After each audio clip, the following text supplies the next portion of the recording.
check, mic check. Check, mic check. कोई भी रखते podium पे. Yesterday one was making more echo than the other. It was because it's sitting right on the speaker. You need to come to, you know the mic that's on the podium, the wired one? Can you just put it down here? Sound test? नहीं ਜਿਹੜਾ wired ਵਾਲਾ ਹੈਗਾ ਨਾ podium ਤੇ ਇੱਕ mic ਹੈ wired ਵਾਲਾ ਉਹਨੂੰ ਥੱਲੇ ਰੱਖ ਦੇ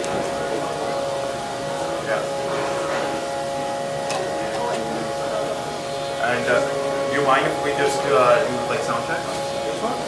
Yeah, all of them. Check, what? Check. Check.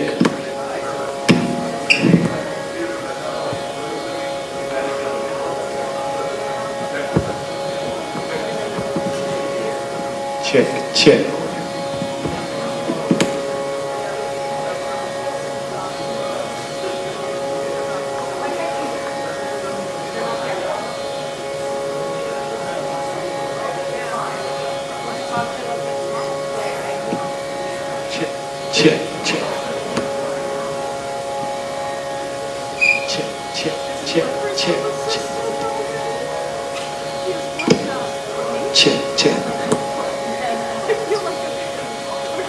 It's funny, I always try to figure out the sound of man on it.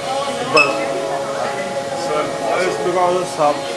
That's why the sub is not working. That's why the sound is coming. But it's still coming because something is not playing from the main mixer. That's why the buzz is still going on. you know the problem is every hall has this. Yeah. And the reason is because we put so many all the wireless waves are going through. Yeah. And on top of that, I'll tell you the number one problem. None of these banquet halls have actually had professional electricians. Yeah. So there's no grounding work at all. Yeah. I worked in a restaurant in downtown, Yeah. and they had a similar issue. Went there, took one of my electricians, he goes there, he's like, none of these cables. Bro, half of the beam light is not working. The whole season is done. They're just done with the half of beam light. Yeah, I know. Like, there's no Bulb sadya, aadha chalde nahi. They don't care, bro. People are still paying it. It's okay. Yeah. You give the best quality here. Yeah. They just put a new speaker, but they don't put like a new sound amp and everything. They just put To be very honest, whoever took sound here, not so smart. Yeah. Because I would have not put the It's a speakers China. I would have these speakers between the chandelier, not here. Because it's in a generic mic इस्तेमाल करना है या Oh yeah, right? If you put it between the chandeliers, then it would have the problem. there's a feedback canceller, but only on one mic. Other mic has no feedback canceller. Someone that has it, or The other one, yeah. The other one don't have a feedback canceller. That's why it's just every time the one people just speak, it's no echo. Other one, chika I wish I could have it. and they don't spend money on that. They're like, ਚੱਲੀ ਜਾਂਦਾ ਜਦ ਤੱਕ ਪੈਸੇ ਆਈ ਜਾਂਦੇ all the beams are must. Yeah. फिर एक बार पहले ਤੇ bro ਉਹ ਸਭ ਚਲੇ ਗਿਆ ਸੀਗਾ ਲਾਈਕ ਦੇ ਨੂੰ ਬ੍ਰਿੰਗ ਨਿਊ ਸਬ ਜਦ ਤੱਕ ਲੋਕੀ ਕੰਪਲੀਟ ਨਹੀਂ ਕਰਨ ਲੱਗੇ ਤੇ ਥੋੜਾ ਦੂਜਾ ਸਬ ਨਹੀਂ ਚੱਲਦਾ because when is the full hall you need two subs. Otherwise the one sub is not going to. And these subs are like a 12-year-old. Oh, they're very old. Yeah. You know what? Tell us when like Yorkville, anything Yorkville, these are the others. These are really possible. But the problem is this: if it doesn't work, you should fix it. But they don't. ਉਹਨਾਂ ਨੇ ਫਿਰ ਜਦੋਂ ਲੋਕੀ complaint ਕੀਤੀ ਫਿਰ ਇੱਕ check ਦੇ ਉੱਤੇ ਫਿਰ $2500-$2600 ਇੱਕ ਵਾਰ ਜੀ ਦੇ ਕੇ ਸਭ ਨਵਾਂ ਲਿਆਉਂਦਾ For that sub. Yeah.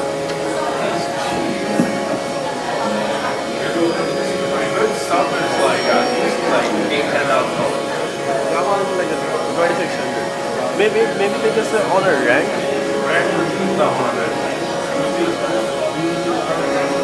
That one rank was like close to 10,000. Yorkville's exact rule. It's a $2600. PS12. Yeah. Yeah. Oh, that's only 1500.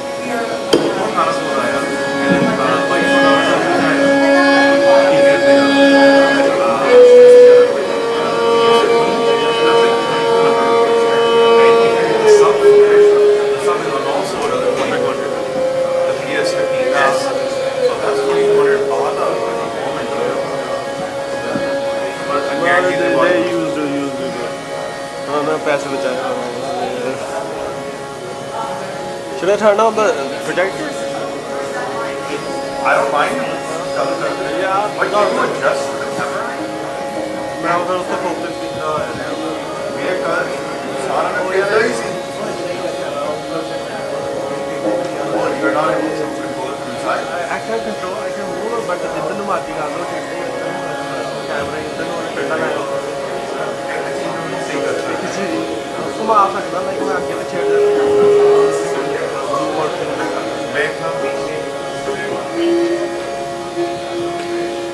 you just have to turn on the on switch for every mic. It's on? Okay.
Waheguru Waheguru ji ਕਾ ਖਾਲਸਾ ਵਾਹਿਗੁਰੂ ਜੀ ਕੀ ਫਤਿਹ।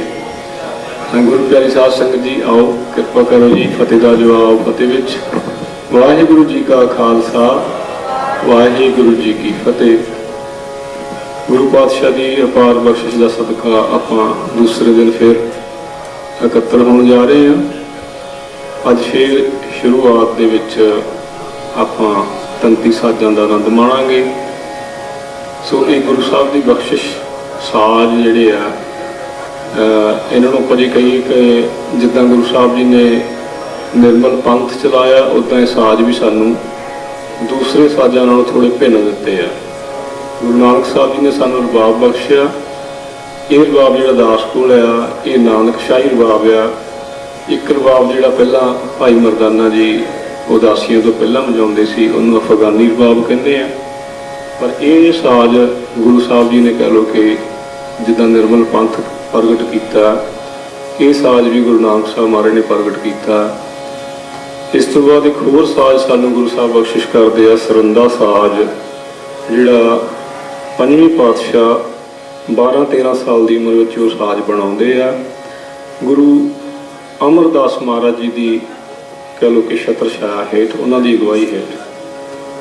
ਤੀਸਰਾ ਸਾਜ਼ ਸਾਨੂੰ ਮਹਾਰਾਜ ਜੀ ਇਹ ਬਖਸ਼ਦੇ ਆ ਤਾਊਸ। ਤਾਊਸ Persian ਨਾਮ ਹੈਗਾ ਮੋਰ ਦਾ। ਇਹਦੀ ਜਿਹੜੀ ਕਹਿ ਲਓ ਕਿ ਸ਼ਕਲ ਸੂਰਤ ਹੈ ਉਹ ਮੋਰ ਵਰਗੀ ਆ। ਇਹ ਉਸ ਸਮੇਂ ਸਾਜ਼ ਮਹਾਰਾਜ ਨੇ ਬਖਸ਼ਿਆ ਜਦੋਂ ਦਿੱਲੀ ਦਾ ਤਖਤ ਜਿਹੜਾ ਤਖਤੇ ਤਾਊਸ ਸੀਗਾ ਜਿੱਥੇ ਬੈਠ ਕੇ ਹਕੂਮਤ ਆਪਣਾ ਜ਼ੋਰ ਜ਼ਬਰ ਦੇ ਨਾਲ ਜ਼ੁਲਮ ਕਰਦੀ ਸੀ। ਗੁਰੂ ਸਾਹਿਬ ਜੀ ਨੇ ਸਾਨੂੰ ਇਹ ਸਾਜ਼ ਉਸ ਨਾਮ ਦਾ ਬਖਸ਼ਿਆ ਤਾਊਸ ਨਾਮ ਦਾ, ਜਿਸ ਸਾਜ਼ ਦੇ ਨਾਲ ਗੁਰਬਾਣੀ ਗਾ ਕੇ ਗੁਰਸਿੱਖਾਂ ਨੇ ਚੜ੍ਹਦੀ ਕਲਾ ਦੇ ਵਿੱਚ ਹੋ ਕੇ ਉਸ ਜ਼ਾਲਮ ਤਖਤ ਨੂੰ ਕਹਿ ਲਓ ਕਿ ਸਦਾ ਲਈ ਖੇਡ ਦਿੱਤਾ। ਸੋ ਇਸ ਤੋਂ ਅਗਲਾ ਸਾਜ਼ ਗੁਰੂ ਸਾਹਿਬ ਸਾਨੂੰ ਬਖਸ਼ੇ 10ਵੇਂ ਪਾਤਸ਼ਾਹ ਦਿਲਰੂਬਾ। ਇਹ ਸਾਜ਼ ਕਿਉਂਕਿ ਇਹ ਸਾਜ਼ ਵੱਡੇ ਆਕਾਰ ਦਾ ਸੀਗਾ ਤੇ ਗੁਰਸਿੱਖਾਂ ਨੂੰ ਜੰਗਾਂ ਯੁੱਧਾਂ ਜਾਣਾ ਪੈਂਦਾ ਸੀ ਤੇ ਇਹ ਸਾਜ਼ ਨਾਲ ਲਿਜਾਣਾ ਔਖਾ ਸੀ। ਫਿਰ 10ਵੇਂ ਪਾਤਸ਼ਾਹ ਜੀ ਨੇ ਸਾਨੂੰ ਦਿਲਰੂਬਾ ਸਾਜ਼ ਬਖਸ਼ਿਆ। ਇਹ ਛੋਟਾ ਸਾਜ਼ ਆ। ਇਹਨੂੰ ਘੋੜਿਆਂ ਦੇ ਉੱਤੇ ਘੋੜੀਆਂ ਦੀ ਕਾਠੀਆਂ 'ਤੇ ਜਿੱਥੇ ਆਪਣੇ ਸ਼ਾਸਤਰ ਸੀ ਨਾਲ ਗੁਰਸਿੱਖ ਆਪਣਾ ਸਾਜ਼ ਲੈ ਕੇ ਵੀ ਨਾਲ ਆਨੰਦ ਮਾਣਦੇ ਸੀ ਗੁਰਬਾਣੀ ਕੀਰਤਨ ਦਾ। ਨਾਲ ਦੀ ਨਾਲ ਮਾਤਾ ਸੁੰਦਰੀ ਜੀ ਵੀ ਬੱਚਿਆਂ ਨੂੰ ਵੀ ਸਿਖਾਉਣ ਦੀ ਇਹ ਜਿਹੜੀ ਕਹਿ ਲਓ ਕਿ ਸੇਵਾ ਕਰਦੇ ਸੀ। ਇਹ ਗੁਰੂ ਸਾਹਿਬ ਦੇ ਬਖਸ਼ੇ ਹੋਏ ਸਾਜ਼ ਆ। ਅੱਜ ਆਪਾਂ ਗੁਰੂ ਨਾਨਕ ਸਾਹਿਬ ਜੀ ਦੇ ਅਤ ਪਿਆਰੇ ਰਾਗ ਆਸਾ ਰਾਗ ਦੀ ਧੁਨੀ ਸਰਵਣ ਕਰਾਂਗੇ, ਕਿਉਂਕਿ ਜੇਕਰ ਸੰਗਤ ਦਾ ਮਾਹੌਲ ਹੁੰਦਾ ਪ੍ਰੋਪਰ ਜੋ ਪਰੰਪਰਾ ਹੈ ਆਪਾਂ ਸ਼ਬਦ ਵੀ ਗਾ ਸਕਦੇ ਸੀ, ਪਰ ਆਪਾਂ ਕਿਸੇ ਹੋਰ ਰੂਪ 'ਚ ਅੱਜ ਇਕੱਤਰ ਹੋਏ ਹਾਂ ਅਤੇ ਆਪਾਂ ਉਸ ਧੁਨੀ ਨੂੰ ਆਨੰਦ ਮਾਣਦੇ ਹਾਂ। ਇਹ ਧੁਨੀ ਆਪਣਾ ਪ੍ਰੋਫੈਸਰ ਸੁਰਿੰਦਰ ਸਿੰਘ ਯੂਕੇ ਵਾਲਿਆਂ ਨੇ ਤਿਆਰ ਕੀਤੀ ਹੈ ਧੁਨੀ। ਉਹੀ ਧੁਨੀ ਅਸੀਂ ਸੇਮ ਰੂਪ ਦੇ ਵਿੱਚ ਕੋਈ ਅਦਲ ਬਦਲ ਕਰਕੇ ਨਹੀਂ, ਉੱਦਾਂ ਹੀ ਆਪਾਂ ਉਹ ਧੁਨੀ ਵਜਾਵਾਂਗੇ। ਜੋ ਆਸਾ ਰਾਗ ਆ, ਇਹ ਇੱਕ ਐਸਾ ਰਾਗ ਆ ਜਿਹੜਾ ਗੁਰਮਤਿ ਸੰਗੀਤ ਕਹਿ ਲਓ ਗੁਰੂ ਘਰਾਂ ਦੇ ਵਿੱਚ 2 ਟਾਈਮ ਵਜਾਇਆ ਜਾਂਦਾ। ਬਾਕੀ ਰਾਗਾਂ ਦਾ ਸਮਾਂ ਨਿਰਧਾਰਤ ਆ, 1 ਟਾਈਮ ਵਜਾਏ ਜਾਂਦੇ ਆ। ਆਸਾ ਰਾਗ ਦਾ ਸਮਾਂ ਸਵੇਰੇ ਅੰਮ੍ਰਿਤ ਵੇਲੇ ਆਸਾ ਦੀ ਵਾਰ ਅਤੇ ਸ਼ਾਮ ਨੂੰ ਸੋਦਰ ਰਾਗ ਆਸਾ। ਆਸਾ ਰਾਗ ਦੇ ਵਿੱਚ ਸੋਦਰ ਦੀ ਚੌਂਕੀ ਲਾਈ ਜਾਂਦੀ ਹੈ। ਸੋ ਇਹ ਮੰਨਿਆ ਜਾਂਦਾ ਹੈ ਕਿ ਆਸਾ ਰਾਗ ਜਿਹੜਾ ਆ ਅਸ ਰਾਜੇ ਦੀ ਧੁਨੀ 'ਤੇ ਡਿਵੈਲਪ ਹੋਇਆ ਰਾਗ ਆ, ਲੋਕ ਧੁਨੀ ਤੋਂ। ਸੋ ਗੁਰੂ ਸਾਹਿਬ ਜੀ ਨੇ ਉਸ ਲੋਕ ਧੁਨੀ ਨੂੰ ਇੱਕ ਮਰਿਆਦਾ ਦੇ ਦਿੱਤੀ ਕਿ ਜੇਕਰ ਆਪਾਂ ਇਸ ਵਾਲਾ ਗਾਉਣਾ ਤਾਂ ਇਸ ਮਰਿਆਦਾ 'ਚ ਗਾਇਆ ਜਾਣਾ। ਔੜਵ ਸੰਪੂਰਨ ਜਾਤੀ ਦਾ ਰਾਗ ਹੈ, ਬਿਲਾਵਲ ਥਾਟ 'ਚ ਉਤਪੰਨ ਹੋਇਆ ਰਾਗ। ਆਓ ਆਪਾਂ ਸਾਰੇ ਇਸ ਰਾਗ ਦਾ ਆਨੰਦ ਮਾਣਦੇ ਹਾਂ ਜੀ। ਇਹ ਬਹੁਤ ਹੀ ਪੋਜ਼ੀਟਿਵ ਇਹਦੀਆਂ ਵਾਈਬ੍ਰੇਸ਼ਨਸ ਨੇ, ਕਹਿ ਲਓ ਕਿ ਮਨ ਨੂੰ ਚੜ੍ਹਦੀ ਕਲਾ ਵਿੱਚ ਲਿਜਾਣ ਵਾਲਾ ਰਾਗ ਅਤੇ ਦਲਿੱਦਰ ਖਤਮ ਕਰਨ ਵਾਲਾ ਅਤੇ ਸੁਸਤੀ ਖਤਮ ਕਰਨ ਵਾਲਾ ਇਹ ਰਾਗ ਆ। ਇਹਦੀ ਕਹਿ ਲਓ ਕਿ ਇੰਨੀ ਜ਼ਿਆਦਾ ਮਹੱਤਤਾ ਕਿ ਗੁਰੂ ਸਾਹਿਬ ਨੇ ਜਦੋਂ ਚਮਕੌਰ ਦੀ ਜੰਗ ਤੋਂ ਪਹਿਲਾਂ ਅਨੰਦਪੁਰ ਸਾਹਿਬ ਦਾ ਕਿਲ੍ਹਾ ਛੱਡਿਆ ਅਤੇ ਮਹਾਰਾਜ ਨੇ ਉੱਥੇ ਵੀ ਗੁਰਸਿੱਖਾਂ ਨੂੰ ਕਿਹਾ ਕਿ ਆਸਾ ਦੀ ਵਾਰ ਦਾ ਕੀਰਤਨ ਹੋਏ। ਉਸ ਜੰਗ ਦੇ ਮਾਹੌਲ ਦੇ ਵਿੱਚ ਵੀ ਇਸ ਰਾਗ ਦੀ ਹਾਜ਼ਰੀ ਗੁਰੂ ਘਰ ਵਿੱਚ ਲੱਗਦੀ ਰਹੀ ਆ। ਸੋ ਆਓ ਸਤਿਕਾਰ ਅਤੇ ਪਿਆਰ ਦੇ ਨਾਲ ਆਪਾਂ ਸਰਵਣ ਕਰਦੇ ਹਾਂ ਜੀ। ਜੇਕਰ ਕੋਈ ਆਪਸ ਵਿੱਚ ਆਪ ਜੀ ਕੋਈ ਗੁਫ਼ਤਗੂ ਗੱਲਬਾਤ ਕਰਨੀ ਹੈ ਤਾਂ ਇੰਨੀ ਕੁ ਆਵਾਜ਼ 'ਚ ਕਰਿਓ ਕਿ ਸਾਡੇ ਤੱਕ ਉਹ ਨਾ ਆਵਾਜ਼ ਪਹੁੰਚੇ, ਕਿਉਂਕਿ ਅਸੀਂ ਕਹਿ ਲਓ ਕਿ ਇਕਾਗਰਤਾ ਦੇ ਨਾਲ ਇਹ ਆਪ ਜੀ ਦੀ ਸੇਵਾ ਕਰ ਸਕੀਏ। ਇਹ ਬੱਚਿਆਂ ਨੇ ਤਕਰੀਬਨ 1 ਮਹੀਨਾ ਹੋ ਗਿਆ ਤਿਆਰੀ ਕਰਦਿਆਂ ਨੂੰ, ਅਤੇ ਇਹਨਾਂ ਦੇ ਸਤਿਕਾਰ ਅਤੇ ਇਹਨਾਂ ਦੀ ਹੌਸਲਾ ਅਫਜ਼ਾਈ ਦੇ ਲਈ ਆਓ ਜੀ। ਵਾਹਿਗੁਰੂ ਜੀ ਕਾ ਖਾਲਸਾ, ਵਾਹਿਗੁਰੂ ਜੀ ਕੀ ਫਤਿਹ।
ਸਾਰੀ ਸੰਗਤ ਦਾ ਧੰਨਵਾਦ ਜੀ ਇਹਦੀ ਹਾਜ਼ਰੀ ਪ੍ਰਵਾਨ ਕਰਨੀ। ਵਾਹਿਗੁਰੂ ਜੀ ਕਾ ਖਾਲਸਾ ਵਾਹਿਗੁਰੂ ਜੀ ਕੀ ਫਤਿਹ।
Yeah, you can bring it. Okay,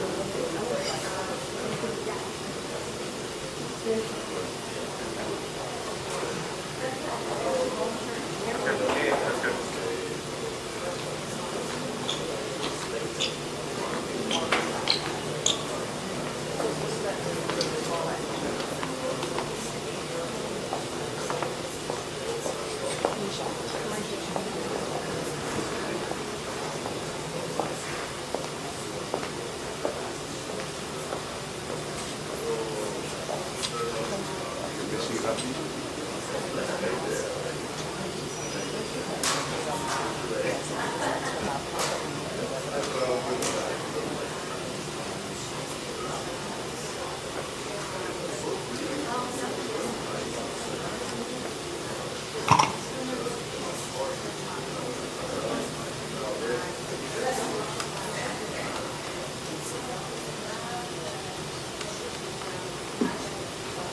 Thank you, everyone.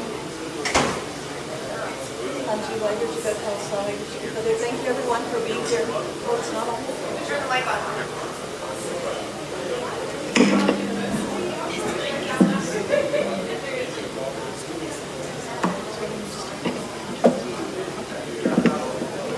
Thank you, everyone, for being here.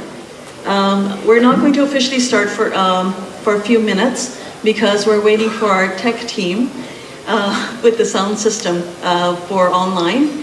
Unfortunately, our tech team is all ill, so I think we have to give them some sympathy and compassion because we're going to be talking a lot about that today as we move from decolonizing education into mental health. And mental, physical, it's all one. And so to appreciate the efforts of all of these volunteers, because everybody is a volunteer here with GNI. And so you're going to just listen to me for a few minutes talk, and then we'll officially start as soon as we can get the online going. And I guess, that for me, it's a learning experience because I tried to stick right to time, and I sent out emails to presenters and said, please be here on time because we're such sticklers for time. And I think Paramatma Waheguru is showing me that go ahead and try. let's just see what happens here. Let's see how you handle all of this. Because every one of these are learning opportunities for every one of us. And growth happens when we get challenged. This is our 3rd year of the International Sikh Research Summit. And every year we grow, we learn. We learn from you, our presenters.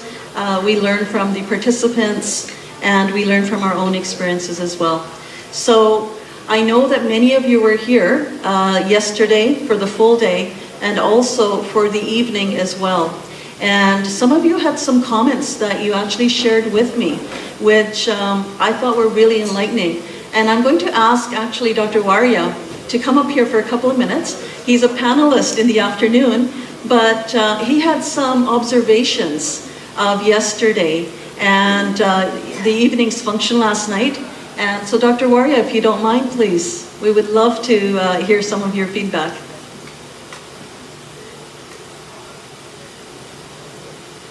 Dr. Warya is a psychiatrist here locally and an implant from the UK, which we have a lot of here today, as I'll introduce them later on.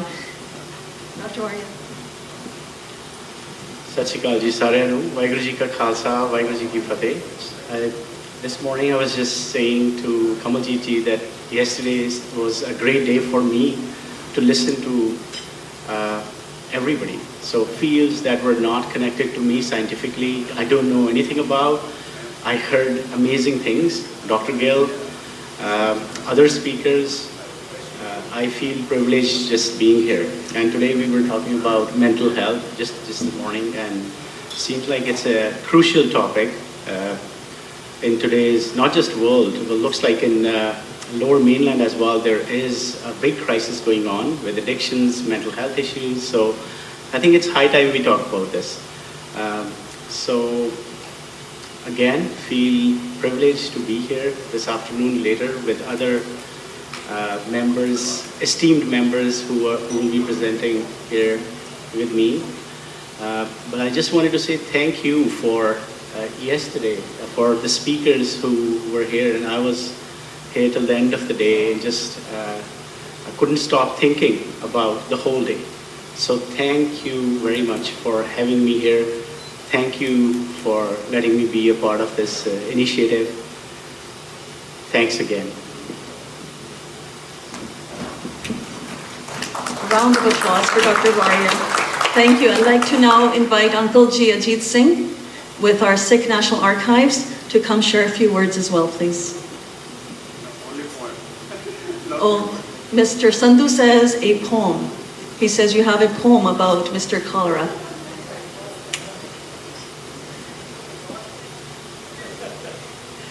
You are full of wisdom, and I know that we should probably have you as one of our presenters at the next summit, because we could probably have you present for about half a day at least, if not the full day. Khalsa ਜੀ ਵਾਹਿਗੁਰੂ ਜੀ ਕਾ ਖਾਲਸਾ ਵਾਹਿਗੁਰੂ ਜੀ ਕੀ ਫਤਿਹ ਇਹ ਜਿਹੜੀ poem ਆ ਇਹਨੂੰ ਬੜਾ special ਰੱਖਿਆ ਆਪਣੇ ਕੋਲ ਇਹ ਸਾਡੇ ਸ਼ਹੀਦ ਜਸਵੰਤ ਸਿੰਘ ਖਾਲੜਾ ਉਹ ਜਦੋਂ ਮੇਰੇ ਕੋਲ ਠਹਿਰੇ ਸੀ ਅਸੀਂ ਆੜਵਾ ਅਤੇ ਉਹਨਾਂ ਨਾਲ ਗੱਲਾਂ ਬਾਤਾਂ 2 ਦਿਨ ਕਰਦੇ ਰਹੇ ਅਤੇ ਉਹਨਾਂ ਦੀ ਜੇਬ ਦੇ ਵਿੱਚ ਸੀਗੀ ਇਹ ਤਾਂ ਉੱਥੋਂ ਲਈ ਸੀ ਮੈਂ ਕਵਿਤਾ ਬੜੀ ਛੋਟੀ ਜਿਹੀ ਆ ਹੈਗੀ ਇਹ ਆਜ਼ਾਦੀ ਵਾਸਤੇ ਜਿਹੜੀਆਂ ਕੌਮਾਂ ਗੁਲਾਮ ਹੁੰਦੀਆਂ ਨਾ ਉਹ ਆਪਣੇ ਵਾਹਿਗੁਰੂ ਦੀ ਭਗਤੀ ਨਹੀਂ ਕਰ ਸਕਦੀਆਂ ਗੁਲਾਮ ਕੌਮਾਂ ਆਜ਼ਾਦ ਜਿਹੜੇ ਬੰਦੇ ਆ ਉਹ ਹੀ ਭਗਤੀ ਕਰ ਸਕਦੇ ਆ ਅਤੇ ਇਹ ਆਜ਼ਾਦੀ ਬਾਰੇ ਹੈ ਸਾਰੀ ਕਵਿਤਾ 4 ਲਾਈਨਾਂ ਹੈਗੀਆਂ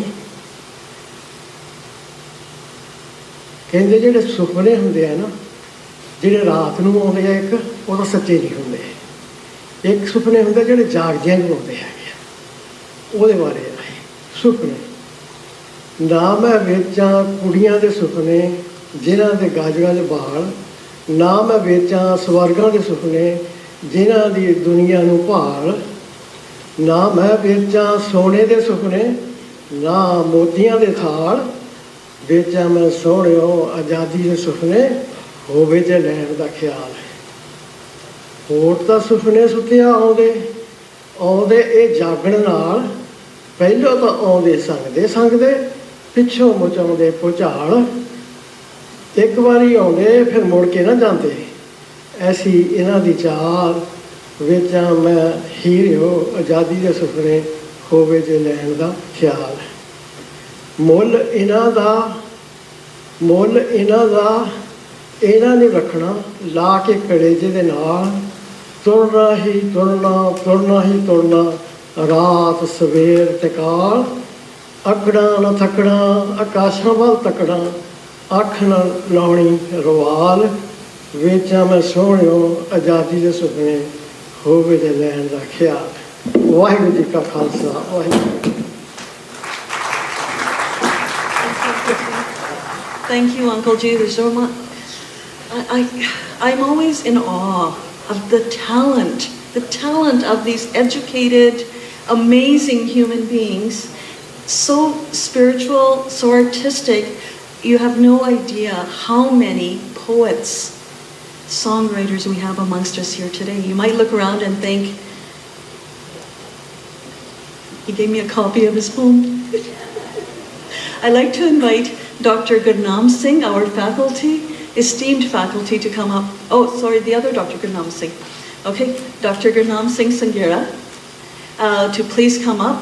Dr. Gurnam Singh has been part of the GNI team right from its inception. And so Dr. Gurnam Singh.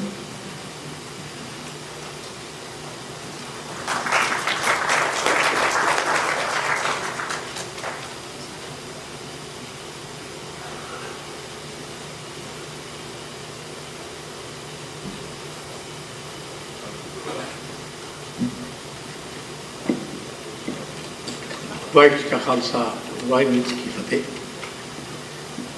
Ajit Singh ਹੋਣੀ ਬਹੁਤ ਵਧੀਆ ਢੰਗ ਨਾਲ ਆਰੰਭ ਕੀਤਾ। ਕਵਿਤਾ ਵੀ ਤੁਹਾਡੀ ਬਹੁਤ ਢੁਕਵੀਂ ਆ, ਤੇ ਦੇਖਣ ਵਾਲੀ ਗੱਲ ਇਹ ਆ ਵੀ ਹੁਣ ਸਾਡੇ ਵਿੱਚ ਉਹ ਰੀੜ ਦੀ ਹੱਡੀ ਹੈਗੀ ਆ ਕਿ ਨਹੀਂ, ਤੇ ਅਸੀਂ ਜਿਉਂਦੇ ਜਾਗਦੇ ਤੁਰੇ ਫਿਰਦੇ ਆ ਜਾਂ ਕਿਸੇ ਹੋਰ ਪਾਸੇ ਨੂੰ ਤੁਰ ਗਏ।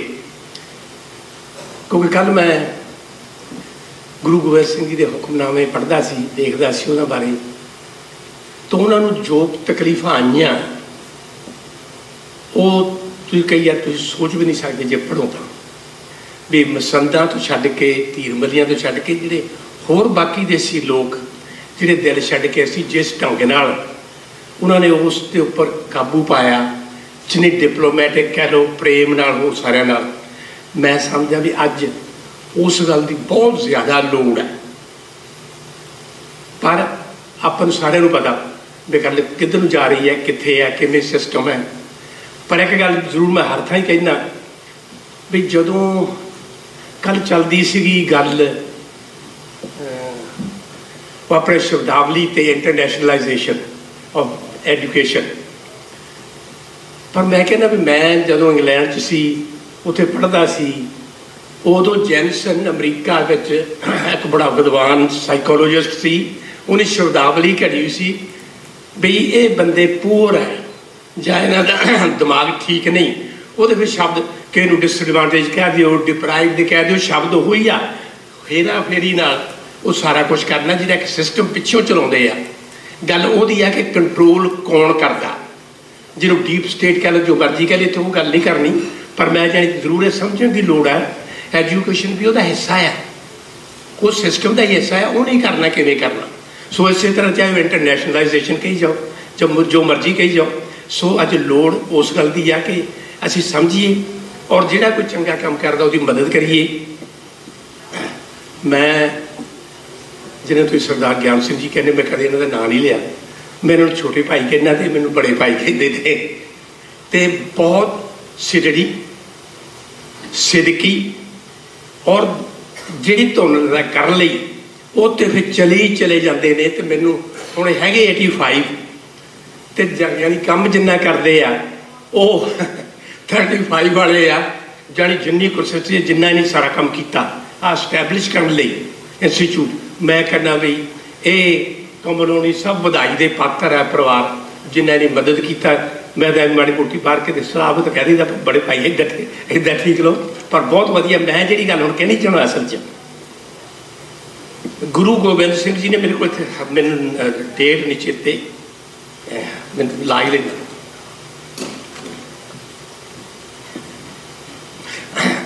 ਮੈਂ 1 ਮਿੰਟ 'ਚ ਹੁਣ ਫਿਨਿਸ਼ ਕਰ ਦੇਣਾ ਗੁਰੂ ਸਾਹਿਬ ਪਹਿਲਾਂ ਜਦੋਂ ਕਿਤੇ ਵੀ ਹੁਕਮਨਾਮਾ ਭੇਜਦੇ ਸੀ ਮੇਰੀ ਸੰਗਤ ਮੇਰਾ ਖਾਲਸਾ ਪਰ 1697 'ਚ ਉਹਨਾਂ ਨੇ ਇਹ ਨਵਾਂ ਜਿਹੜਾ ਹੁਕਮਨਾਮਾ ਜਿਹਦੇ ਵਿੱਚ ਲਿਖਿਆ ਵਾਹਿਗੁਰੂ ਦਾ ਖਾਲਸਾ ਇਹ ਉਹ ਹੁਕਮਨਾਮੇ 'ਚ ਹੈ ਚੇਂਜ ਹੈ ਚੇਂਜ ਕੀ ਹੈ ਕੱਲੀ ਕੁਆਲੀਟੇਟਿਵ ਨਹੀਂ ਕੁਆਂਟੀਟੇਟਿਵ ਹੈ ਉਹ ਜਿਹੜੀ ਕੁਆਂਟੀਟੇਟਿਵ ਹੈ ਵੀ ਉਹਦੀ ਜਿਹੜੀ ਸਟੇਜ ਹੈ ਉਹ ਖਾਲਸਾ ਗੁਰੂ ਸਾਹਿਬ ਦਾ ਨਹੀਂ ਹੁਣ ਉਹ ਡਿਵਾਈਨ ਦਾ ਆ ਤੇ ਇਸ ਲਈ ਜਿਹੜਾ ਹੁਣ ਖਾਲਸਾ ਆ ਉਹ ਵੀ ਇੱਕ ਮਿਸਟਿਕ ਡਿਵਿਨਿਟੀ ਬਣ ਗਈ ਉਹ ਹੁਣ ਇੱਕ ਸਮੂਹ ਨਹੀਂ ਸਿੱਖਾਂ ਦਾ ਮਤਲਬ ਮਿਸਟਿਕ ਡਿਵਾਈਨ ਹੈਗੀ ਆ ਔਰ ਉਹ ਜਿਹੜੀ ਪਰਸਨੈਲਿਟੀ ਉਹਦਾ ਕਿਤੇ ਹਾਇਰ ਲੈਵਲ ਹੈ ਜਦੋਂ ਉਹ ਨਹੀਂ ਕਹਿਤਾ ਬਈ ਪਰਮਾਤਮਾ ਦਾ ਵਾਹਿਗੁਰੂ ਦਾ ਖਾਲਸਾ ਚੇਂਜ ਕਰਤੀ ਸੋ ਇਸੇ ਲਈ ਮੈਂ ਕਿਹਾ ਬਈ ਛੋਟੇ ਭਾਈ ਨੇ ਸ਼ੁਰੂ ਸਕੂਲ ਤੋਂ ਕੀਤਾ ਤੇ ਹੁਣ ਯੂਨੀਵਰਸਿਟੀ ਵੱਲ ਨੂੰ ਜਾ ਰਹੇ ਆ ਮੇਰਾ ਖਿਆਲ ਹੈ ਵੀ ਗੁਰੂ ਗੋਬਿੰਦ ਸਿੰਘ ਜੀ ਦਾ ਇਹ ਹੁਕਮਨਾਮਾ ਦਰੁਸਤੀ ਸਾਬਤ ਹੋਊਗਾ Waheguru ji Khalsa Waheguru ji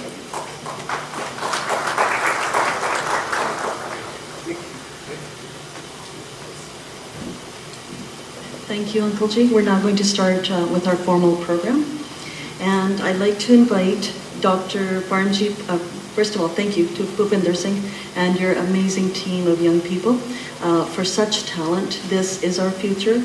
And at GNI, we hope to continue to give you a platform to showcase your art and also to guide all of us in terms of our spiritual development. Thank you. So I'd now like to invite Dr. Barnjeet Kaur, who will be starting with our Ardas.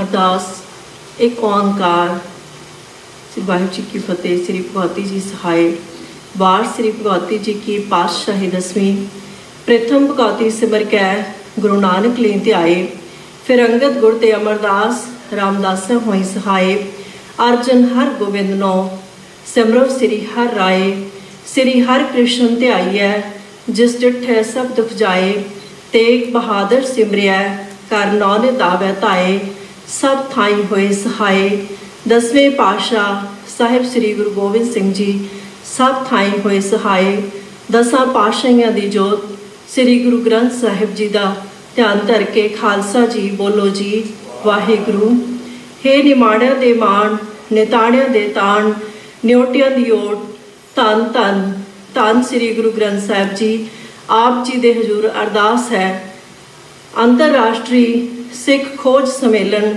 ਜੋ ਅੱਜ ਆਪਣੇ ਦੂਸਰੇ ਪੜਾਅ ਵਿੱਚ ਪਹੁੰਚਿਆ ਹੈ ਕਿਰਪਾ ਕਰਨੀ ਬਖਸ਼ਿਸ਼ ਕਰਨੀ ਇਸ ਨੂੰ ਅੱਜ ਆਪਣੇ ਸਿਖਰ ਤੇ ਲੈ ਕੇ ਜਾਣਾ ਪੂਰੀ ਸੰਸਥਾ ਤੇ ਸੰਸਥਾ ਨਾਲ ਜੁੜੇ ਹਰ ਸ਼ਖਸ ਉੱਤੇ ਸਾਰਿਆਂ ਉੱਤੇ ਮੇਰਾ ਭਰਿਆ ਹੱਥ ਰੱਖਣਾ ਹੋਰ ਚੜ੍ਹਦੀ ਕਲਾ ਬਖਸ਼ਿਸ਼ ਕਰਨੀ ਭੁੱਲਾਂ ਚੁੱਕਾਂ ਮਾਫ ਕਰਨੀਆਂ ਵਾਹਿਗੁਰੂ ਜੀ ਕਾ ਖਾਲਸਾ ਵਾਹਿਗੁਰੂ ਜੀ ਕੀ ਫਤਿਹ ਸ੍ਰੀ ਅਕਾਲ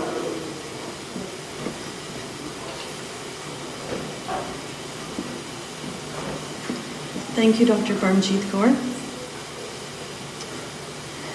We are grateful to host the summit on the unceded traditional ancestral territories of the Semiahmoo, Katsi, Kwikwatlin, Kwantlen, Musqueam, Paycut, Tsleil-Waututh, and Tsawwassen First Nations. Waiguru Ji Ka Khalsa, Waiguru Ji Ki Fateh, everybody. Welcome, GINU. On behalf of GNI, I'm honored to welcome you to day 2 of our International Sikh Research Summit. We are joined virtually and in person by hundreds of esteemed scholars, educators, students, and professionals from across the globe.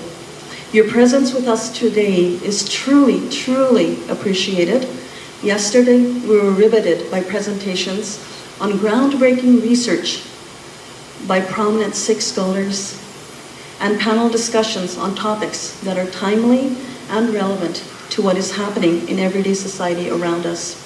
Among the in-person summit delegates yesterday, I witnessed development of new friendships, budding collaborations between researchers and community stakeholders, sharing of laughter and good food, and most remarkably, a safe space of inclusion of academics, thought leaders, lay people alike, all on one platform. The synergy was riveting and inspiring. Today, you will hear thought-provoking ideas by prominent international Sikh scholars on issues that are relevant to current teaching practices, research, and the emotional and physical welfare of society, Sarbat Dapala. I would now like to introduce our summit co-chair, Dr. Satpal Singh, to come up and share his opening remarks. Thank you.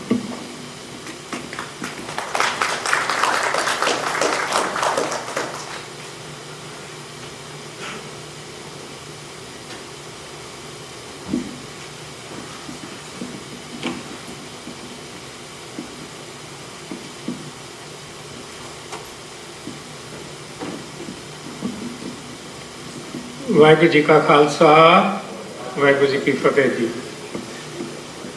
ਮੇਰੇ ਖਿਆਲ ਹੈ ਬੰਦੇ ਤੇ ਜ਼ਿਆਦਾ ਨੇ, ਆਵਾਜ਼ ਘੱਟ ਆ ਰਹੀ ਹੈ। ਵਾਹਿਗੁਰੂ ਜੀ ਕਾ ਖਾਲਸਾ ਵਾਹਿਗੁਰੂ ਜੀ ਕੀ ਫਤਿਹ। Thank you very much ji, and good morning to all of you, and welcome to the second day of the summit. I hope that you all enjoyed yesterday's program, and I myself am looking forward to today's program with enthusiasm, and I hope all of you are doing the same thing. Yesterday we discussed many topics, and we saw a great confluence between several important aspects of a university. For example, between education and actual implementation of that education and research into an actual on-the-ground, literally on-the-ground reality, and also the outcome in terms of interaction between all of us and the greater society in general, the society at large. Today, this is going to be no exception. We'll take the whole thing further, starting with another very important aspect of education on the topic of decolonization of education. Then from there we move to one of the most important topics of research we do not even know much about, and that would be a presentation on a particular aspect of research on Zafarnama, things that we are not even aware of, and in fact we are not even aware of that we do not know those things. From there we move to another issue about which again we are very ignorant, and that is the issue of struggles that Bagri Sikhs in Pakistan are facing. And I must admit, I myself was not very aware of, we were aware of, many of us are aware of who Bagri Sikhs are, but certainly not aware of the kind of struggles these people have been going through. Next, we come to another issue, one of the most important issues facing society today, and that is that of mental health. In fact, that is a very widely prevalent issue that most societies face. We are going to discuss it in the context mostly of what's happening in Canada and around. Even in the United States, the Surgeon General of the United States has issued an alert on that issue.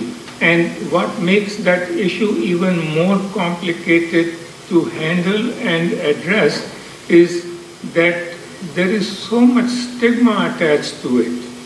And totally unfounded stigma around the issue, which not only keeps the issue under without beyond our awareness, but it also silences people who are suffering from it. And then we come to the final panel today. Before I mention what that panel is, of course you have it on your program guides, but before that I want to mention something. One of the most important aspects of any new venture you want to take is the ability to think beyond what most people can see. So an ability to visualize something that does not yet exist. There is a very important Urdu share that comes to my mind. It says, "Hum garmiye nishate tasawwur se nagmasan, main andlibe gulshane na afrida hoon," which means I am a nightingale singing in an orchard that does not exist even. And how can you sing something in an orchard that doesn't exist is explained in the first line, which says, "Hum garmi hai nishat tasawwur se nagma san," that I can visualize what doesn't exist. And if you look at Guru Nanak's philosophy, whether it was complete, absolutely unmitigated equality among everyone, including men and women, which was unthinkable at that time, the concept of ik, onkar and so on, that's what is defined by this kind of sentiment, and that's what defines what can be done that has not been available yet. And that is the concept that GNI was started with and is going to be taken further, which was very clear from yesterday's discussion and would be clear today by the time we reach the end session, the last session of the day, which would again be setting up and the aspects of setting up Guru Nanak Institute, Guru Nanak University. And before I end, I would end with a sentiment that I personally take from what a university means. And the comment, the phrase I'm going to use, some of you would be familiar from what Steve Jobs said at one of the commencements, and he actually took it from a long gone magazine. He said, "Stay hungry, stay foolish." And the thought there is that you stay hungry for knowledge, curiosity, and what you want to learn, and stay foolish means be a Sikh. That means you learn more and more and more and more. And to everyone who is attending today's program, my request and my hope and my aspiration would be stay hungry, stay foolish. Thank you very much. Vaheguru Ji Ka Khalsa, Vaheguru Ji Ki Fateh. Thank you, Dr. Satpal Singh, for that wonderful opening, and also a sincere thank you to Dr. Baljit Singh and Dr. Satpal Singh for all their work this year as co-chairs of Summit 2024. We now move into our formal program, and I'm going to introduce our keynote speaker for day 2, Dr. Manjeet Kaur Ramgotra, who has joined us here from the UK, and we appreciate, and probably not enough, how difficult it is to go from one time zone to another and yet still be mentally and physically present, perhaps. But thank you. Thank you for all our UK people who we are going to meet today, who are here with us. Thank you. Dr. Manjeet Kaur Ramgotra is a senior lecturer in political theory at the Department of Politics and International Studies at SOAS University of London. She is the co-editor of a major new textbook called Rethinking Political Thinkers, published by Oxford University Press, that reimagines the field of political theory. This textbook was inspired by her teaching that takes into account the colonial context in which much European political thinking was produced and brings to the fore marginalized thinkers who often challenged colonialist and patriarchal structures of power and thinking. Her research examines a history of Republican ideas extending from classical European thought of Cicero, Machiavelli, and Montesquieu to anti-colonial political theory. Currently, she is working on a project on republicanism in the Indian anti-colonial movement. She has published numerous articles on republicanism and on decolonizing the curriculum, including a co-edited volume on decolonizing curricula and pedagogy in higher education. She was a research fellow of the Independent Social Research Foundation in 2020 and 2021. Since 2020, she has been a trustee of the Political Studies Association Executive Committee, for which she chairs the PSA EDI Working Group. Please help me in welcoming Dr. Ramgotra.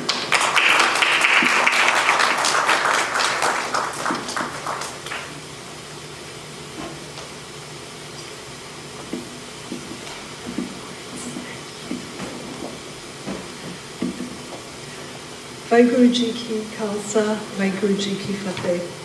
I would like to acknowledge that we are on unceded land. That we are on the unceded land of Kwantlen, Semiahmoo, Katzie First Nations. I would like to begin, first of all, by thanking Professors Baljit Singh, Satpal Singh, and Gyan Singh Sandhu for inviting me to the summit to speak today. I would like to dedicate this talk to my mom, Pushpinder Kaur Ramgotra, who is sitting here, and my late father, Balveer Singh Ramgotra, who devoted much of their lives to promoting Sikh values through their service to the Canadian Sikh community, including founding the first Gurdwara in Saskatoon, to their involvement in the Canadian Sikh Federation, and their help in creating the UBC Chair in Punjabi Language, Literature, and Sikh Studies. The title of my talk, Decolonizing Education, Spaces of Inclusion, Innovation, and Creative Thinking, speaks to the core values of the Guru Nanak Institute on celebrating cultural diversity and a spirit of coexistence through research, education, and service. These important values for creating a more egalitarian and inclusive world in all its aspects resonate with what is meant by decolonizing. To achieve such ends, however, it is necessary to consider the role of post-secondary education in society, as well as why student calls to decolonize the curriculum and university are prevalent across the world. In our current moment, universities are in a difficult space. On the one hand, the marketization of universities has had a devastating impact on university finances, research, and students.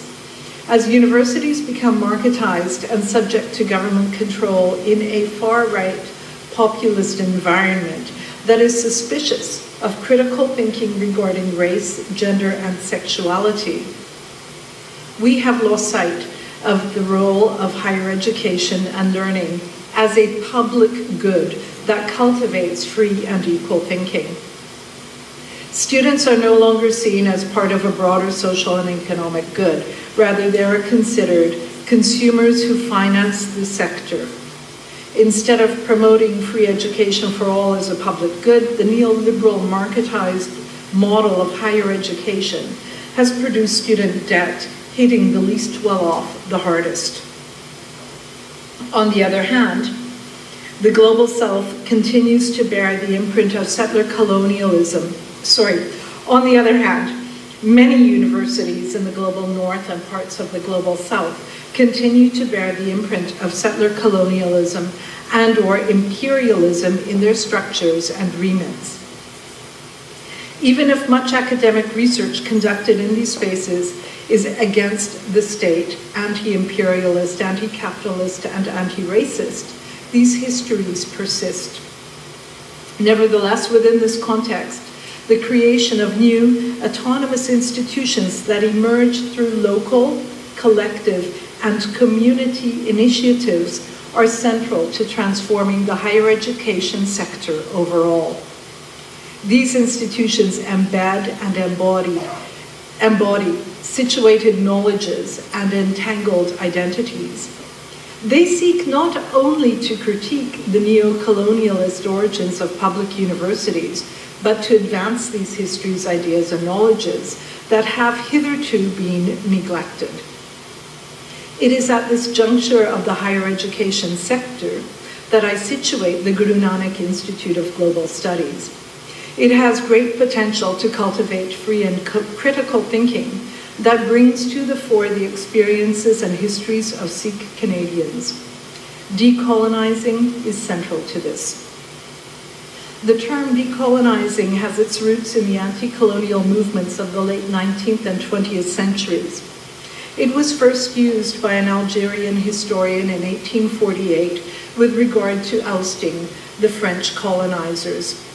It became current in the writings of anti-colonial activists such as César Aimé, Frantz Fanon, and Kwame Nkrumah. Frantz Fanon described decolonization as a violent phenomenon that aims to change the world. In the 20th century, decolonization changed the global political order by overthrowing oppressive colonial powers and structures, and by creating new independent states such as India or Ghana. This process was not limited to changes in systems of governance. It was also about fundamentally changing systems of education and ways of understanding and being in the world. Nevertheless, quote, in both the global north and south, systems of coloniality persist at deep cognitive, cultural, and structural levels of iterations and reiterations of power and authority, unquote. This is often described as a coloniality of power, and is also reflected in the post-colonial critique of modernity. According to Edward Said, Gayatri Spivak, Gurminder Kaur Bamra, and Gandhi, modernity emerged through the colonial encounter and reflected the many horrors of conquest, the genocide of indigenous peoples, the dispossession of their land, the forced migration, enslavement, and indentured labor of African and Asian peoples, and the hegemonic assertion of Western supremacy epistemologically, ontologically, and ideologically. That is to say, in our knowing, being, and ideology. Likewise, Latin American scholars Nelson Maldonado Torres and Anibal Quijano argue that coloniality was forged in the socio-historical context of the discovery and conquest of the Americas, when the difference between the conquerors and the vanquished became codified in terms of race. According to Maldonado Torres, coloniality, quote, refers to long-standing patterns of power that emerged as a result of colonialism, but that define culture, labor, relations between subjects, and knowledge production well beyond the strict limits of colonial administrations. Thus coloniality survives colonialism. It is maintained alive in books, in the criteria for academic performance, in cultural patterns, in common sense, in the self-image of peoples, in the aspirations of self, and so many other aspects of our modern experience, unquote. The coloniality of power refers to relations of domination whereby one group of people claims superiority over another. Domination and the portrayal of others as inferior is not only present in relations between the colonizer and colonized, but it is also prevalent in patriarchal gender relations and in systems of subalternity, such as caste. Decolonization challenges and opposes these colonialist, racist, capitalist, patriarchal structures of power, thinking, and being. Decolonizing education is a process that seeks to disrupt these patterns, not only in the curricula of higher education that tend to be dominated by Eurocentric canons, but also within the hierarchical structure of the university itself that is replicated across borders in the global south. It is critical to change how we think and how we form young minds in order to address questions of oppression, marginalization, and inequality, and to reflect the diverse world we inhabit. Equally, it is critical to create spaces for innovative and creative thinking to address the existential crises of our day, including climate change, environmental destruction, and war that are inherently linked to colonialist economic systems that extract resources and exploit human labor for the sole aim of profit. Education plays a major role in maintaining or disrupting these structures.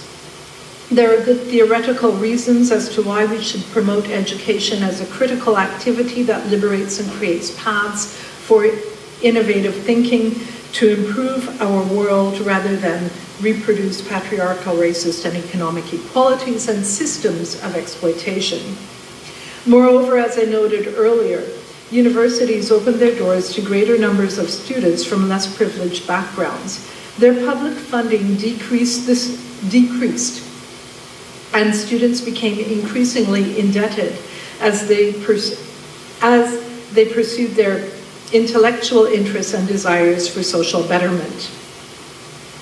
A large part of decolonizing education and the curriculum involves including marginalized and suppressed thinkers, often women and people of color, as well as subordinated systems of knowledge in students' learning. By reading marginalized, minoritized thinkers alongside mainstream ones,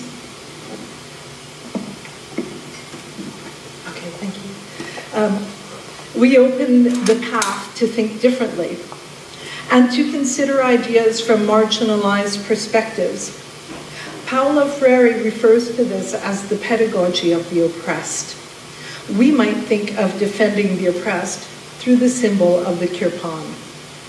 As such, we liberate ourselves from colonialist, patriarchal, and racist norms and open up the space to develop and renew democratic practices and values. Moreover, as academics, it is our duty to be rigorous and accurate in our research and not to overlook relevant thinkers, arguments, and ideas regardless of their provenance. It is not sufficient to add these voices to a course for the sake of diversity. Rather, decolonizing is about reorganizing ideas in order to show how ideas are conceptualized and formulated from various positionalities and constituencies, how they are debated in the public space, and how knowledge is produced in different contexts. Let me just say that again, how knowledge is produced in different contexts, times, and spaces to address contemporaneous problems and questions. For instance, one of the more innovative and fun things I did in teaching Introduction to Political Theory to first-year undergraduates was to teach bell hooks, a Black American political thinker of our day alongside Aristotle, a classical Greek philosopher known as the father of politics. Oh, thank you. You got the slide up. Thank you. This introductory lecture on the boundaries of the political, by which we interrogate what is politics and who is included in politics, invited students to consider perspectives on this topic, notably on either justifying or challenging gender and social hierarchies. Aristotle limited political participation to male heads of households, and bell hooks tore down these boundaries and promoted the inclusion of all in the political realm, as well as the breaking down of hierarchies in the classroom and in society. In addition, a decolonized curriculum ought to recognize and interrogate the colonial context within which Enlightenment concepts and theories were produced and advanced. To assert colonial domination, local bodies of knowledge, epistemologies, and pedagogies were suppressed. Decolonial, postcolonial, and comparative approaches to political theory and history seek to recover these knowledges. A good example is William Dalrymple's latest book called The Golden Road. This book uncovers the Indosphere and demonstrates how wide-reaching Indian culture and ideas had been across Southeast and East Asia from about 250 BCE to 1200 CE. Again, decolonizing education is not simply about the inclusion of diverse thinkers who would uphold the system ideologically, but rather those who interrogate and think anew about the subject matter. We live in pluralistic societies and a global world in which ideas circulate with a rapidity hitherto unknown. Therefore, the scope of what we take into account as we develop our thinking goes beyond cultural and state borders. Yet, most university curricula tend to be structured around canons that reproduce the ideas of white European and American men, and as such, of patriarchy and colonialism.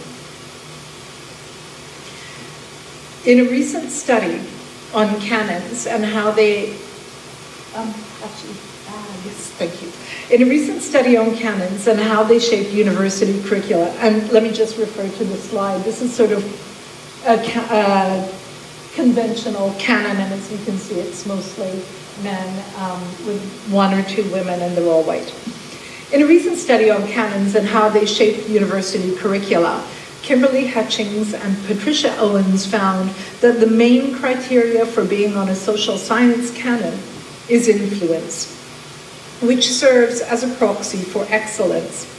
At the same time, influence is a type of power. Unsurprisingly, the voices and knowledge that get amplified come from those who have power and position in society, often in universities. This criterion closes the system.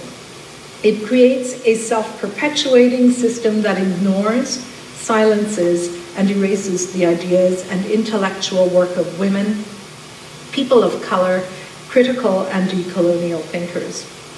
Hutchings and Owens demonstrate that the absence of women and people of color from the canon, quote, is a product of the gendered and racialized politics of canon formation, unquote. They underline that such exclusions are not accidental, rather they are constitutive. Quote, the stated criteria for canonic status reproduce gendered and racialized exclusions not by chance or due to the intellectual failings of women and people of color. It is due to the unstated meanings attached to the selection criteria. These encode understandings of quality or influence that systematically privilege those gendered as male and racialized as white, unquote. Canons play an important role in setting the standard and in determining what is worthy of study or not. They are central to university curricula. They are pedagogical tools that establish what thinkers and ideas should be taught. Canons frame how a particular thinker should be read and by what criteria they should be judged. They socialize generations of scholars and determine what can be produced as knowledge, as well as what counts as knowledge. In the field of political studies, Hutchings and Owens discern, quote, the establishment of a canon of great intellectuals was central to the disciplinary identities of political theory and international relations, unquote. Together with the higher education sites in which they were produced, canons maintain the production of authoritative knowledge within closed circles of the predominantly white men who influenced and debated amongst each other. Until very recently, these institutions had been reserved mainly for white men, who reinforced and reproduced their own voices and male-centric perspectives. In their recent work, they demonstrated that the work of these women who were instrumental in establishing the discipline of international relations, had been suppressed or ignored. Many of these women could not get jobs in universities since they were close to them, and therefore they found different avenues through which they could articulate their voices, and this included political activism and working in professions such as journalism. Now, I'd like to turn to my teaching practice and what I have done to decolonize and regender the political theory curricula. Decolonizing political theory is a key element in pushing back against the system, since the canon that has shaped and defined the discipline underpins how we think about politics and the systems and institutions that regulate our lives and behaviors, including how groups of people are hierarchized. To me, one of the most important things about transforming how we learn is to change our understanding of authority, to change who we deem to be authorities. I choose to teach theories produced by women and people of color to undergraduate students, especially first-year students, since they ought to appreciate that knowledge is not the domain of white European men dating back to antiquity to the present. Rather, women and people of color were also intellectuals with an authority of their own. It is important to demonstrate that women and people of color embody authority and knowledge. Otherwise, by teaching a particular canon of thought as foundational to political theory and to the discipline of politics, we will continue to look to men for leadership and ideas, and we will reproduce gendered and racialized hierarchies and norms of power in both our individual and collective subconscious. I had this in mind when I began to reimagine my teaching to include theories produced by women and people of color, such as Mary Astle, Mary Wollstonecraft, Angela Davis, Ambedkar, and Fanon. And in that slide, here you can see the slide, a decolonized curriculum. It might look like the slide before with the greater number of faces and diversity of faces on it. The idea of decolonizing the curriculum is not to eradicate thinkers of the canon, but rather to interrogate them in relation to questions of gender and race. Each year, I integrate new thinkers into my syllabus. I often include them according to theme rather than chronology. This has transformed my teaching as well as my understanding of the subject matter. It took time, was a process, and is still a work in progress. I believe that by changing how we think and changing who we depict as authors, authorities, and producers of knowledge, we create foundations on which societal and political change can happen. Knowledge is produced in all sectors of society. I do not wish to argue that simply because ideas are produced by women and people of color, they are necessarily critical. To be sure, many of these thinkers are conservative and frequently uphold hierarchies that operate to exclude. Decolonizing requires including thinkers who contest the status quo, even if there are tensions and contradictions in their thought. For instance, Gandhi was radical vis-a-vis the British imperialists, yet he was not sufficiently radical vis-a-vis caste and refused to hear Ambedkar's vision on how to effect deep social and political change. Angela Davis and bell hooks criticized both white women's suffragette and black men's civil rights movements for excluding black women in their demands for the vote and equal citizenship. We might think of Sikhism as a radical philosophy and practice that promotes gender equality, and I'm very proud to be Sikh for this, and repudiates the caste system. What we choose to teach and how we teach it is political. Last year, I published my textbook with my friend and colleague Simon Choate. Our textbook is an attempt to rethink these foundations and to provide a resource for students and lecturers to support their learning and teaching. It is inspired by our teaching and attempts to decolonize political theory. So we wanted to create a textbook that includes a range of thinkers and ideas that might transform how we think of political theory. So the book incorporates all of these thinkers according to themes that structure the various sections of it. And our approach reconceptualizes, and reimagines political thinking. By removing thinkers from the disciplinary canon and reading them in a new frame, we situate and read them in a new light, which opens the possibility to produce novel interpretations and understandings. It recontextualizes mainstream thinkers, situating them in contexts of colonialism and patriarchy, and interrogates their ideas with regard to race and gender. It brings in marginalized thinkers in conversation with mainstream ones, and introduces thinkers who are not usually taught in undergraduate political theory courses, thereby providing a wide range of ideas and thinkers from whom we might learn. So there is a slide where we've got the different chapters and sections of the, So you can just see from the different themes that we have up there that are highlighted in bold, such as liberal modernity and colonial domination, violence, power and resistance, sex and sexuality, the liberal self and black consciousness. That's how we've organized ideas. So it's quite different and novel in how we look at how political ideas are conceptualized. But our book is still organized around thinkers, except for the last part, and that is actually a lacuna. We have a chapter on indigenous ecologies, and it should actually be a section on indigenous thinkers.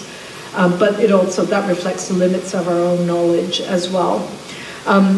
Anyway, the book isn't organized historically. It sometimes includes diametrically opposed thinkers in single chapters, bringing Aristotle right up to date by pairing him with with bell hooks.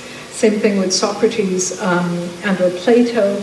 We've paired with Sojourner Truth, as both Sojourner Truth and Socrates were itinerant thinkers who are both illiterate. And we have thinkers such as Edmund Burke and Catherine Macaulay, who were in debates with each other in their own day. So these combinations put into conversation thinkers who propose different theoretical conceptions of politics. Such conversations not only interrogate some of the assumptions of mainstream thinkers, but also they juxtapose different ways of conceptualizing the political, the home, and the roles that people play in society. As such, we disrupt conventional ways of studying political theory. The book is intended to help lecturers recontextualize, rethink, and reorganize their teaching, as well as to support students in their learning. Decolonizing education is not limited to the curriculum and changing how we learn and conceptualize core concepts. It includes decolonizing the university itself. At my institution, SOAS, which is an acronym for the School of Oriental and African Studies, we had a decolonizing SOAS working group that was inspired by student voice, the SOAS approach to teaching non-Western ideas, and a report that our students' union produced called Degrees of Racism. This report demonstrated that students of color, notably black students, were consistently awarded lower marks than their white counterparts.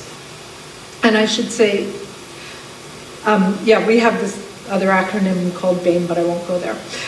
It provoked the report, Degrees of Racism, provoked broader discussion on creating curricula that spoke to the experiences of non-white students and on anonymizing assessment. Recent studies have shown, however, that these measures have not necessarily produced a closing of the attainment gap. So there's still this difference in the marks and achievements of students according to race.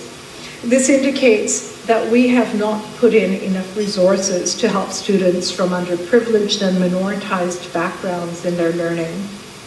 This is problematic For not only does it reproduce racial inequalities, but also it does students a disservice, giving the high fees that they pay and the levels of debt they incur. Other areas of decolonizing the university include supporting women, notably women of color, to progress to the higher levels of the professoriate, and to help those in precarious part-time positions to advance in their careers. Universities frequently rely on part-time and fixed-term academics to fulfill their teaching demands. Unfortunately, there's a disproportionate number of women and people of color in these casualized positions. Decasualization is another aim of decolonizing the university. Creating greater equality amongst students, professional and academic staff is part of this process. However, it is an ongoing struggle, especially in the context of the marketization and neoliberalization of universities. In 2017, SOAS adopted a decolonizing vision that seeks to redress the adverse effects of colonialism and racism, which shaped and continue to impact universities today. And this is what our academic board agreed in November 2017, that SOAS will continue to address the need for decolonization by supporting further recognition and debate about the wide, complex, and varied impacts of colonialism, imperialism, and racism in shaping our university, embedding within our policies and practices a deeper understanding that these impacts produce and reproduce injustices and inequalities within education. A stronger commitment to actively make redress for such impacts through ongoing collective dialogue within the university and through our public obligations. I just want to pause here to say that we changed the word to make reparations to redress because the executive board and board of trustees did not accept the term reparations. The provision of institution-level support to embed this understanding in SOAS's contribution as a public university in the service of the wider world. SOAS was founded in 1916 with the purpose of training British colonial administrators in the languages and cultures of the colonies. From this colonialist inception, SOAS has been transformed into a leftist, Marxist, higher education institution that challenges and seeks to overturn the effects of the coloniality of power. However, the structural inequalities linked to these colonialist beginnings persist, as they do in many post-secondary institutions that frequently support the powers that be and the status quo. And by powers that be, I mean the white supremacist, imperialist, capitalist, patriarchal powers. Nevertheless, the institution aims at decolonizing the curriculum. Given the decrease in government funding for higher education and their increasing reliance on student fees as a main source of income, universities are strapped financially, and education has become commodified, as we talked about yesterday. The movement to decolonize has also become, to a certain extent, marketized, a sales point to attract potential students. At the same time, such institutions promote research and free thinking. Although controversial, and as with other universities across the world, SOAS has tried to limit student protest on the war in Gaza and has shut down the student encampment. Yet if we want to decolonize education and advance principles of democracy, such spaces of free thinking, protest, challenge, and critique ought to remain open and not be shut down by the powers that be. This is controversial, but given the peaceful tenor of such protests and demonstrations, it is important that we maintain principles of democracy whereby people are empowered to express their own opinions, to organize and protest peacefully, rationally, and respectfully. Post-secondary institutions have a key role to play as spaces of critical thinking that challenge society's norms and institutions. especially in the present moment when critical thinking programs of equality, diversity, and inclusion are under attack. In Florida, the Stop Woke Act regulates how race and gender are taught, and courses on African American history as well as critical race theory have been banned. In the UK, our previous government was very diverse, yet Asian and Black MPs scorned critical race theory and rejected policies and values of equality, diversity, and inclusion. In far-right and extremist political climates, universities lose their freedom of thought and are curtailed to producing graduates who do not think, but learn by rote, mimic, and can work in industry and other areas without questioning societal structures or considering how we might confront global challenges. We need only look to the attacks on academic freedom, such as the clampdown on free speech in Hong Kong, the closing of gender studies departments in Orban's Hungary, and the incarceration of academics in Modi's India and Erdogan's Turkey. Free institutions produce ideas and knowledge that support progress, technological innovation, and moral values and understanding. Furthermore, they operate to ensure our democratic freedoms by challenging the powers that be and by providing education and degrees, as Chris Newfield argues, that, quote, reflect deep learning, which links personal identity, self-development, skills, field knowledge, and creative capabilities, unquote. Without being radical, I think it is fair to say that a decolonized stance is one that constantly interrogates and promotes critical thinking, rather than blind acceptance of institutions and structures. Moreover, a decolonized curriculum furthers cross-cultural understanding through the study of ideas produced in non-Western contexts. As a liberal arts institution, the Guru Nanak Institute of Global Studies is such a space in which critical thinking and the fostering of cross-cultural and understanding takes place, as it demonstrates the contributions the Sikh diaspora has made to Canada. By uncovering the history of Sikhs in Canada, advancing the study of Punjabi language and Sikh religion, this institute makes a contribution to global knowledge and understanding writ large, and this wonderful exhibition of ideas is testimony to that. To be sure, it is only in the last 50 years that American and Canadian universities have created areas of studies devoted to the minoritized peoples and cultures that comprise its population, including the UBC Chair of Punjabi Language and Sikh Studies and departments of Indigenous Studies across the country. In the period of Reconstruction in the US, Black Americans set up their own universities. Both Fisk and Howard universities were created in the late 19th century for the education of Black people as slavery was abolished at the end of the American Civil War. Both of these are private universities that preserve and advance African American history and knowledge, as well as universal values of social justice, freedom, and equality. As a private liberal arts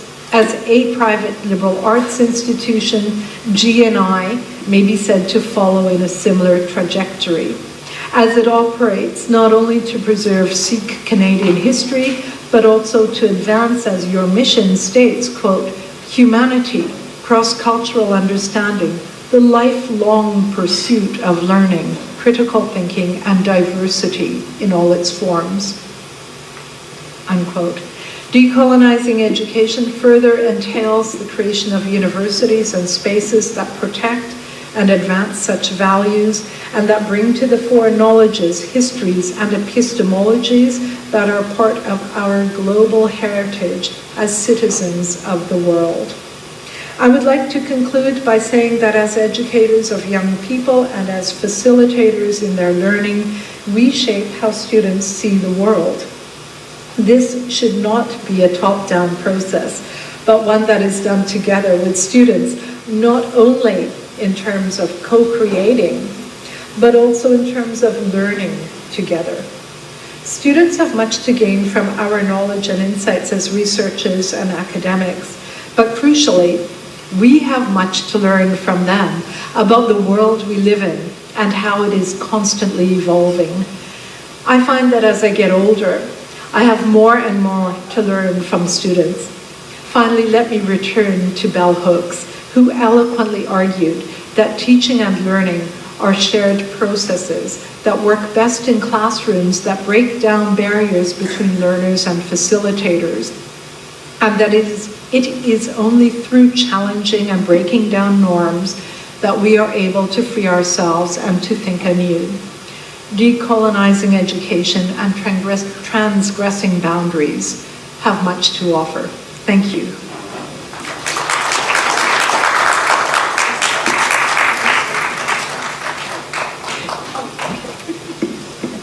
So thank you, Dr. Ramgotra, for that thought-provoking presentation on decolonizing education.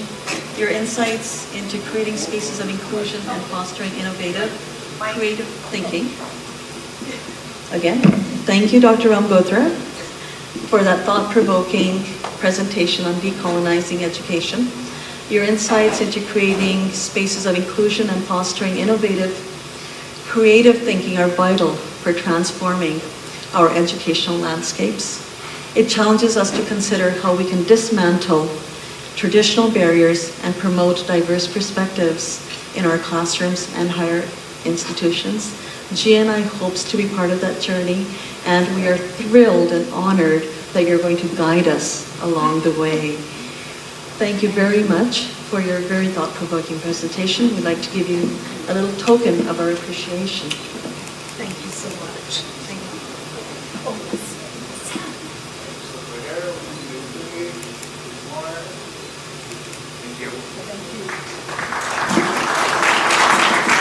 We won't have time for questions and answers right now, but please find her. Oh, there's one question. We have time for one question.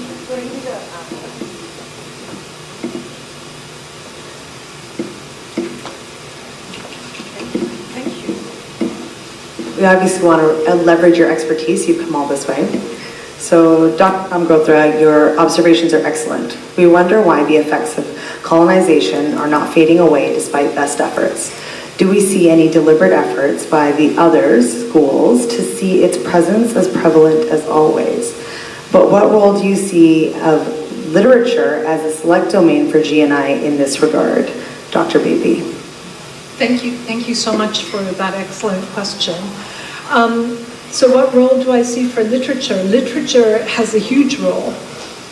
And literature, I'm assuming you mean like Punjabi literature or the like novels and that type of literature, because there are all sorts of types of literature. But it is by reading all of these different literatures that we come to know.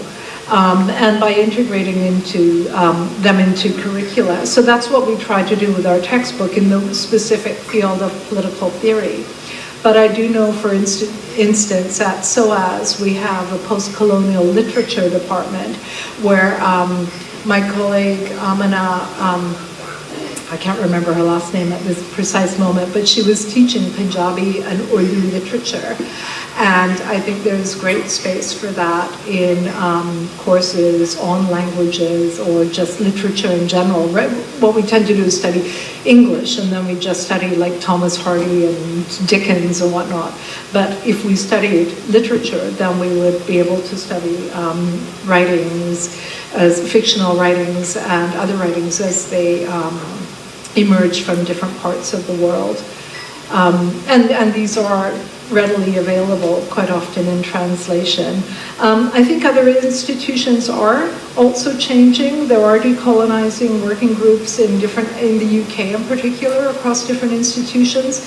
The other day I was at UBC. They're very interested in decolonizing the curriculum. There was a young woman from Saskatchewan who spoke about indigenous political theory, and the department there has more and more students. So you can see this coming up through the young people who are getting their degrees and teaching and diversifying the curricula. So, yeah, thank you. Thank you so much. I'm sure others will have conversations and find you in the break. Thank you, Dr. Ramgotra. Another round of applause, please, for her excellent presentation. Let's move on to our second speaker for the morning. Reconstructing the Zafarnama with contemporaneous manuscript evidence, Dr. Harpreet Singh will be joining us. Dr. Singh is a scholar of South Asian traditions and languages at Harvard University. His research focuses on forming religious identities in pre-modern South Asia and the nationalization of religious communities in the modern era. He engages with a wide array of sources, including Persian, Sanskrit, classical Punjabi, Braj Bhasha, Awadhi, and Urdu. Dr. Singh co-founded the Sikh Coalition, a very prominent Sikh civil rights organization in North America, in response to hate crimes against Sikh Americans after the September 11 attacks. He earned his PhD in South Asian religions from Harvard's Study of Religion Committee and an MTS from Harvard Divinity School. Dr. Singh sits on various advisory boards and is actively involved with the Harvard chaplains, serving the Sikh community through the Harvard Sikh Center. And I also know that he has done excellent youth work over the years as well, and is looked upon as a guide by many youth. We welcome Dr. Singh.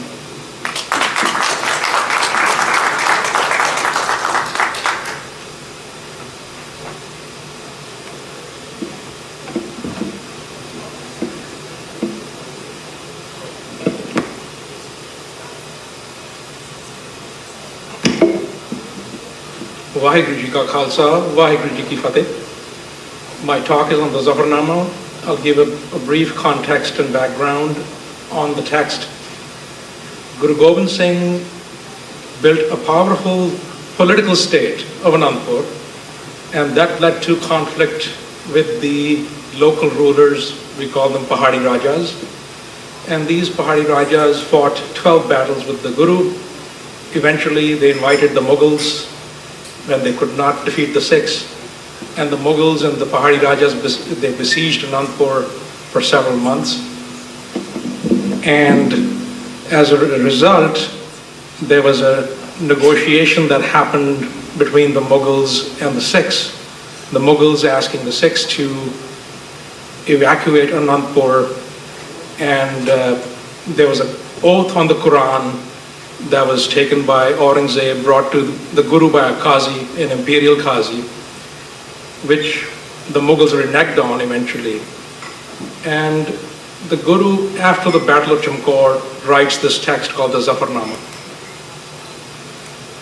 Often we hear that Zafarnama was never written, or it was not something that did much for the Sikhs. But what we see is that Aurangzeb issued 2 royal edicts after reading the Zafarnama. One was to the Faujdar of Sirhind, Wazir Khan, and the second was to the Deputy Governor of Lahore, Muneem Khan, asking them to give Guru a safe passage. And these are preserved in the Ahkam-e-Alamgiri, a text written sometime after 1712, around that period, rather not written but compiled, where this person who was compiling the text put together all the royal edicts of Aurangzeb after he passed away. Also 2 important Sikh texts, Sri Guru Sobha, written in the Anandpur court, completed in 1708, and Parchiyan Sevadas, written in 1709. They discuss the contents of the Zafarnama. Parchiyan Sevadas mentions it by name, and also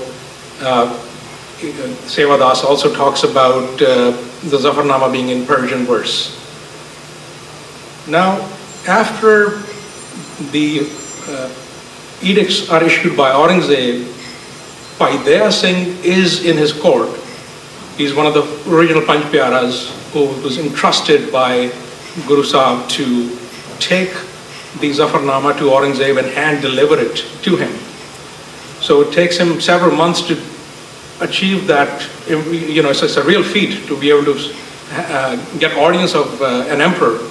So eventually he's able to do that, and then Aurangzeb dispatches a mace bearer, Muhammad Beg, and a Mansabdar, Sheikh Muhammad Yar, with Bhai Daya Singh to escort the Guru back from Punjab to the Deccan so they could have some kind of a negotiation. So by the time they reach Rajasthan, news reaches them that Aurangzeb is no more, and then these Mughal officials, they travel to Delhi.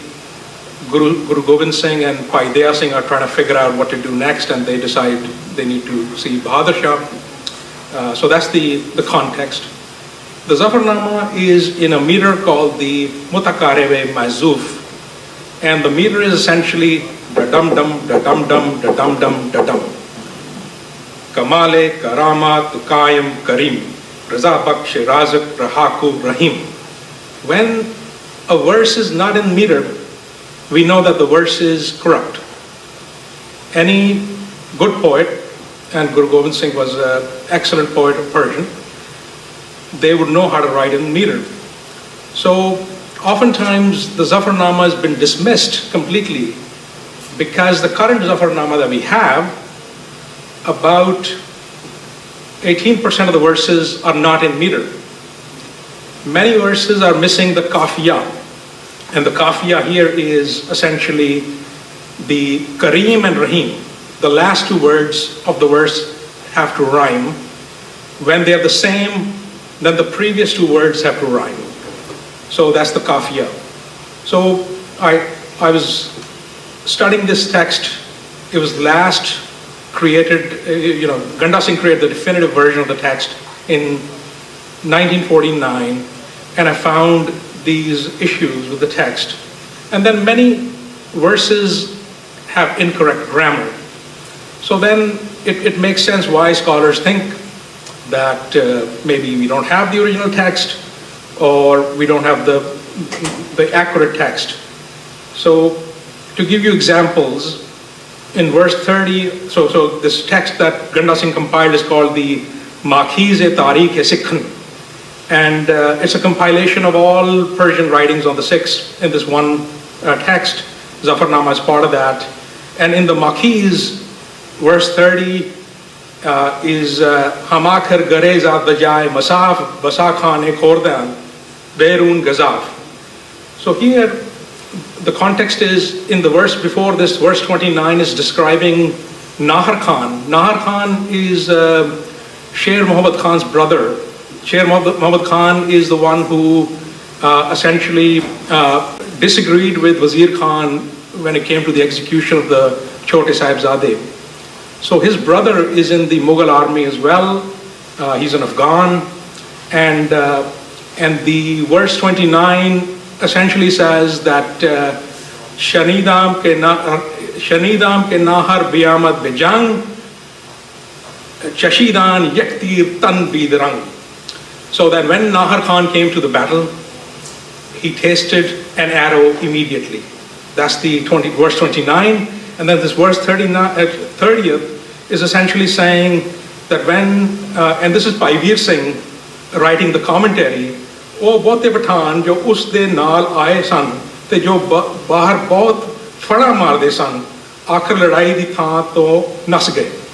That these Afghans who came with Nahar Khan and were boasting, they ran away from the battlefield. Now the problem is that this verse has an incorrect meter. So this word Khanan is we are not expecting a long syllable in that Khanan. We are expecting a short syllable, and that tells us that this verse is corrupt. And when you look at the dictionaries, Khanan doesn't make any sense to say that these are Pathans. And also Gazaf doesn't mean boasting. In no dictionary the word Gazaf is boasting. What Gazaf means is something taken to an extreme or to increase something. So I did some, research, and there is a Patna bead, and I'm going to go through the sources I'm using. And the Patna bead is compiled in 1698, and then the Zafarnama is appended later on to this bead. And what we don't have the original bead, but we have a copy of the bead. So the Patna bead says, "Hum aakhir gurezat bejai masaf, base hum lekhordan berun gazaf." And here, so you see the meter is perfect, and yet in the end he fled, shunning the battle's tide. For the onslaught the enemy faced was fiercely amplified. So my translation here, a bit poetical, but the idea is that gazaf is not boasting. The meaning is correct, the meter is correct. So second example is of incorrect grammar. A very famous verse from the Zafarnama, where he's describing the Pahadi Rajas, the hill chiefs. Manam kushteyam kuhiyan bud parast, ke u bud parastand man bud shikast. This is Ganda Singh in Maquis. Now the problem is that the u here, this should actually be, the he should be under u, not ki. U here means he or she, is a pronoun. And parastand is a plural third person verb. So you cannot have a singular pronoun and a third person plural verb, which again tells us that something is wrong. So we find in the Jammu bead, Jammu bead is from 1765, Manam kushteyam kuhiyan bud parast, ke an bud parastand man bud shikast.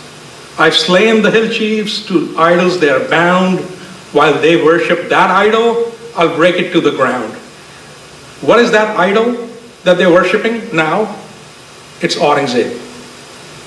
So again, a new interpretation emerges as we get the right grammar and the verse is corrected. So what am I using? I'm using the Anandpuri bead, 1696. This is the oldest bead of the Dasam Granth. Then you have the Patna bead I just mentioned, 1698. Then there is PU 1190, 1698.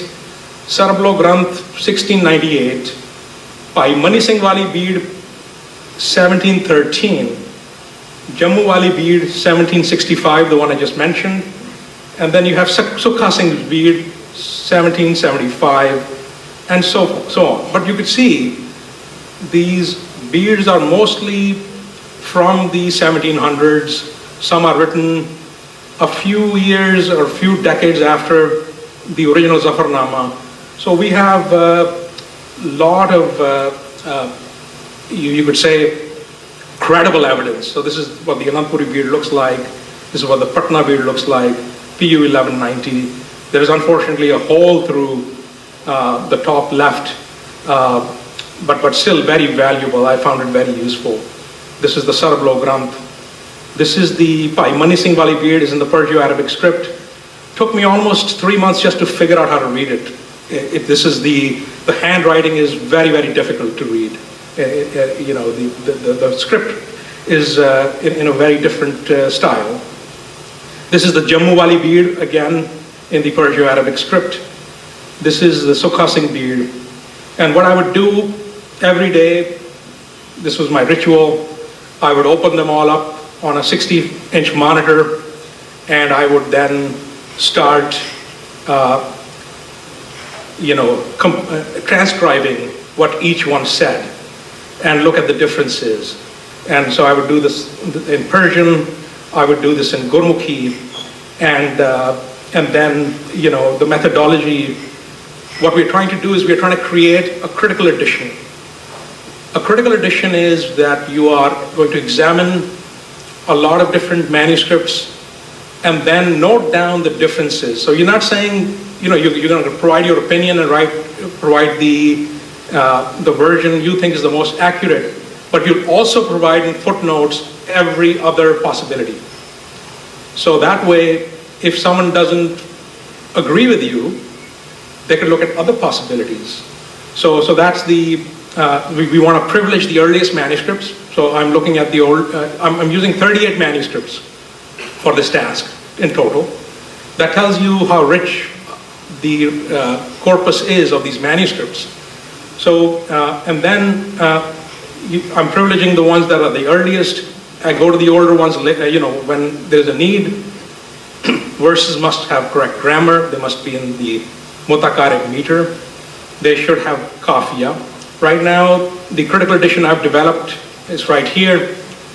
Is all 111 verses are in the right meter.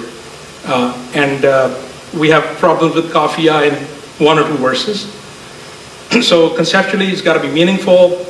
And then we cannot create synthetic verses. I can't say, let me take 1/2 of the verse from this manuscript, take the other half from this manuscript. That would be not permissible. So what comes out of this exercise? Obviously, we got a definitive version of the Zafarnama that will have a very long shelf life, I hope. But at the same time, we are able to solve some very key problems. That you have current scholarship, both by non-Sikhs and Sikhs, that is claiming that Aurangzeb offers Guru Gobind Singh a mansabdari. And it's in the Zafarnama. And these are verses 58 to 61, where these scholars are saying that Aurangzeb is inviting Guru Gobind Singh to Kangar and asking him to stay there. And there are real problems with that. And these are the verses. Just to give you a flavor, I'm going to read some of this. Ke tashrif dar kasbe Kangar ko naad, wazan pas mulaqat baham shawad, na zarre darin raha khatre to rast, hame qawme birar hukme marast, biyata ke man khud zubani ko naam, beruye shama meherbani ko naam, yake aspe shayist ye yek hazar, biyata begiri beman in diyar.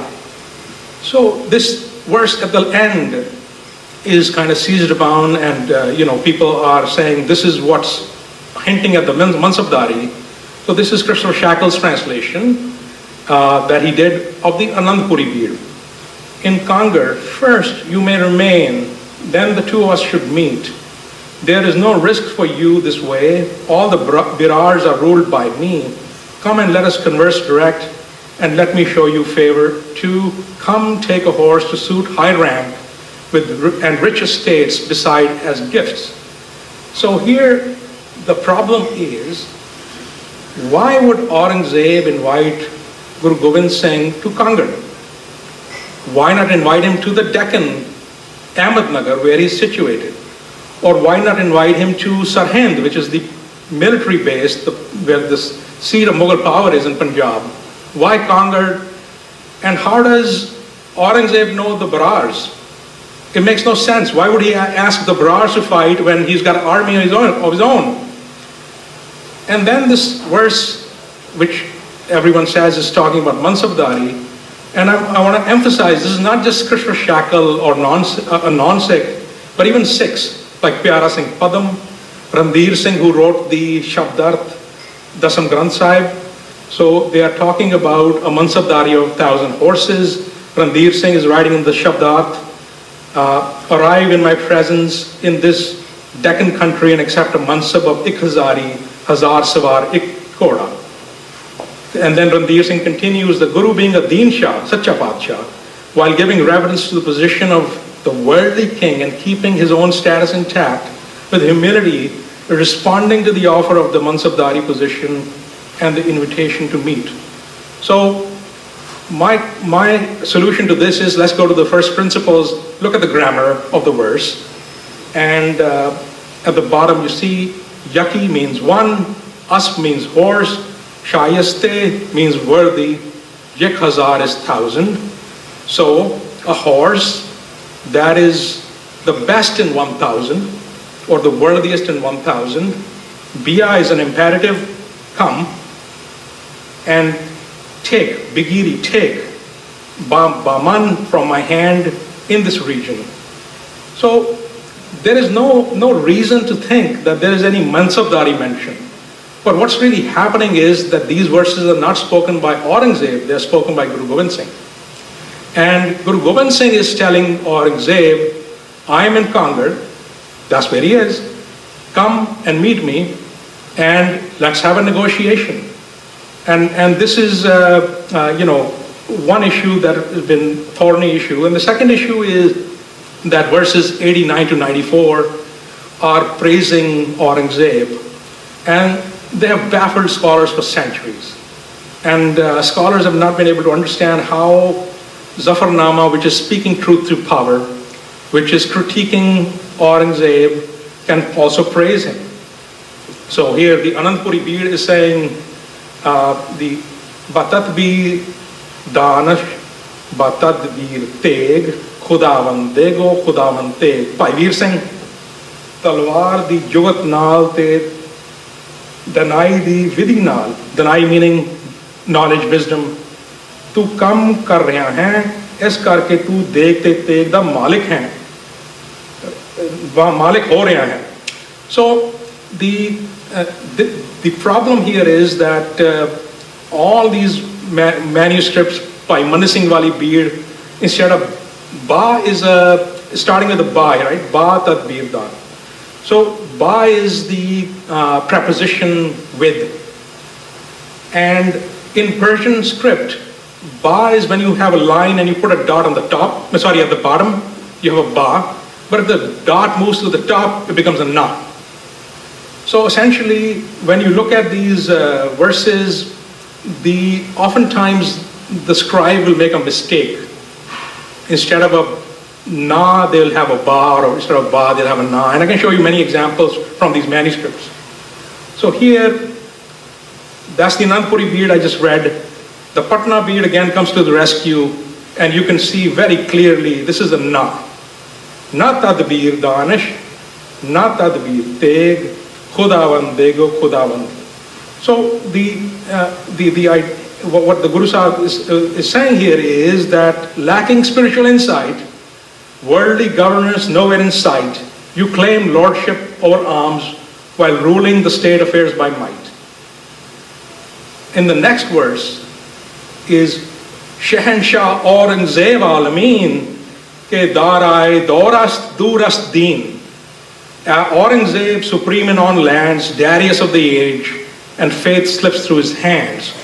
So Dara, Darius III, was a character a king who lost miserably.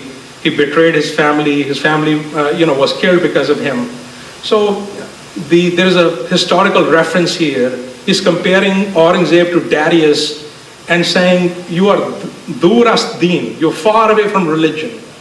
So when you read all of these verses in sequence now, and the last two ending verses are these, you see that there is sarcasm in the beginning, and they end with this.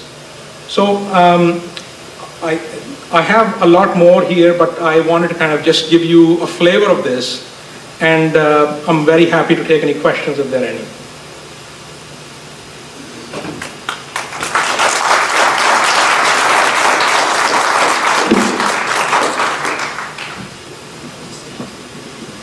Thank you, Dr. Harpreet Singh, for your illuminating exploration of the Zafarnama through the lens of... Thank you, Dr. Harpreet Singh, twice, for your illuminating exploration of the Zafarnama through the lens of contemporaneous manuscript evidence. Your meticulous research not only deepens our understanding of this significant text, but also invites us to reconsider its interpretation in today's discourse. We are fortunate, proud, and encouraged to have young research scholars as yourself who challenge us to rethink what discourse has been happening about Sikh texts for probably centuries. Thank you very much. And we now invite questions. Question 1. The Battle of Jamkar and the martyrdom of the Sahibzadas took place in 1704. So how can we have verses of Zafarnama in a 1696 Anandpuri bead? Yeah, I mentioned this, maybe you missed this, that these the Zafarnama is appended later on to these beads. So you have to imagine, if you are a custodian of a valuable manuscript like the Anandpuri bead, you're going to be a very proud custodian. And if you find that Guru Gobind Singh wrote another text called the Zafarnama, you want to include it in that bead. So that will be added later on, and then that's what happens.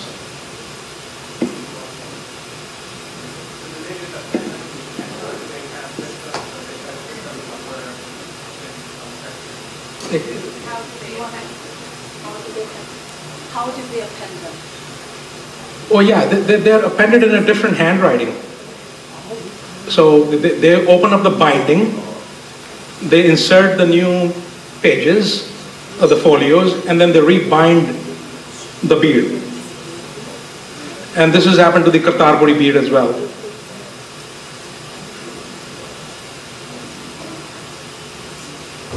Can you just...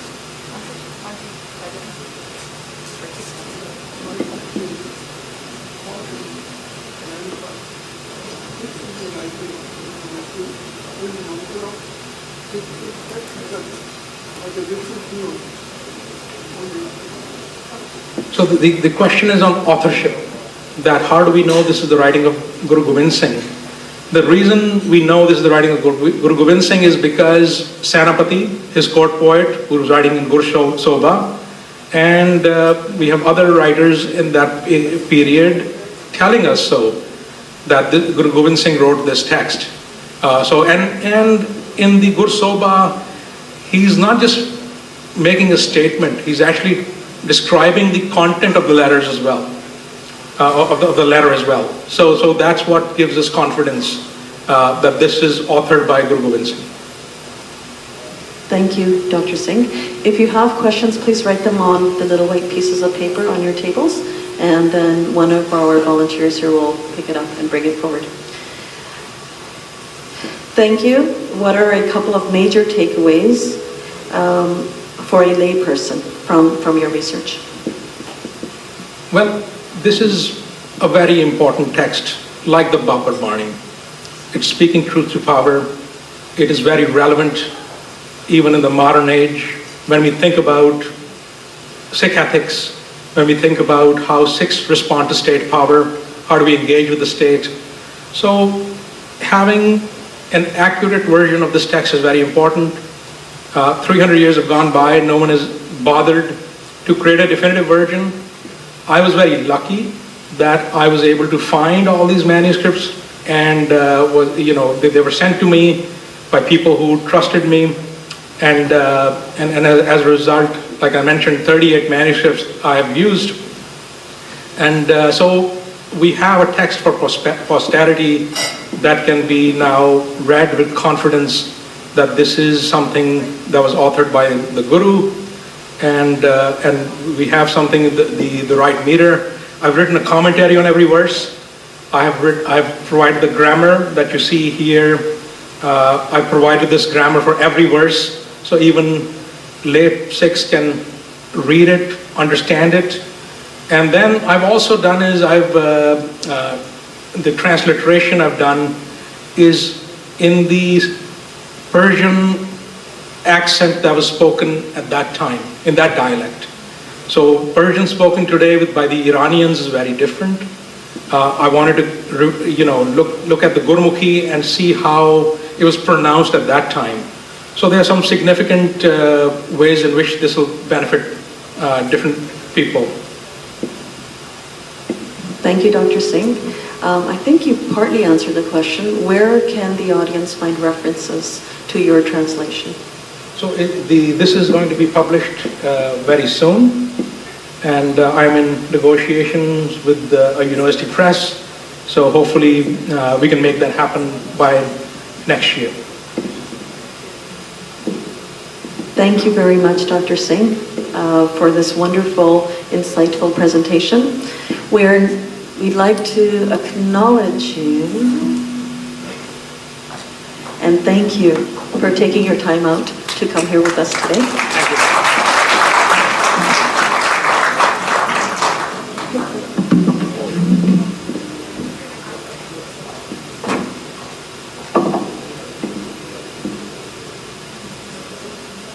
Thank you.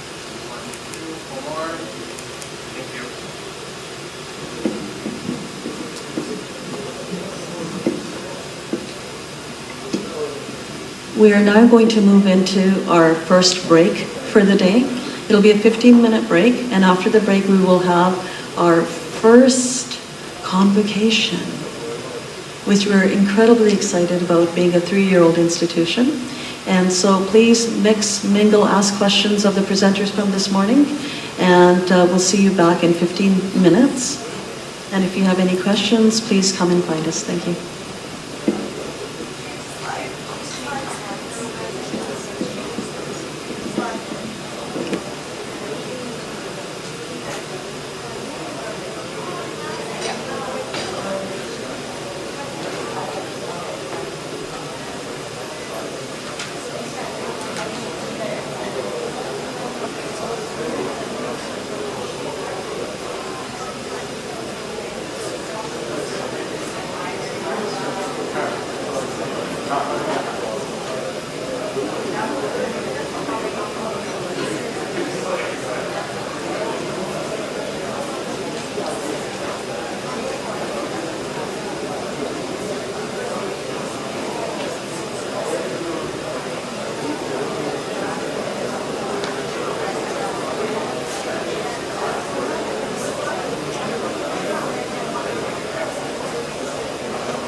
And just a reminder for everyone that we have t-shirts and sweatshirts and books available on the left-hand side there. GNI is a charity. All the funds from these t-shirts and sweatshirts, as well as the books, go directly to scholarships for students, as well as the research efforts that we're making. Thank you for your support of us.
Ravdeep, can I borrow you for a second?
We will be starting up again in a couple of minutes.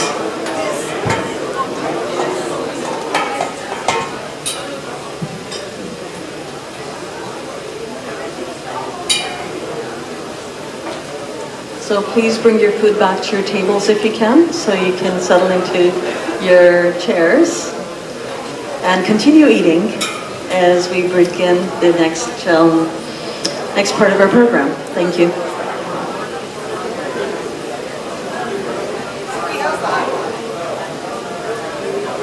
Better. Now the laptop doesn't cover their face.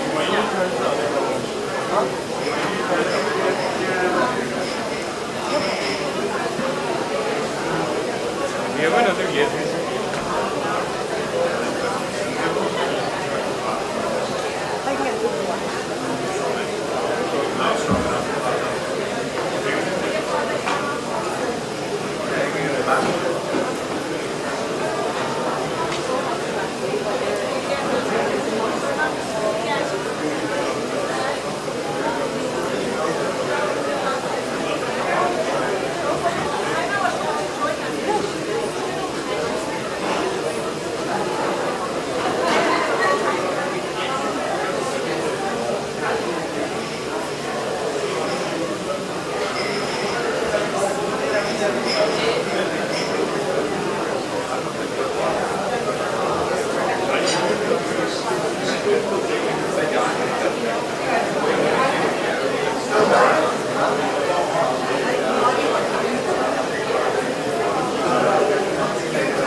Just a quick test for our online community. And if I can also ask everyone to start taking their seats, we'll be starting in just a minute here.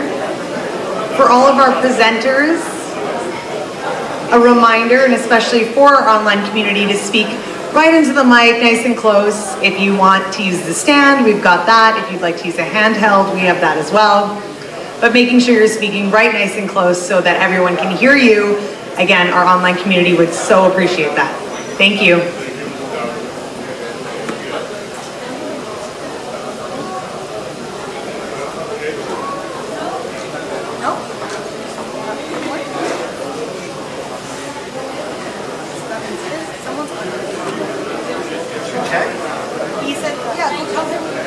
First of all, there's a 30-second to a 1-minute delay. You just walk right out after you have to wait for the delay, bro. It doesn't happen right away. So who's listening in there? Did anyone hear? No one's listening. Who asked him? Can you hear me then or no? Hold on one second.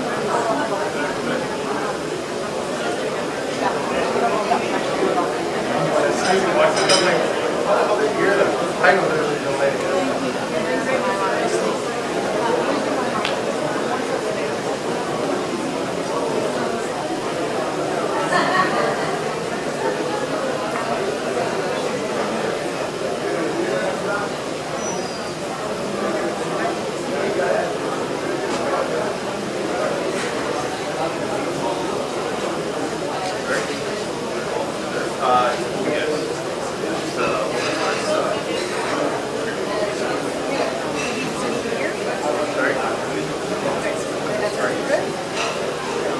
Not that I'm saying I should buy one, but I'm not like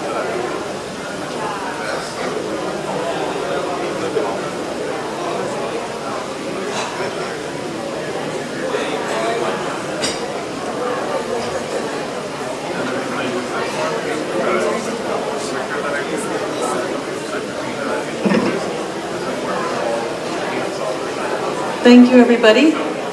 We are now going to move into our virtual convocation.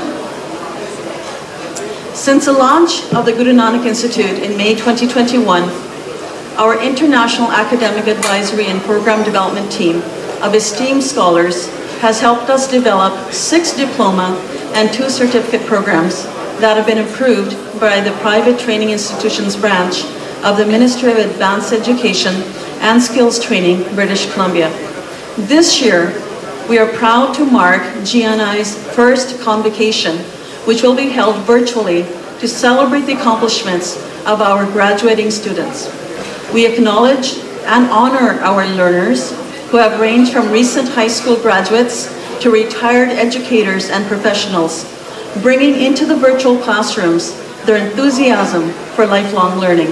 They have enriched the breadth of our curriculum with their collective wisdom and international perspectives and experiences.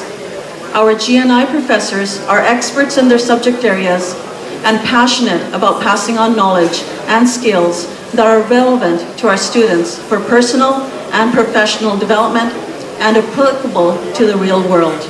Dr. Parmjit Kaur, our faculty member, will be coming to the stage and reading the name of our graduates. Dr. Parmjit Kaur joins us here from Anandpur Sahib. She is a GNI faculty member who teaches the Introduction to Sikhi course and has been doing that for the last 3 years. She is a gold medalist and associate professor at Sri Guru Tegh Bahadur Khalsa College's Department of Religious Studies. She is a notable author and researcher and a member of several institutions, including Punjabi University Patiala's Guru Gobind Singh Ji Department. She edits and oversees the publication of the Guru Tegh Bahadur Journal of Religious Studies. Our faculty member, please welcome me. Welcome. Please join me in welcoming Dr. Parmjit Kaur.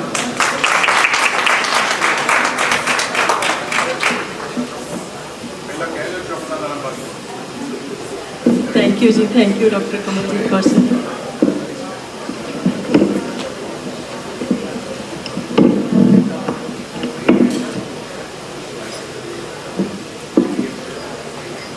Our honorable dignitaries, distinguished professors, delegates and dear students, Vaheguru Ji Ka Khalsa, Vaheguru Ji Ki Fateh. It's my privilege to welcome to you in the first GNI's virtual convocation. Today, we celebrate the culmination of students' efforts, learning and dedication. Dear students, it's a matter of great pride for you and for us to honor you.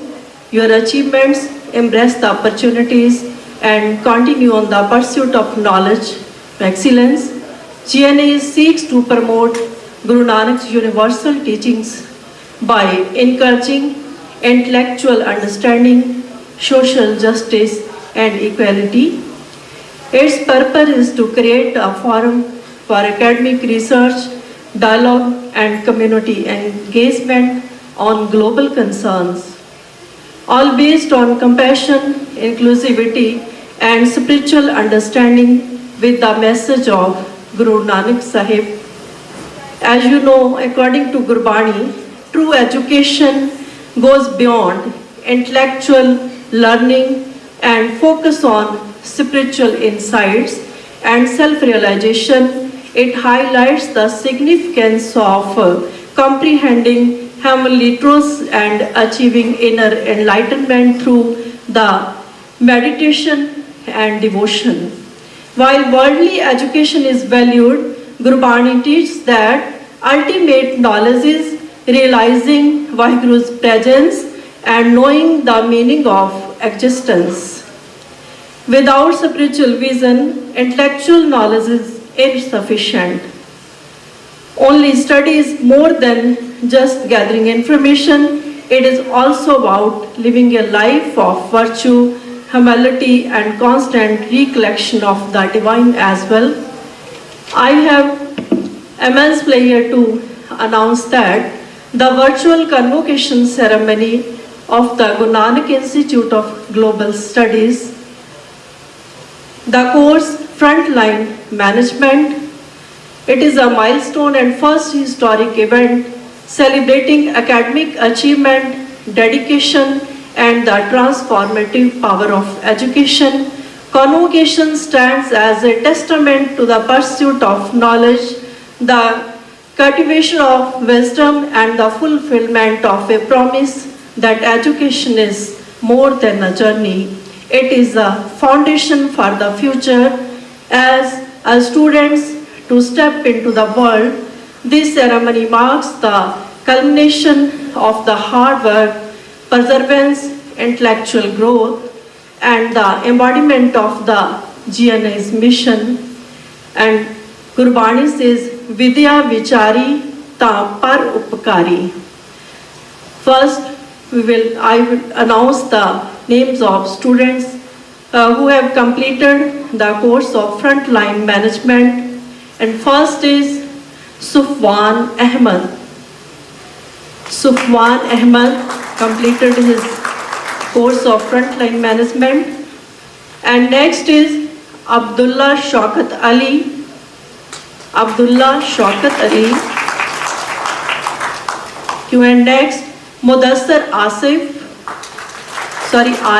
Mudassir Arif. Next is Japneet Kaur Bal. Our next student is Khushbu Bansal. And next, Muhammad Husnain. Next, Dr. Gurvinder Kaur. Jas Mehak Kaur.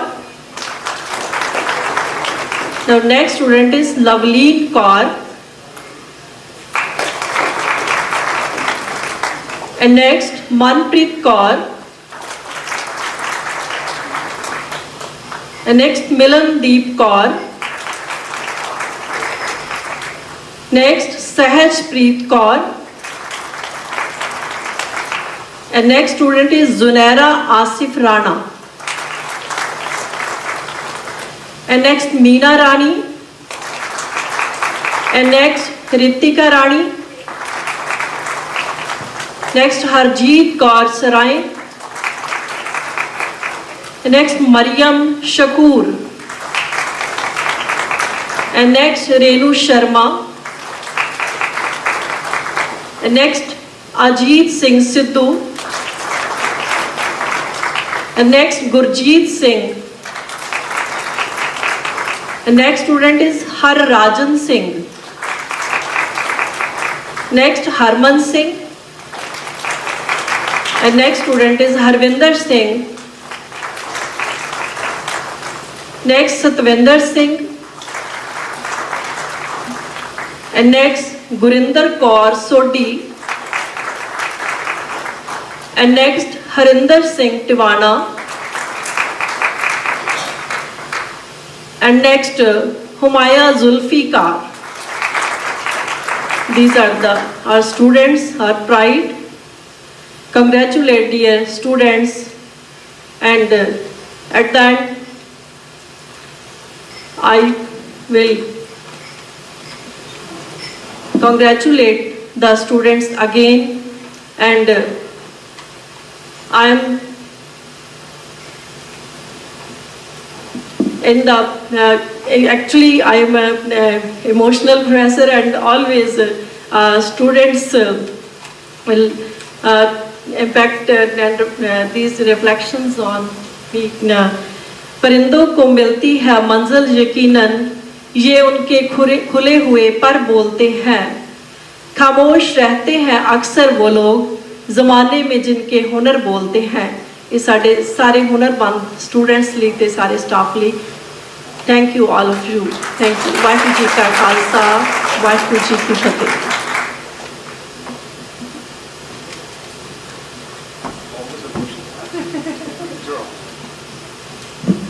ਜਨਮੀਨਾ doctor Paramjit Kaur ਕਹਿੰਦੇ ਮੈਂ emotionally ਤੋਂ ਧੰਨਵਾਦ ਤੁਹਾਡਾ, thank you so much ਬਹੁਤ ਬਹੁਤ। ਮੈਂ ਨਾ ਥੋੜ੍ਹੀ ਜਿਹੀ ਬੈਕਗਰਾਊਂਡ ਤੁਹਾਨੂੰ ਦੱਸਣੀ ਚਾਹੁੰਦਾ ਇੱਕ course the.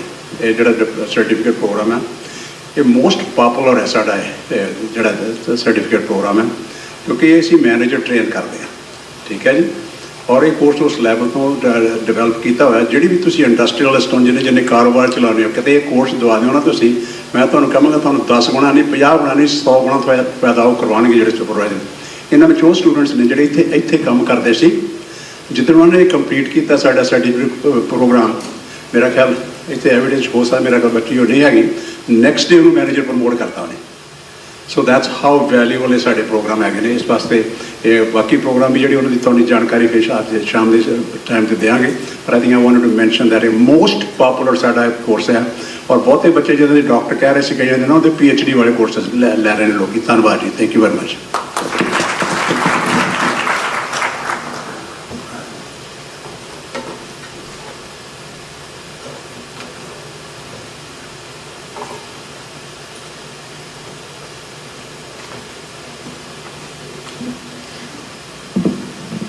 Thank you very much, Mr. Sandhu, and also Dr. Parmjit Kaur. It certainly is a moment of pride for us to acknowledge the students that have worked really, really hard to be part of this historical moment of our first convocation. So thank you again to our faculty and also to our students. We now move into two presentations that we will have.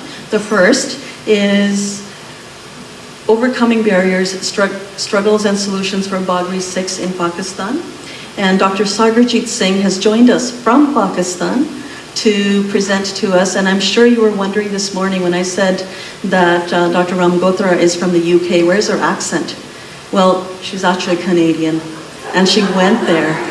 And now we've invited our Canadian back to be part of us again.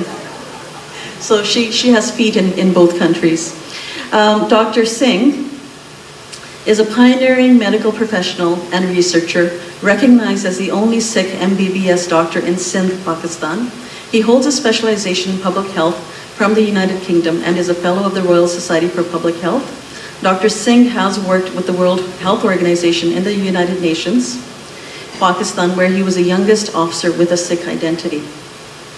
From 2019 to 2023, he served as an executive member of the Pakistan Sikh Gurdwara Prabandhak Committee, contributing to the Kartarpur Corridor project. His research focuses on the social challenges faced by the Bagri Sikh community, a marginalized group in Sindh. Dr. Singh emphasizes the integration of traditional health practices with modern medicine to address healthcare disparities and promote educational opportunities within this community. He is deeply committed to improving healthcare, accessibility, and socioeconomic development for underrepresented groups, advocating for greater representation in professional fields through his clinical and academic contributions.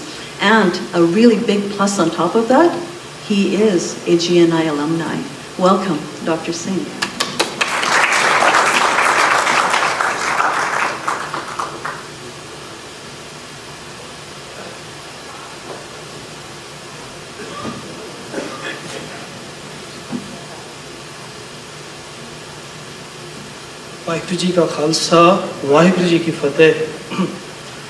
Good morning, everyone. As you can see, my name is Dr. Sagarjit Singh. I'm a public health doctor and originally belong from a very small town, Shikarpur. You might not heard the name of Sindh province. Shikarpur is a historical town. When Guru Nanak Dev Sahib, our first guru, they visited and spent one night for Amrit Vela. So, having a 17 million population, we are just 5 Sikh families in Sindh.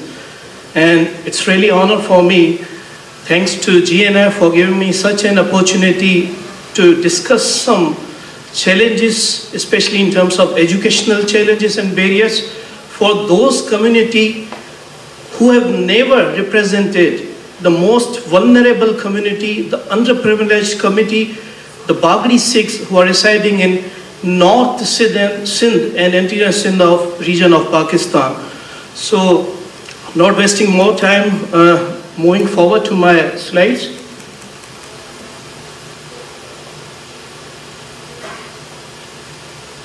So you can see the introduction of the Bagri Sikh. I would start with the phrase of Guru Nanak Dev Sahib, "Hum nahi change, bura nahi koi," which means I'm not good and no one is bad. The community which is never represented, the underprivileged since 77 years and being converting day by day because of poverty, no protection to children and no education to the children. The Bagri community, also called as Wagri, which is originally belonged from a tribal group of Rajasthan. Even now in Rajasthan there is a village of Bagar. So During the partition in 1947, majority of the Bagri community, they moved into the different small parts of the Sindh. And they have their small gurdwaras which they maintain for their worship and for the daily community events. You can see the major portion of the Bagri community resides in North Sindh, which is Shikarpur, from where I belong, and Larkana, the neighboring districts, some Kashmir and other nearby districts.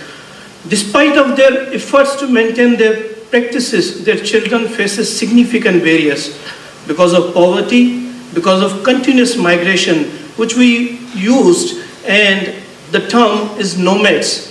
They are continuously moving from one place to another because of some economic conditions and just to earn the daily wages. And discrimination based on their class and caste, which we will discuss in next few slides. This is the demographic picture and some statistics of this community. You can see it's really unfortunate situation in Pakistan.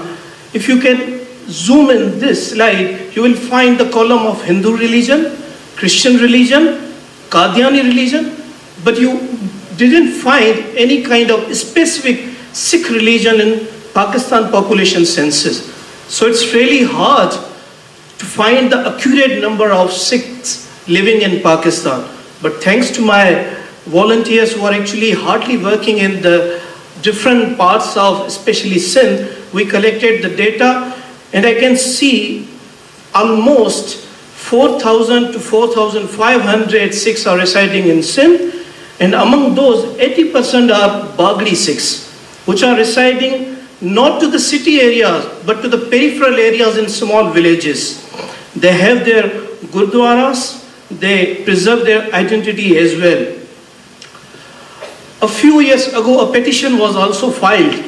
I think in the last census, our few Sikhs, they have filed a petition to the court for not having specific identity in the population census, which really struggle for us to ask for our basic human rights and for the social services.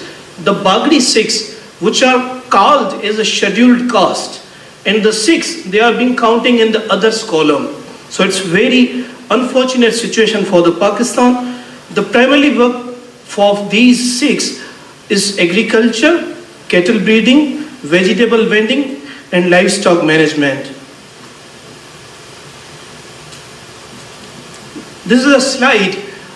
I was already working with the WHO, and I was the youngest Sikh officer in the United Nations since 2016 to 2023. So this is one of a picture of my field work. During the field, I came across with the different Bagri communities, and every Bagri community is facing different types of challenges. So you can see the UNICEF data, it's a United Nations data. The Pakistan is facing very critical educational crisis, with millions of children are out of schools. Especially the girls are particularly vulnerable due to their socio-economic and cultural barriers. With this, there was a recent natural disaster like flooding in 2022, which have further elevated this issue. As you can see the statistics, the Pakistan is second highest number of out of children globally. If I talk about specific my own region, the 52% of poorest children which are living below the poverty line, they are out of children, and majority of portion is girls. So this is one of a picture taken with the Bagri women. I would say in Gurbani we used to recite Sokyu Manda Akhiye Jit Jame Rajan.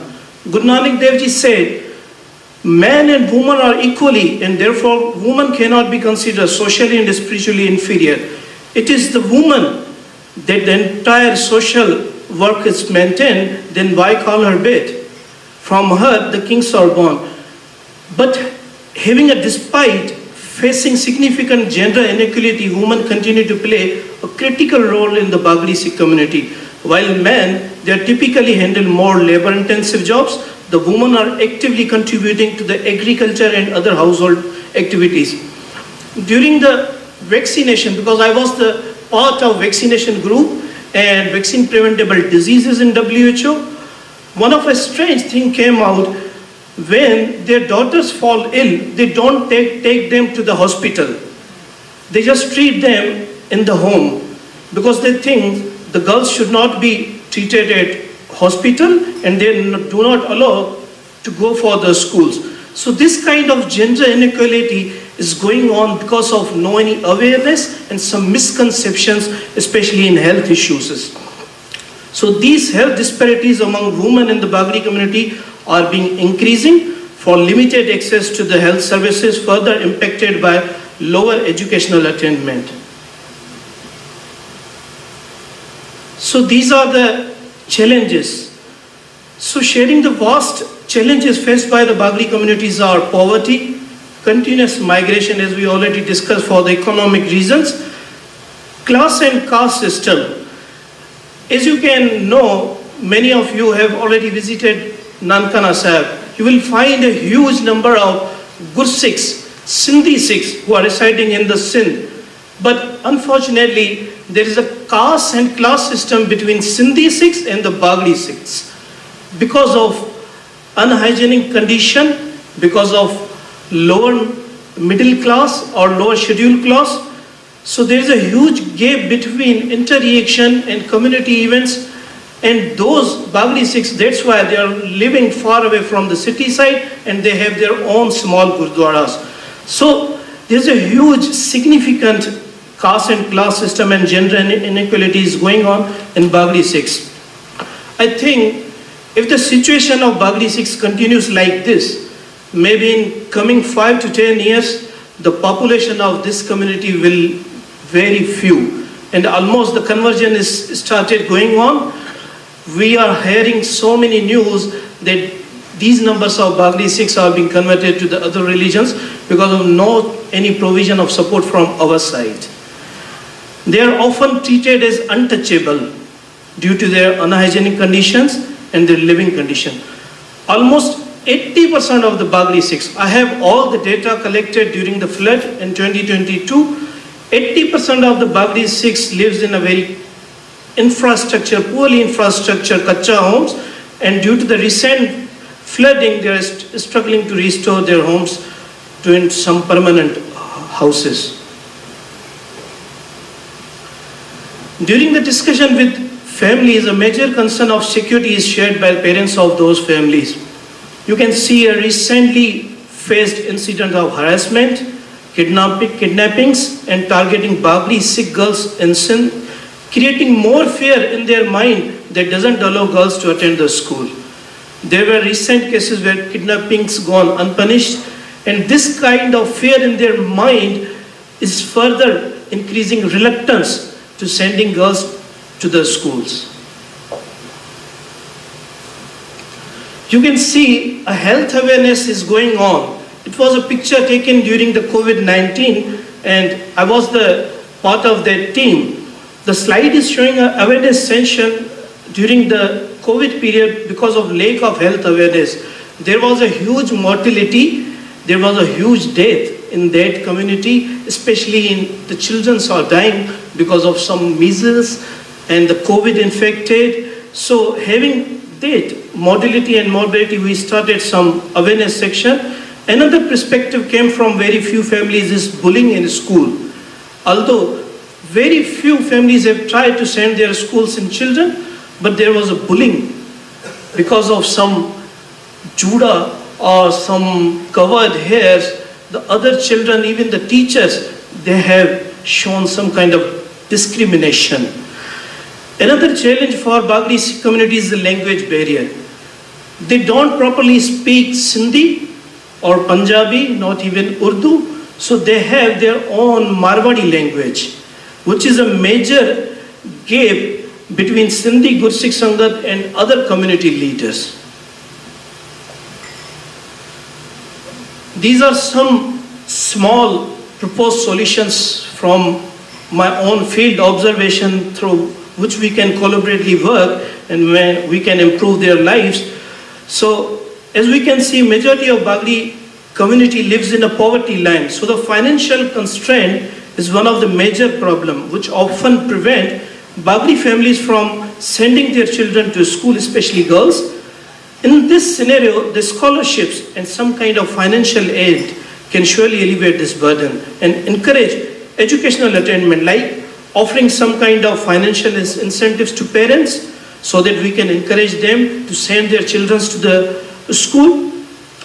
Where limited access of quality education ultimately restricting employment opportunities, vocational training will surely help them to equip their skills needed to secure better paying jobs, like giving them skills in different courses like carpentry, tailoring and other vocational skills.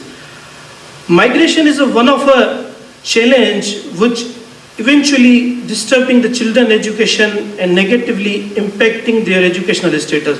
So the community-based, a small community-based, having a teacher from their own community will surely give them a stable learning environment that minimizes the impact of migration. So this was a picture taken in 2022 when the flooding was going on. You can see the discrimination, harassment and violence have created a challenging environment for Bagli Sikh communities. But although there are some strict policies in place in government, but in ground reality, it's totally different. So by implementing these strict anti-discrimination policies, the Bagli Sikhs, we can create a more inclusive atmosphere where every child feels safe and respected, especially in terms of girls. There were recent so many cases of conversion. Unfortunately, the Sikh community living in Pakistan couldn't resist. So there could be a protect and legal support system for those girls, especially who are not going to the school and who are trying to get in some education from the education sector. And engaging with the Sikh communities is really important for the building trust and understanding so that they can work together to create a more inclusive society. The language barrier, which is one of the significant challenges for Bagli children, providing a language support services can surely help them to overcome these obstacles and can succeed academically. The recent flooding, which has had a devastating impact on Sikh community, especially the Bagli Sikh community, the post-disaster relief efforts are essential to stabilize home so that we can rebuild their communities to ensure that education is not disrupted. I think by taking these smaller and immediate solution steps, we can create a safer, more inclusive and supportive environment for these Sikh children in Sindh. These are some long-term strategies where there is a huge need of immediate attention. As we all know, the early childhood education plays a crucial role in preparing young children for success. And by investing in quality early childhood education program, we can improve educational outcomes, increase school enrollment, and foster lifelong learning. With this, developing a strong community leaders from within the Bagli community is essential for advocating for their own rights and needs. By providing leadership training, some mentorship opportunities, we can surely empower many individuals to make a positive impact. And collaboration between government and international agencies. Like during the flood, many international agencies like United Sikh Khalsa came forward, but it was for the temporary purpose. So there was no permanent solution. The continuous collaboration between government agencies and NGOs is really crucial for ensuring effective program delivery and support for minority communities. I would like to share one of activity, as you already see, the COVID. When COVID cases were increasing, me and my team, we advocated some active young leaders from the Bagli community, and we have given them the COVID preventive measure sessions and asked them to spread and to continue those sessions within their own houses, within their own schools, within the Gurdwara as well. So it was an example of how we can create, we can foster, we can encourage those leaders to come forward within from the Bagli community. This is the second last slide of my presentation, one of a case study by Janam Singh. Maybe some of you know the ex-head Granthi by Rajveer Singh or by Janam Singh. He started visiting these communities in 2016 and I was a part of that team. Bhai Janam Singh ji was performing Kirtan and Katha in one of a very small village located in Larkana district in Bagri Sikh communities. A very active boy was assisting and doing seva in front of Bhai Janam Singh ji. Bhai Janam Singh ji, impressed by the boy, interest and dedication, and invited the boy to come Nankana Sahib for further education. The boy's parents agreed and he moved to the Nankana Sahib. He spent 2 years where he completed his primary education, learned Gurmukhi, learned Kirtan, learned Gursikhi Vidya, and after 2 or 3 years, recently 2 years, one of a couple, a Gursikh couple who belonged from Germany, they visited Nankana Sahib and coincidentally visited Bhai Janam Singh house. They adopted the boy, which is currently now living in Germany and spending one of a great life. This is the last slide of my presentation. As you can see, there are huge amount of educational barriers facing by the Bagri Sikh community, which requires a comprehensive, multifaceted and holistic approach that addresses both the immediate need of young Sikhs and underlying systematic issue. And we must take targeted interventions like including poverty alleviation programs, anti-discrimination some measures, meeting with government and investing in educational infrastructure.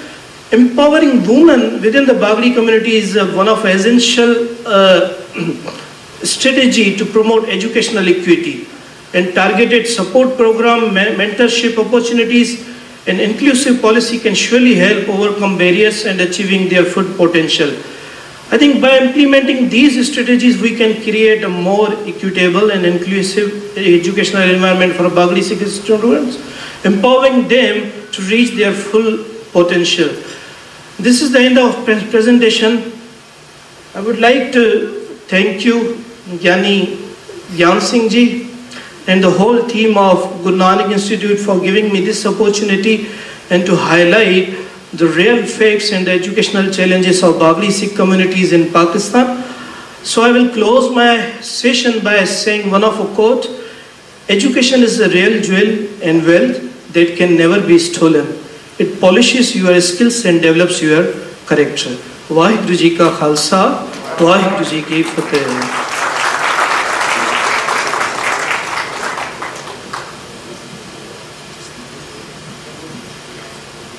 Thank you, Dr. Sagarjit Singh, for sharing the powerful stories of the Bagri Sikhs in Pakistan with our international audience today.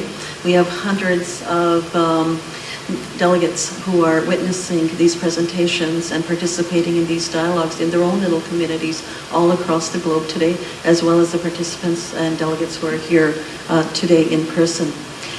Your presentation highlighted both the struggles that the Bagri Sikhs face and the innovative short-term and long-term solutions that can help overcome these barriers. And I must say, I knew nothing about the Bagri Sikhs before I heard it from you.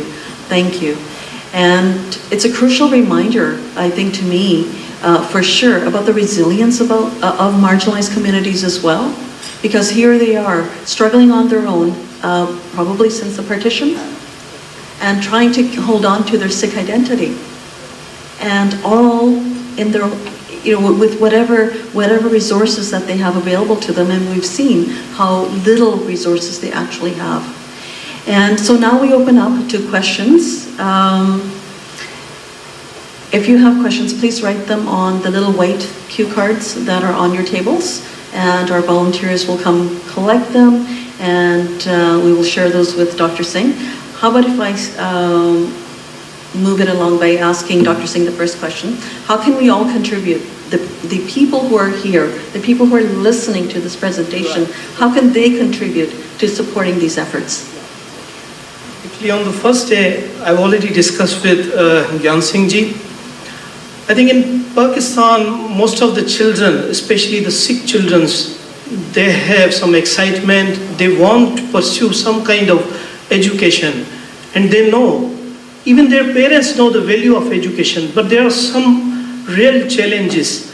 Like for the eligibility criteria, they know they can't meet certain kinds of eligibility criteria, and if they check the huge amount of finance, especially for private education, they would resist. And it's been continuous trend, not from their parents, but from their grandparents. So it's going on. Their grandparents told to their children that you have to work. So it's just like a child labor. And their children, they are continuing the same trend. So there is no any revolution.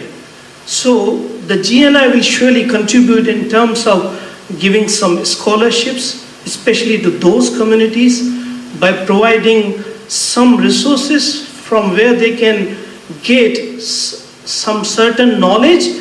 And within the Pakistan, I would like to encourage those international NGOs, those charitable organizations to come forward so we can build some vocational trainings.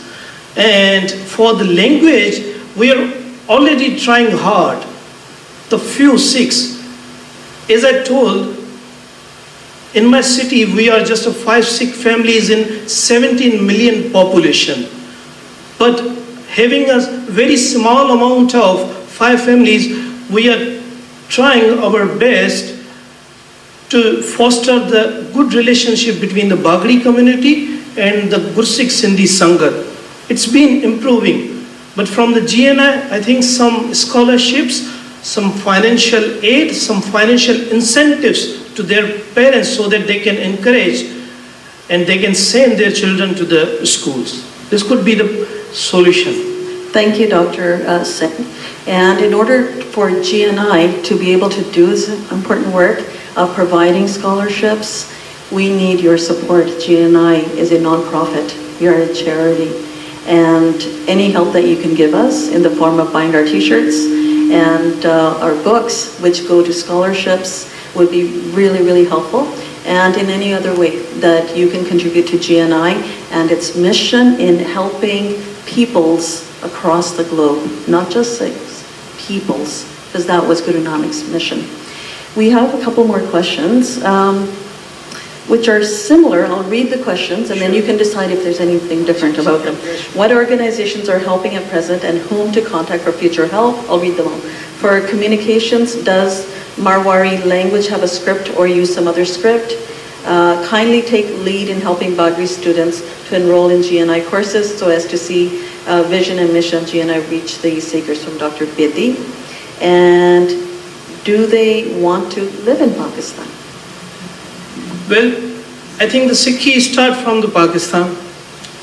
As we already know, the Guru Nanak Dev Sahib Ji, the first Sikh Guru, we used to do ardas on a daily basis, Darshane Didare Bakshu.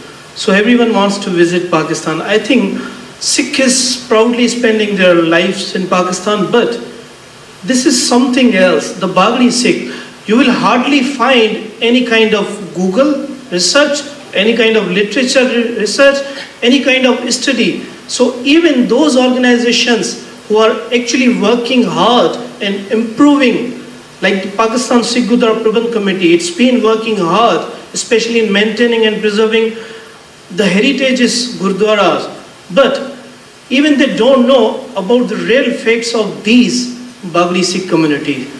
So this is just a start, and my study is still going on. So we are taking interviews, we are collecting a qualitative data from those parents so that we can publish and we can work with the government and the international, our Sikh organizations who can come forward and to support these Bagri Sikh communities. And what was the other question?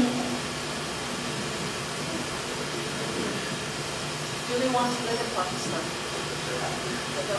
Well, as you can see, the economic conditions, the political conditions are really unpredictable in Pakistan. We can't predict. Even the citizens who are actually living in Pakistan, regardless of any religion, the youngsters, they are moving just because of getting education. So the education is the only way they are trying to get an education from the foreign countries, and this is the only way they are moving from Pakistan to the other countries. So that's why I think that if we want, we can support them, and it's their own ownership, it's their own wish. If they want to move, we can surely support them.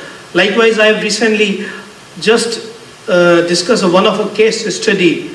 So the child is having a wonderful life in Germany. So we can eventually support more other children as well.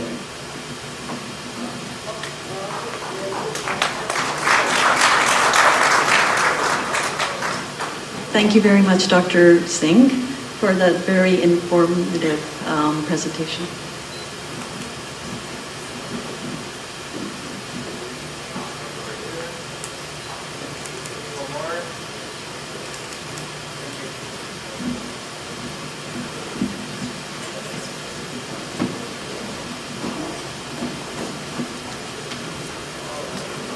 One more presentation before lunch.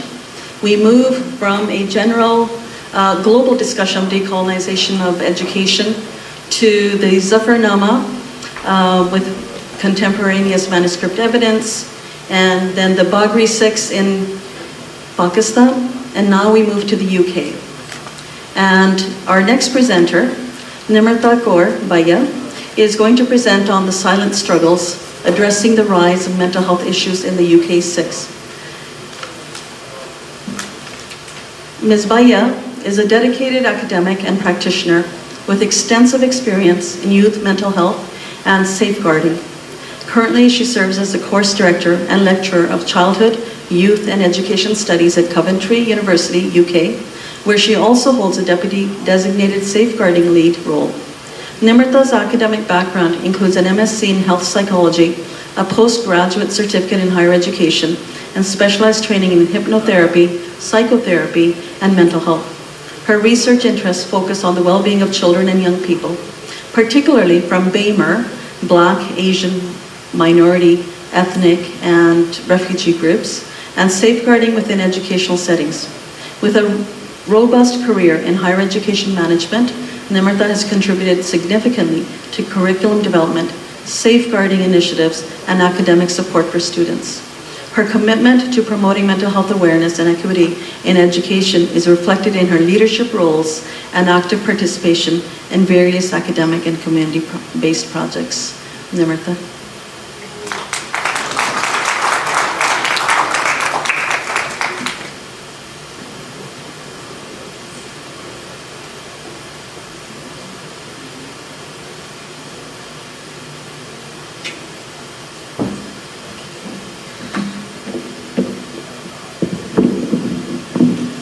Tall, so I have to adjust this. Hopefully you can all hear me okay.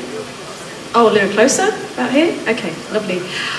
If I start to pace across here, I apologize, that's by default.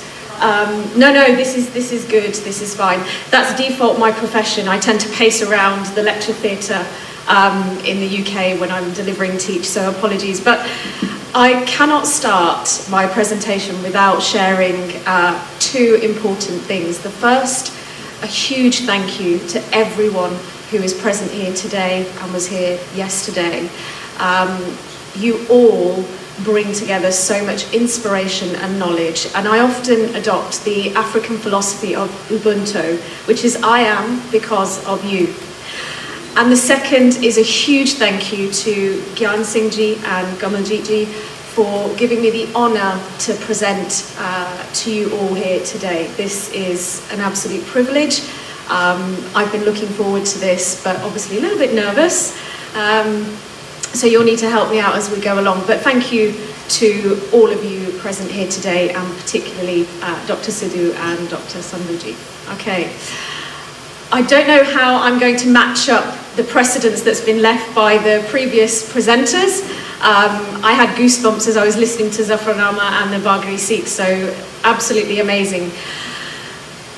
I will not try to reintroduce myself, but I think what might be really interesting is why am I here? Why am I interested in welfare, mental health of young people, and how do I connect that back to Sikhi? How does that relate back to me? There's one thing I always recollect from my childhood, which my parents, as champions of education, always encouraged me to think about is, if you are studying, you are accessing education, and you are able to build or forge a career out of that, the biggest duty or responsibility you have is to give back, to create change as a result of that. And so for me, the biggest motive is about impacting change and giving back to our young generation, particularly within our community.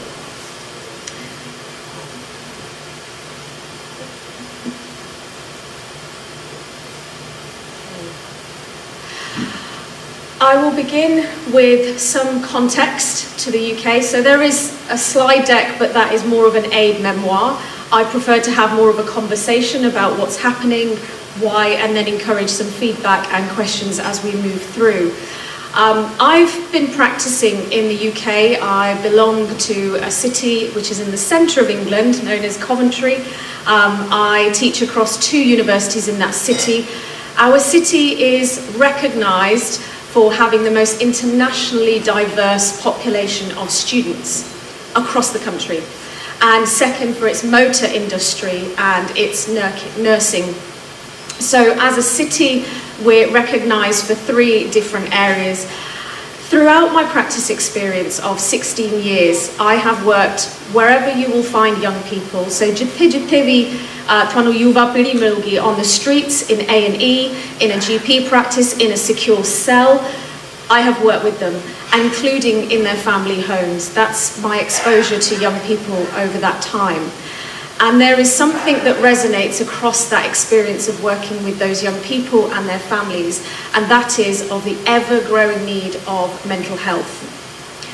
It's a topic we all know about, we identify with, and maybe at some point in our lives we have experienced some shortfall, or we've questioned our own mental health. And I will remind, mental health in Punjabi is Manasik Sid, which again is not commonly known. It's not commonly, we don't talk about our mental health using those words or that literacy.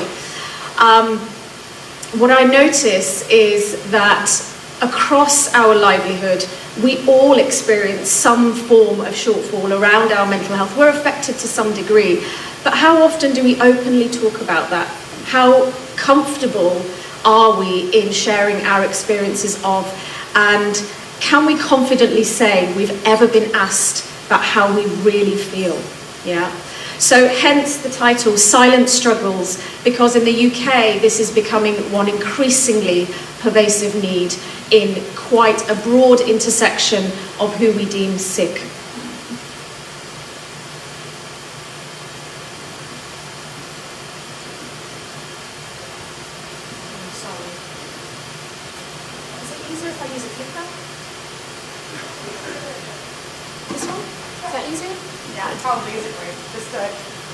Okay, so before discussing anything about why mental health, why is it increasing in the UK, it's really important to address context. So who is Sikh in the UK? Who do they represent? How do they identify with our faith? Now, in the UK, we have a population just short or shy of 600,000, which is about 0.9% of the overall population.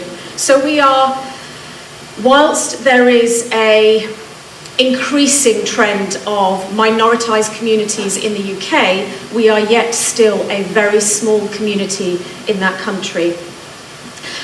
The most densely populated regions in the UK across, so we're talking Ireland, England, Wales, Scotland. England is home to probably the most Sikh community you will find anywhere across that country. And there are key prominent areas, some of you may already identify with them or you have heard those names, are Birmingham, Wolverhampton and parts of London, so Southall, Slough, Gravesend. They are home to more of our Sikh community in the UK. We also, in the UK, in more recent years, observe a very young population. And by young, and this is not to offend anybody, we're referring to those aged between 30 and 50 years. So people within my generation, my parents' generation, they make up the greater part of the Sikh population. We also, and this is quite a contrast, are recognised as one of the wealthiest or successful and prosperous communities in the UK. We are the first ones to own our homes. A lot of our children and young people access higher education in some of the Russell Group universities, but we know that there is a gap in attainment levels of young people from minoritised communities. So it's quite a contrast in terms of when you look at mental health as a rise, but equally at a material level, we're quite a thriving community. So who make up the Sikhs in the UK? I've chosen to go with images because I don't want to bore you with too much text format. I just want to talk to you about who we are in the UK. There are people of my grandparents' generation who will have arrived in the UK, so they are your first generation of Sikhs who were manual labourers. They worked in foundries, factories. Really, they left the Punjab to earn a livelihood. We then have the community of families who are their children, so parents of people like my generation, and the greater population, as I shared earlier, between the 30 to 50 year group are our younger families, where they are perhaps second or third generation of Sikhs in the UK. But in recent years, during the pandemic and just after, we saw a boom of two kinds of new migrant communities from India, and those are couples newly wed who are professionals, so those who are doctors, surgeons, gynaes, teachers, and those who are straight direct from a village or a city to access an education in the UK. So there is quite a difference between the age, the demographic of the kind of Sikh you will find in the UK. And I think that's really important because only then we can try and understand what their individual needs are around mental health. So who is struggling? In recent years, there has been a real push from those who are professionals and academics like myself, who are interested in understanding what are the needs of our community. How can we help? How can we give back our skill set to our communities? And there were 3 reports that were undertaken in less than 2 years. In 2023, academics undertook a survey to have a look at the needs analysis of Sikh families in the UK. So where are they? What do they need help with? What are they struggling with? And the one most important need that came through of that report was health. And when we say health, I mean mental health specifically. So this deterioration in our description of wellness. And we could all discuss what is an inclusive definition of feeling well. We also, last year, undertook a survey, a qualitative and quantitative survey, as part of a network that myself and colleagues created, Sikhs in Academia. The idea or the purpose of the network was to bring together students, those employed in academia or higher education as professionals, so anything from the Vice's PA, who is Sikh, right through to a student who's just arrived from India. It was about bringing them together to share their collective experience. What do they need? How can we help and support each other? And as part of our early research endeavour, what we noticed was an outcry from students, those that were from the UK, born and bred, and those that were overseas around mental health. We're struggling. That was their message. We also noticed that in the UK there are approximately 250 plus universities, public and private, and out of that number only 20 universities have a Sikh chaplain. So if you think about the ratio between the number of Sikh students and professionals, the number of universities, and the number of chaplains who are there to offer them support and guidance, it's huge, yeah? That's one of the endeavours that we're undertaking at the moment, is about recruiting and training new Sikh chaplains across our universities in the UK. We also undertook a summit earlier last year, which was a call to all the Sikhs in the UK to understand how they identify with our faith and what would they like from our state government in terms of responding to their needs. And again, out of a national call that was over 4 weeks, we had 15 people who submitted a statement, who arrived to share some qualitative narrative around their experiences of either supporting the Sikh community or their lived experience as a Sikh. And again, the most pertinent theme was young people who feel voiceless, who face a daily intergenerational difference in articulating their experience of health, and also those from caste groups, those who are further marginalised because of a disability, because of their caste, experience additional struggles that affect and exacerbate their overall mental health.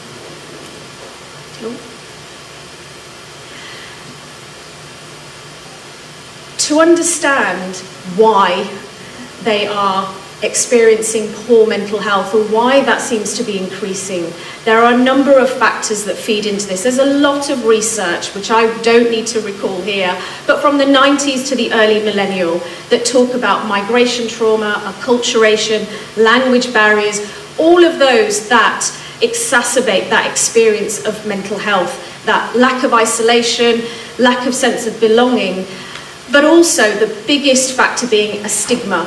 We do not like talking about mental health, or perhaps I would argue we don't have the emotional literacy to articulate our mental health. How many times do we ask that question about how are you? In Punjabi and in English. Perhaps just cast your mind for 30 seconds when you greet somebody, how you ask them about how they're feeling.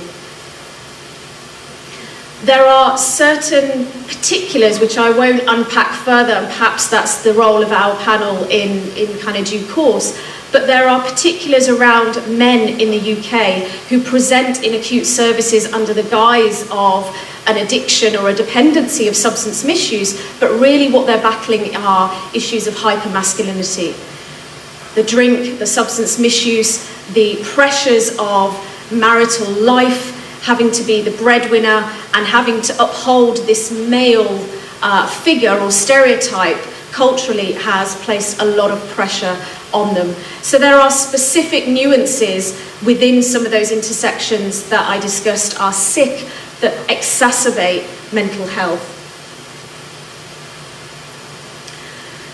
I want to draw on this because I think some of these themes have come through over the talks over yesterday and today, is we sometimes perhaps do not acknowledge that as a community we have lived experience of collective trauma. If you think about colonial influences, which has been highlighted by Dr. Manjeet, we talk about genocide, the 1984 experiences, 1947 partition, as well as emigrating to another country, the language barriers, that's at least 4 layers of trauma that we need to reconcile with. Yeah. One of the things, and I will share this here, is in the UK, the Sikh community are collectively great at coming together to highlight the issues, but when it comes to reconciling those issues, we're very fragmented. Yeah. And you could argue, why are we fragmented? Because the layers of trauma mean that our homes, our sense of identity was removed from us without us having a voice or a choice. And actually perhaps there's an element of why we move in different directions. We want to be the loudest voice in the room or at the table. And I apologise, I don't mean to offend anyone, I'm really just recalling the voice from the ground up in the UK of the community to kind of share here with you. And I'm sure you've got questions or thoughts about some of this already. To move us on in terms of responses to mental health, so what can we start to do by? I'm not here to give you long-term solutions. I don't think there is a solution to mental health because mental health is on a continuum. It's ever-changing. That is the nature and journey and course of life. So the smaller things, if I can encourage, that I think really help are listen. We have this tendency or compulsion to prescribe. ਜਦੋਂ ਕੋਈ ਸਾਨੂੰ ਦੱਸਦਾ ਹੋਵੇ ਮੈਂ ਅੱਜ ਇਦਾਂ ਮਹਿਸੂਸ ਕਰਦਾ ਜਾਂ ਮੇਰੇ ਨਾਲ ਆ ਹੋਇਆ, we immediately say ਤੁਸੀਂ ਆ ਵੀਡੀਓ ਦੇਖੀ YouTube ਤੇ, ਆ TikTok ਦੇਖਿਓ, ਆ ਨੁਸਖਾ ਕਰਕੇ ਦੇਖਿਓ. Stop prescribing. Sometimes there is value in just actively listening. ਕਿਸੇ ਦਾ ਤੁਸੀਂ ਕੋਈ ਦੁੱਖ ਸੁਣੋ, you acknowledge and validate their experience, and let me tell you, that is very powerful. The second, we all know that there are vast layers of generations in this room, yeah? And we often hear from young people saying, I can't talk to grandparents, they don't understand, vice versa. Can we just for a moment pause and acknowledge the difference between our generations rather than trying to fight and resist it? Rather than saying, ਉਹਨਾਂ ਨੂੰ English ਨਹੀਂ ਆਉਂਦੀ, ਸਾਨੂੰ ਪੰਜਾਬੀ ਨਹੀਂ ਆਉਂਦੀ, let's find a middle ground. Somehow, it's possible. I'm born and bred in the UK. My grandparents could not read or write ik akkar bhi of Punjabi or English, but here I am. Yeah, so there's evidence that that is possible. When we have a conversation about our health at a much more holistic level, let's start to prompt literacy, language and words that are pro-wellness, that work from a strength-based basis. Stop saying, what's wrong with you? If we think about trauma-informed education, it's about what's happening to you. Yeah? We invite the opportunity to learn about somebody's inner experience. How might you translate that in Punjabi? Tenu ki hoya? That's a little bit abrupt, isn't it? Is somebody going to want to talk to you about how they're feeling?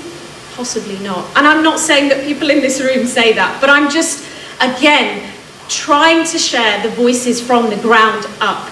And very lastly, let's stop looking for the cause.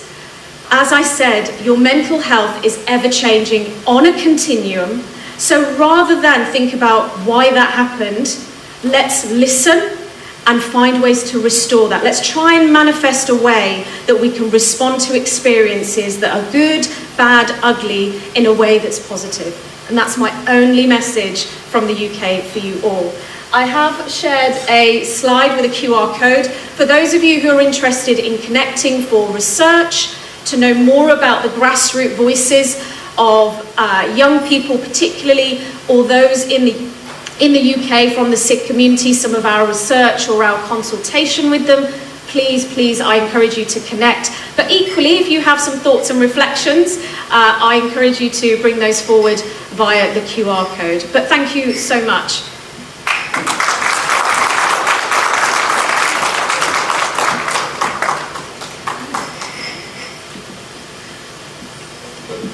I'm getting old. Now can't function without glasses. Thank you, Namrata, for a very powerful presentation and for bringing attention to the silent struggles of mental health within the Sikh community in the UK. We know that mental health is an issue for every single community all across the globe. Whether we're talking about people in Africa, whether we're talking about people in India, Pakistan, Canada, it is important to focus on mental health and start having those conversations. Your presentation also highlights the urgent need for dialogue and action around mental health issues that often remain unspoken, which sadly, as a psychologist, having been in the field of mental health for 34 years now, I remember doing presentations in the community here in Surrey, across British Columbia, on mental health 34 years ago.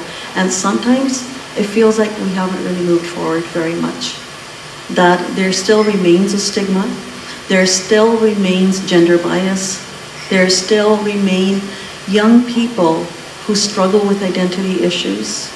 There still remains a lack of sufficient culturally sensitive, spiritually sensitive resources, individualized as well as at the group level.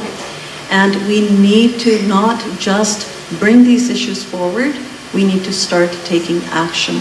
And after lunch, we will have Nimrata lead a discussion on family mental health and how every single voice of every member in the family matters.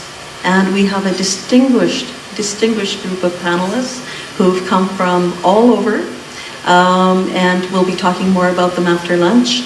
Now we're going to open it up to any questions that you have for Nimrita. Please write these on your little white cards and bring them forward, and we will read the mantra.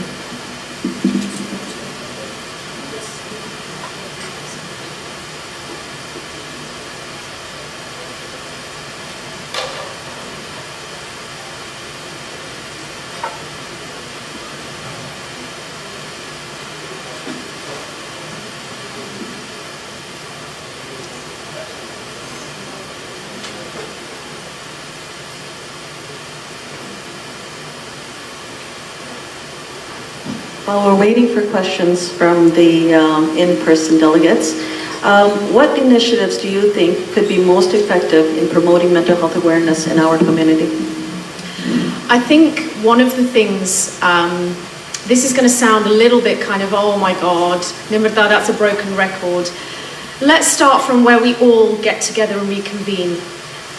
In the UK, we have, maybe I shouldn't say this, Maafi Pehla Jonia. There are too many Gurdwara Sahibs, and they attract a particular kind of sangat, and that sangat has subcultures or subgroups. And then we say, Sade Nyane aunde ni Gurdware.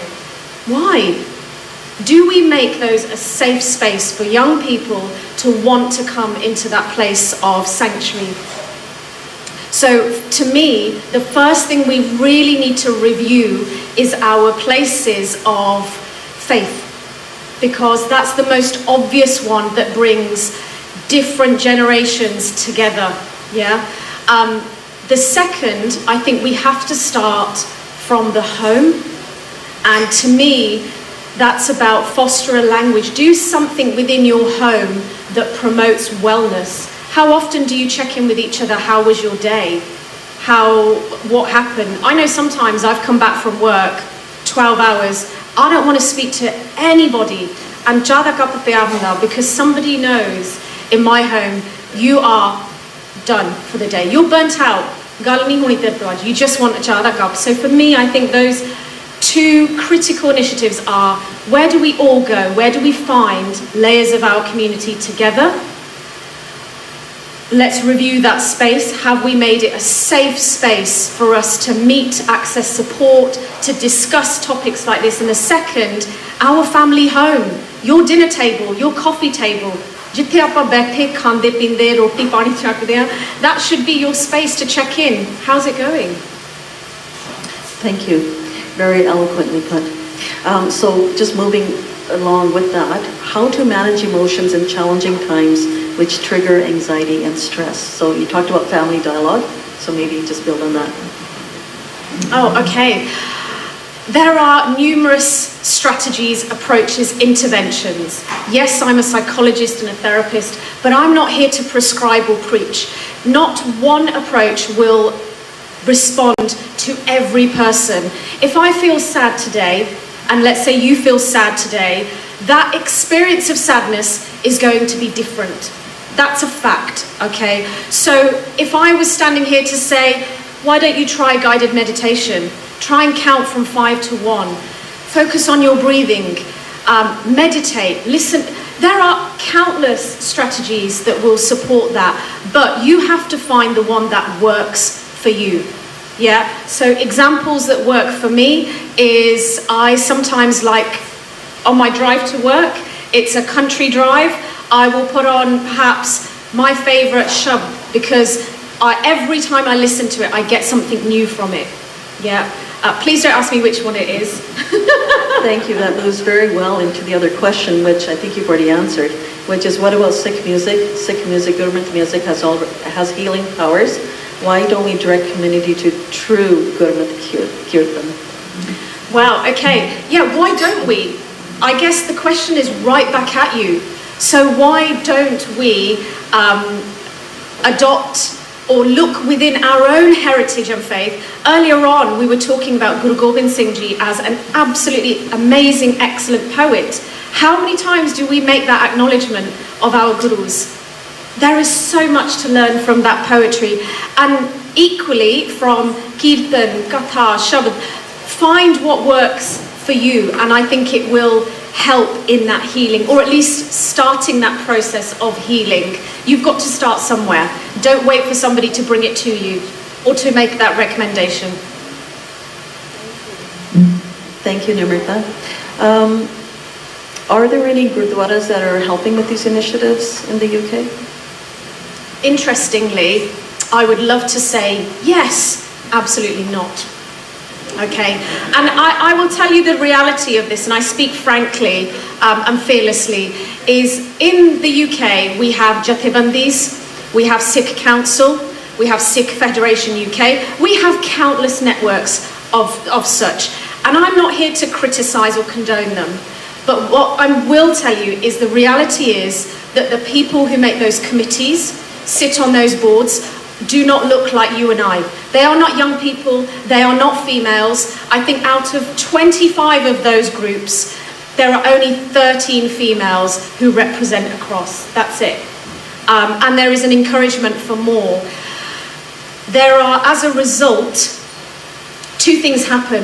When our young people approach our Gurdwara Sahibs or our elders for support and say, you know what, I've done a doctorate and a PhD in mental health, I want to come and support the community. The first thing they will do is assess whether you are a Sikh, what kind of Sikh, what caste group you belong to, where you live, your socioeconomic status, and so forth and so forth. You don't need me to enlighten you with that. So we undertake this risk assessment that then turns away young people, and they say, I'm never going to approach my community to help them now. So they get turned away, and they set up their own charities. Some of them are brilliantly entrepreneurial and they have set up projects. So some of you, if you're on LinkedIn and Gram, I'm not on social media, so Menuna put you for my addresses. But if you have a look at groups like Tarakki, Sharanjit in the UK has created a network which is not exclusively, but works with young men in the UK around supporting and promoting mental health. So what happens as a result, when they're turned away and they feel judged, they create their own networks and groups, and there's so many of them. There's so many of them, but no real way of bringing them together. Thank you. We have a lot of really excellent questions here, and we have a panel discussion right after lunch. So I'm going to save some of those questions for the panel discussion, if that's okay with you. I'll make sure that Nimrita has those questions so that she can make sure that she addresses them.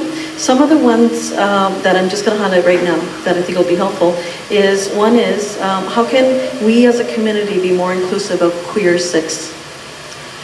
Okay, interesting. I think the first thing is to accept. If we close our eyes and say, no, this is a category of what comprises Sikh community. I already touched on intersections of who forms a Sikh, and that is vast. You know, the breadth and scope of that is vast. I don't know if we have a broad definition of that we will all agree on. I think it will mean different things to different people, and rightfully so. That should be respected. But I think the first step is if we open our eyes to accept that there are intersections within our identity. That's the first step. ਸਭ ਤੋਂ ਪਹਿਲਾਂ ਸਾਨੂੰ ਕਬੂਲ ਕਰਨਾ ਪੈਣਾ ਕਿ ਸਾਡੇ culture 'ਚ, ਸਾਡੀ ਕਮਿਊਨਿਟੀ 'ਚ ਇਹੋ ਜਿਹੇ ਇਨਸਾਨ ਹੈ. And they are also human beings who are worthy of respect and acceptance. The day we change our narrative and mindset around that, things will change. That probably sounds, oh, it's easy for you to say. I have worked with Sikh young people who represent some of those intersections, and it's very powerful if you just listen to their experience and you accept that, yeah, you know what, I'm not here to judge you. I just want to understand your experience. I'm not here to question what kind of Sikh you are, whether you should refer to yourself as Sikh. Thank you. And I think acceptance, from my perspective, is a core value of a Sikhi. Non-judgmentalism, and being able to accept people as they are, where they are in their development as human beings, as we journey this life, is so critical and crucial to the work that Nimrita, I, and many of the mental health professionals that are here today do. We don't use medications to change people, except for Dr. Warnia over there. Those of us who are psychologists and counselors, we don't use medical drugs to change people. We try to understand them, we sit with them, we listen to them, we engage them in conversation to understand their perspectives and their struggles and issues to help them move forward. There are a lot of, again, really good questions. One more. Do you think that our community is resistant to breaking this cycle of not listening? Maybe older generations never felt heard and they feel listening may be a foreign concept to them. Wow, that's a really, really good question. Thank you. Yeah, I think there's an element of we've lived so long with our experiences without acknowledging that they mean something. So I'm sure if I asked my grandparents, you know, how did they feel when they had their first child? What was their experience of marriage? How did they feel, you know, did they experience postnatal depression? I'm sure if I asked them questions like that, they would have said, and what they have done is they've held on to those experiences as just their normal part of life, and they've lived that for years and years, and then have accepted that, well, they're not valid, they're not really worth sharing or expressing. The other part to that is we still have, and I won't say exclusively a generation because I don't think that's fact, I think there are still people who identify with mental health as a somatic condition, as a disability. Yeah, I am not just making this up. I am sharing sentences that I have heard directly said at the most inappropriate places. Let me tell you, in my lifetime, over at least 3 decades, I have observed 3 suicides of men in my friendship and family unit. The first was a first cousin. The first cousin was in his 20s. The second was a childhood friend, he was 17. And the third was my Tayaji, so my father's first cousin, who was 72. And between 96, 2003, and 2023, the response to what happened has not changed. We only moved on from silence to saying, "Une pahaleasi." So you tell me about this, you know, foreign concept and listening. I don't think we've got there yet. And maybe there is a resistance, but maybe we need to stop looking to each other to blame one another and just accept that's how we are, but we can move on from this. We need to do something different. Thank you. Nisha, do we have a few more minutes? I think we're done now. Thank you very much. We've got a number of other questions that I will make sure that Nimrata has, and she can address those with her panel after lunch. So we're now going to break into lunch, and after lunch we'll delve deeper into family mental health, and that every single person in the family matters, as well as imagining Guru Nanak University in Canada. We will have a group photo that we're going to do during our lunch period, and so we will be asking you to all assemble right here at the stage, and Nisha's going to explain a little bit more about that. We're going to do that right now so that nobody has pakode in their teeth and everybody's still fresh and nobody's tired. So, if you can all come to the front, right up here. We're going to do like a class photo. Koi jane stage te khad lo, koi ete floor te khad lo. We're going to take a group photo because we would like to recognize everyone who was here this weekend, and we appreciate your attendance. So, if you can slowly make your way up to the stage, and then we will release you for lunch.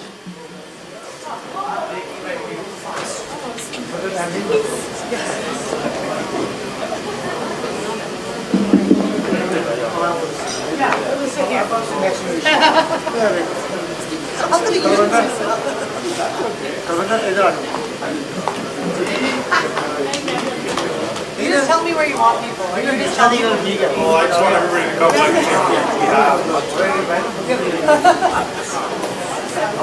Yes, absolutely. Oh, and yeah. Yeah, you can do that. Alright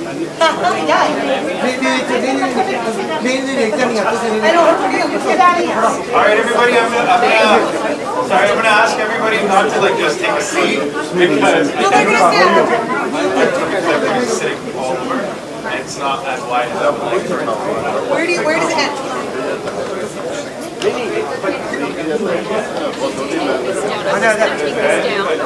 Right by 1 second.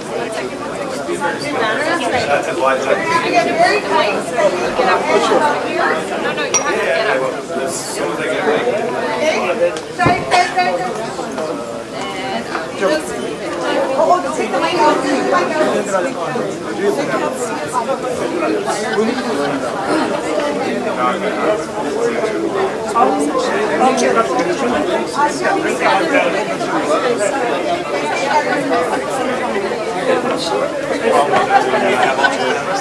I can't say I do and I cannot.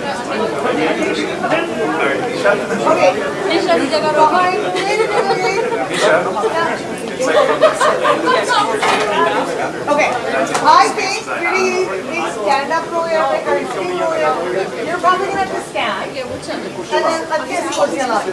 Yeah? Okay.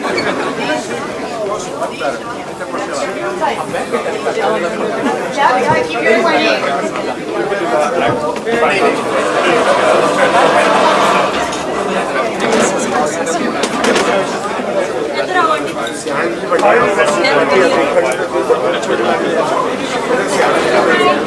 if you stand on it, Maybe have the seniors know.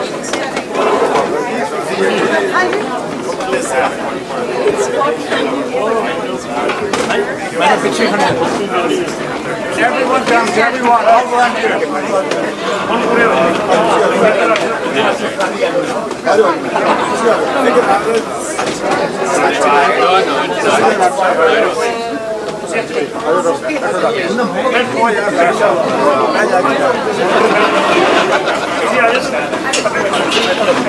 Come on guys, come on. okay.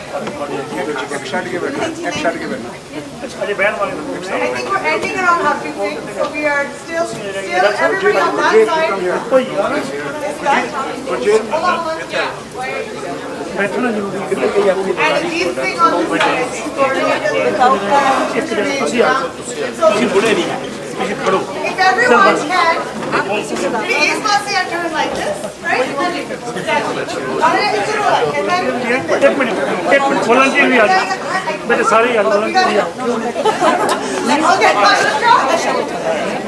Okay, everybody on this side, follow Dr. Amgotra's turn. Turn your bodies this way so we can get tight. Everybody tight. Everyone this way, turn a little bit, get tight. Nisha, where do you want the volunteers? Volunteers are going to have to get real low in the front. You're going to sit. You're just going to jump a little bit. We're going to try our best. We're not even sure we can get everyone, but come on, guys. All of you. I'll go right here.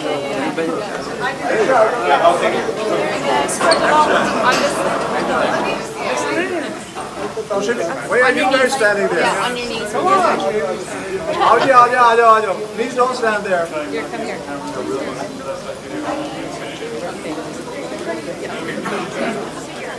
No, chair ला लो एक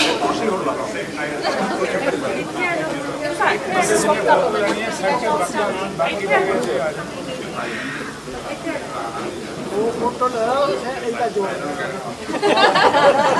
Come on, guys. आजा पीछे क्यों खड़े हो? Over here. okay, we have to go back. Hold on. Come on, Nisha.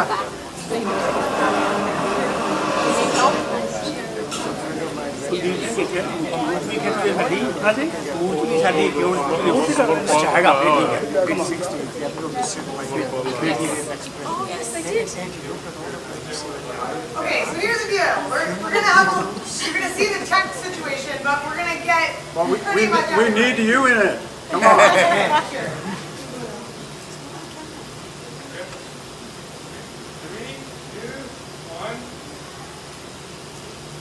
Everybody keep smiling, smile. GNI. Okay, one more.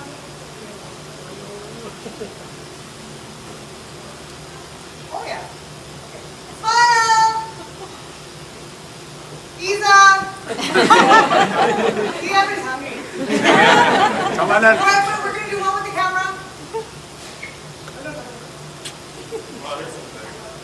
One second, one second. Yeah, one more. You have to be there. I got the one. Nobody will be able to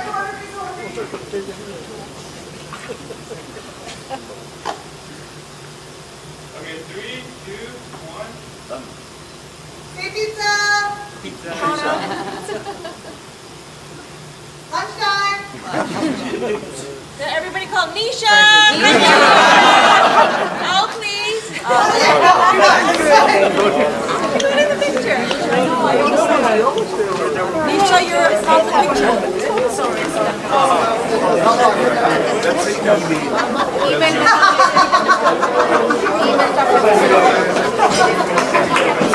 Here's a picture of us. There's a picture of them taking your picture. Hanji. Oh, thank you.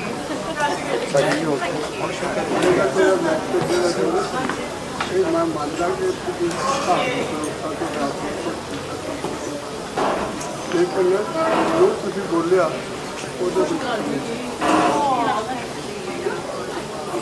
ਇੱਕ ਕਰੋ ਸਾਡੇ staff all the transfers best only ground that makes stress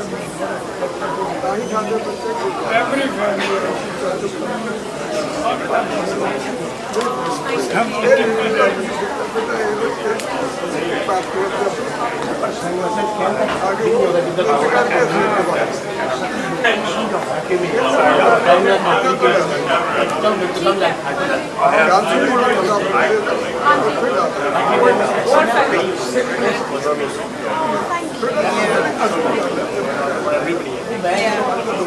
Amazing. Can I give you a quick one?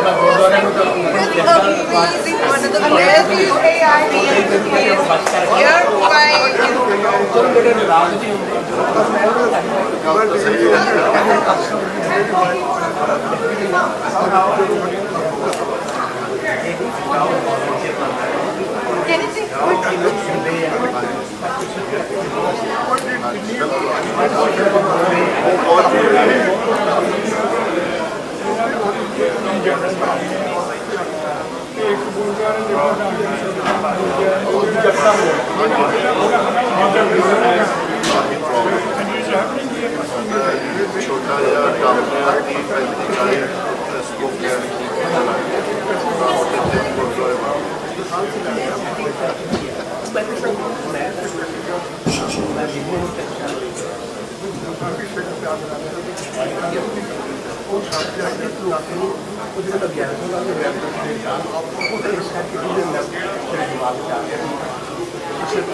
One word, moving on. Can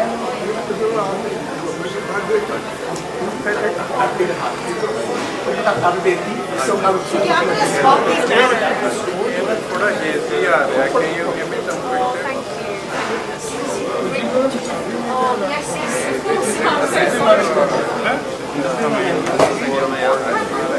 Are you doing it? Yes. Yeah. No, I might just be here. What is here? Yes, it's on the slide. Thank you. You're welcome.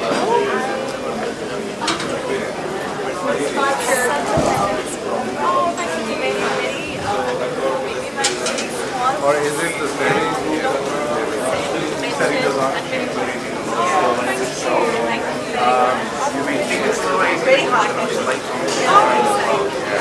it is actually very bright. That background is not. Backdrop is too reflective. It's very Silver. Yeah.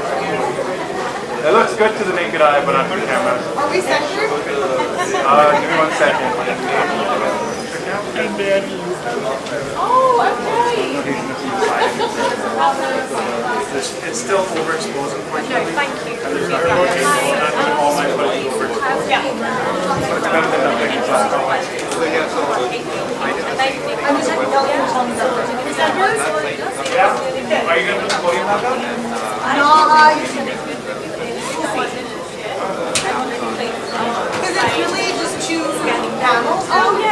would be great.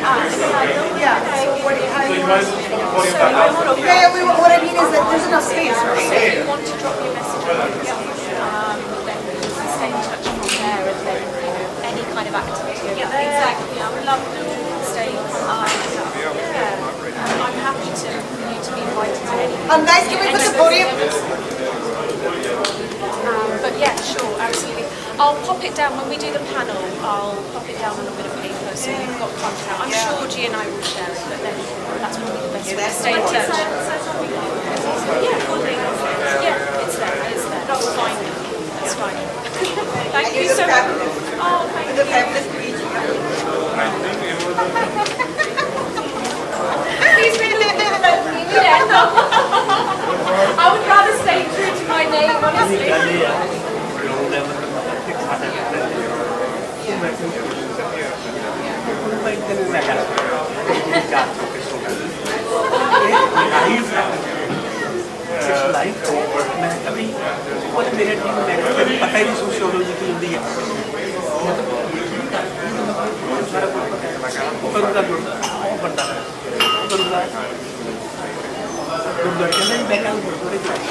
And then can we bring the podium on that?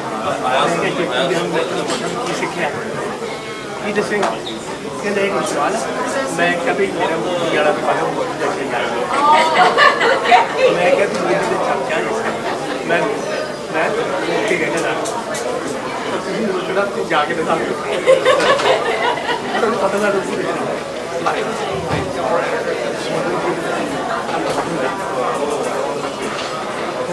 ਦਾਤਾ ਨਹੀਂ ਲਾਉਣਾ ਮੇਰੇ ਸਿੱਖੀ ਕਿੰਨੀ actually ਹੈ ਨਾ speed ਹੈ पूरी चढ़ाई जाएगा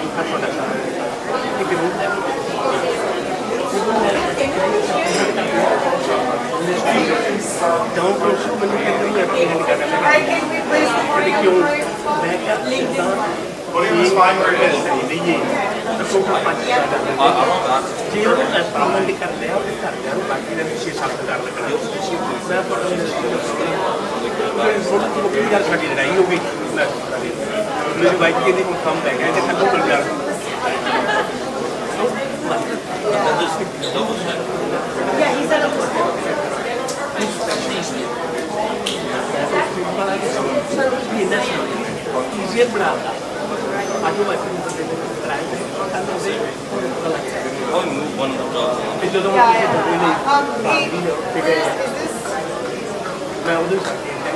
I just want to see this part on top of that because I didn't like that was like just repeating the same.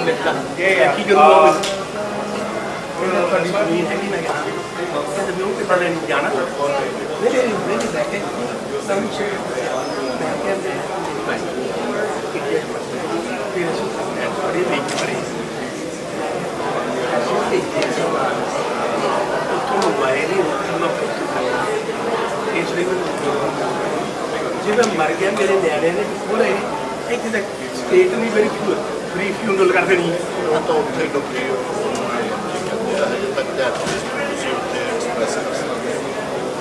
ਚਲੋ ਮਤਲਬ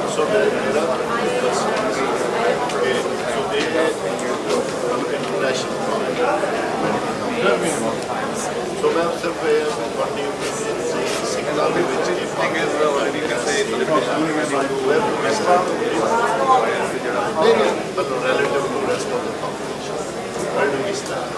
I'm just kind of curious. Basic thing.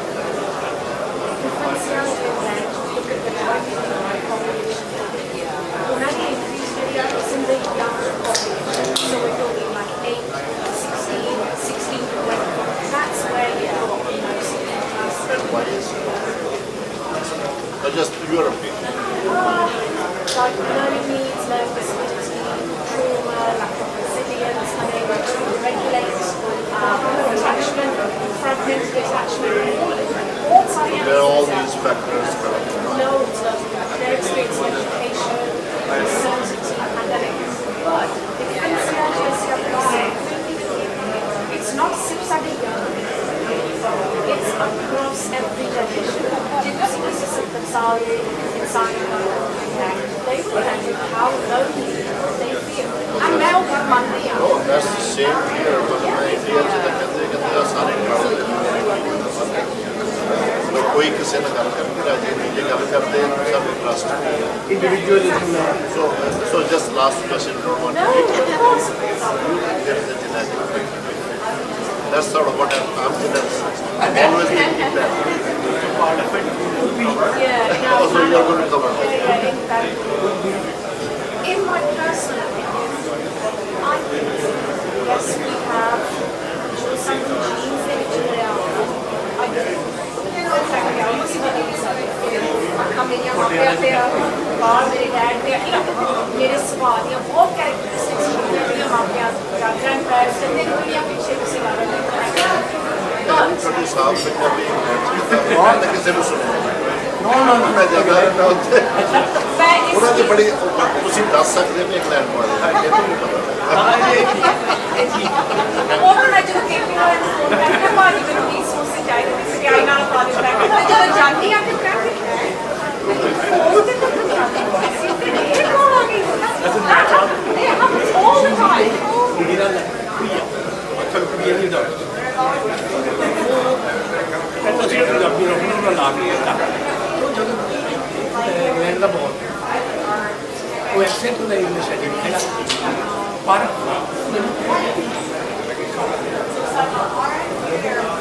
ਮੈਂ ਕਿਉਂ ਇਹ ਪੰਜਾਬੀ ਜਿੱਦਾਂ ਦੀ ਬੋਲਦਾ ਕਹਿੰਦਾ ਪੰਜਾਬੀ ਨਹੀਂ ਉਹਨੂੰ ਗਾਲਾਂ ਕੱਢ ਕੇ ਦੱਸ ਪੰਜਾਬੀ ਦਾ motion the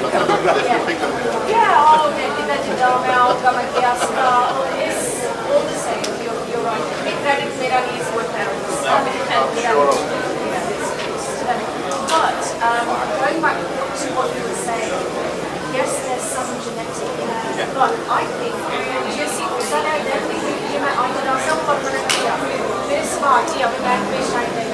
whereas I believe कोई भी life का experience what you feel as a result of that experience so I mean so that genetic affects how you respond. Yes, so that means the treatment would be different. Like would be different. How I feel, how you feel, same incident. So I'm just trying to figure out all of it. So because it was the same environment, it could easily be influenced by that. I think it would be interesting to look at if you look at that, I think there's probably something interesting to look at. I would be very interested in that project if you are here. I would like to know the genetic factors. I would love to.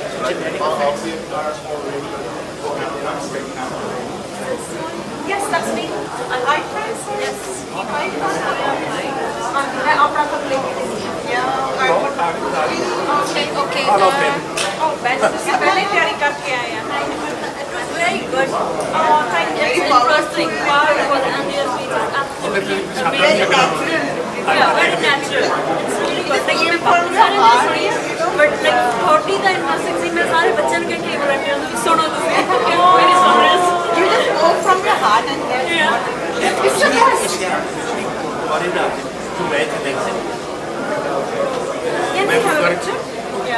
मैं गुरुद्वारे practice ਜਾਂਦਾ ਨਹੀਂ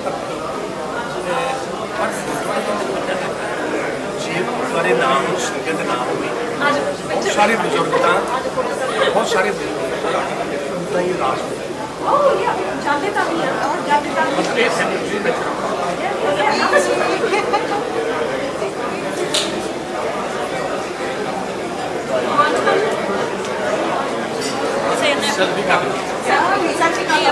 ਤੁਸੀਂ picture click ਕਰ ਦੋਗੇ please ਸੁਕੀ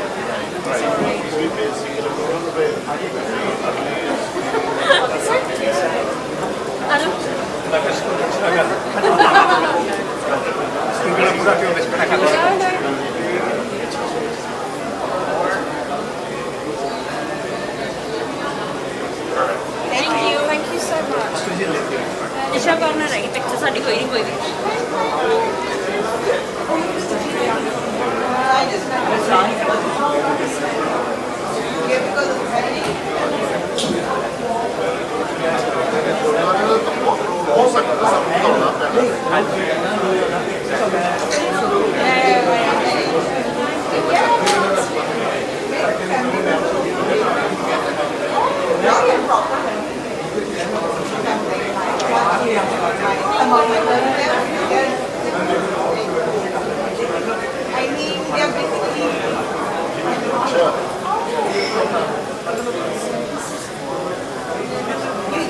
from your heart. You know, you spoke so naturally.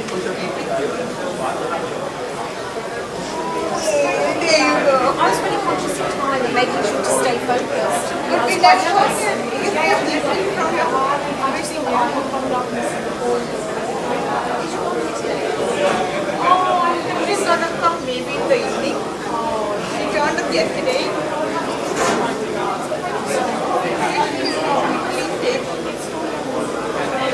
Have you been to India?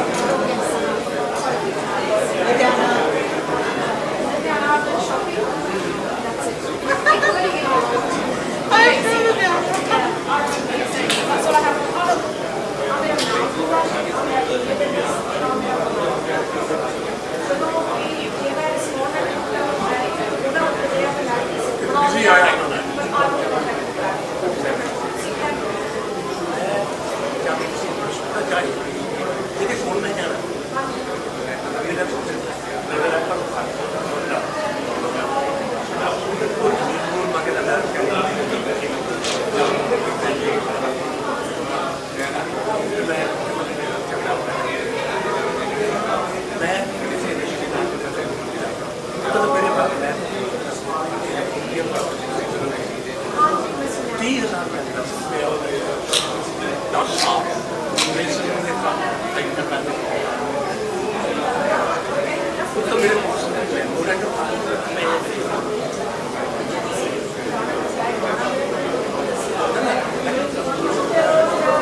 I hope every one of you is enjoying your lunch provided by our sponsors. We will be reconvening in 5 minutes, so please bring your food back to your table and continue your conversations for a couple of minutes here. Thank you.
So Kate, if someone stands here and we do the photo op, can you see it?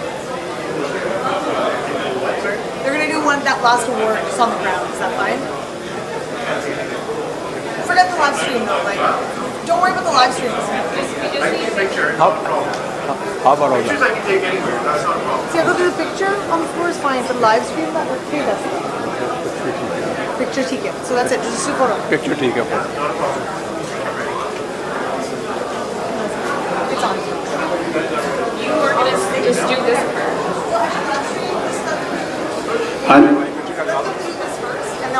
Waheguru ji ਕੇ ਖਾਲਸਾ ਵਾਹਿਗੁਰੂ ਜੀ ਕੀ ਫਤਿਹ ਜੀ ਜੇ ਕਿਰਪਾ ਕਰਕੇ ਤੁਸੀਂ ਆਪਾਂ ਆਪਣੇ ਟੇਬਲਾਂ ਤੇ ਵਾਪਸ ਆਉਣ ਦੀ ਕੋਸ਼ਿਸ਼ ਕਰੋ ਤਾਂ ਆਈ ਥਿੰਕ ਆਪਾਂ ਸਟਾਰਟ ਛੇਤੀ ਕਰ ਲਾਂਗੇ thank you so much Please come back to your tables after taking lunch. I'm sure you've been fit now and I'm ready to be immersed actually in the afternoon discussions. In the meantime, बैठो जी मैं सरदार जोगा सिंह ਨੂੰ ਬੇਨਤੀ ਕਰਨਾ ਚਾਹਨਾ ਜੋ stage ਤੇ ਲੱਗੇ ਆ ਜਾਣ please Sardar Joga Singh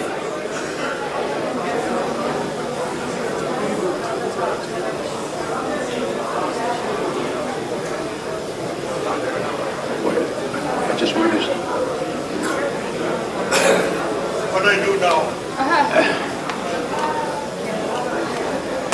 Last night he was absent, so we could not recognize his contributions. He's one of the sponsors.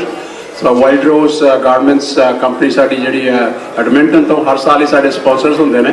So I think so we like to recognize him actually for his sponsorship of this program. And one second, if Baljeet is here, Baljeet, would you please come? And Satpal Singh, both of you. I'm going to take this mic out of here. Oh, that makes sense.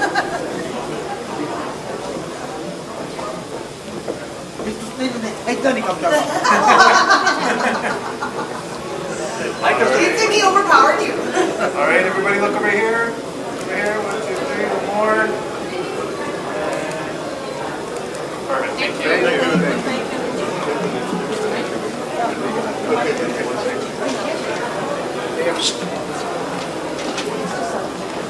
If Skyview owners are here, they can come and accept their award as well. Please, they've been one of our sponsors. They missed last night.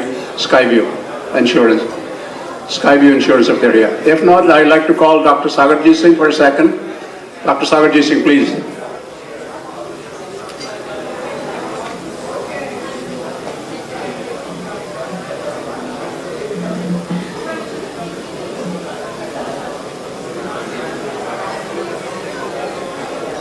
Doctor Sagarjit Singh ਨੇ ਆਪਣੇ presentation ਦੇ ਵਿੱਚ ਕੁਝ ਸਵਾਲ raise ਕੀਤੇ ਸੀ ਇਹਨਾਂ ਨੇ ਕਿ ਉਹਨਾਂ ਬੱਚਿਆਂ ਦੀ ਕੁਝ ਫਾਈਨੈਂਸ਼ੀਅਲ ਹੈਲਪ ਦੀ ਲੋੜ ਹੈਗੀ ਆ ਤੇ ਸਾਡੇ ਵਿੱਚ ਦਾਨੀ ਸੱਜਣ ਬਹੁਤ ਬੈਠੇ ਨੇ ਸੋ ਸਰਦਾਰ ਬਲਦੇਵ ਸਿੰਘ ਬਾਠ ਜਿਹੜੇ ਬਸੰਤ ਮੋਟਰਸ ਦੇ ਓਨਰਸ ਨੇ ਉਹ ਮੈਨੂੰ ਜਾਂਦੇ ਜਾਂਦੇ $500 ਫੜਾ ਗਿਆ ਵੀ ਇਹਨਾਂ ਨੂੰ ਦੇ ਦਿਓ ਤੁਸੀਂ ਸੋ ਇਸ ਕਰਕੇ ਮੈਂ $500 I'd like to pass it on to doctor Sagarjit Singh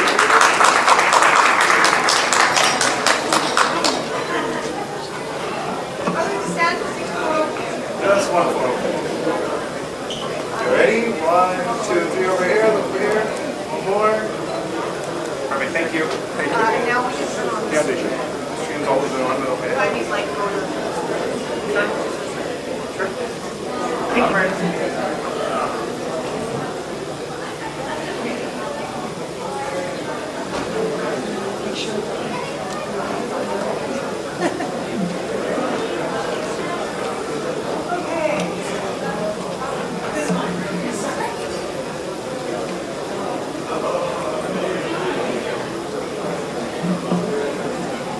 Thank you, everyone, for coming back to your seats so that we can proceed with this afternoon's panel discussions.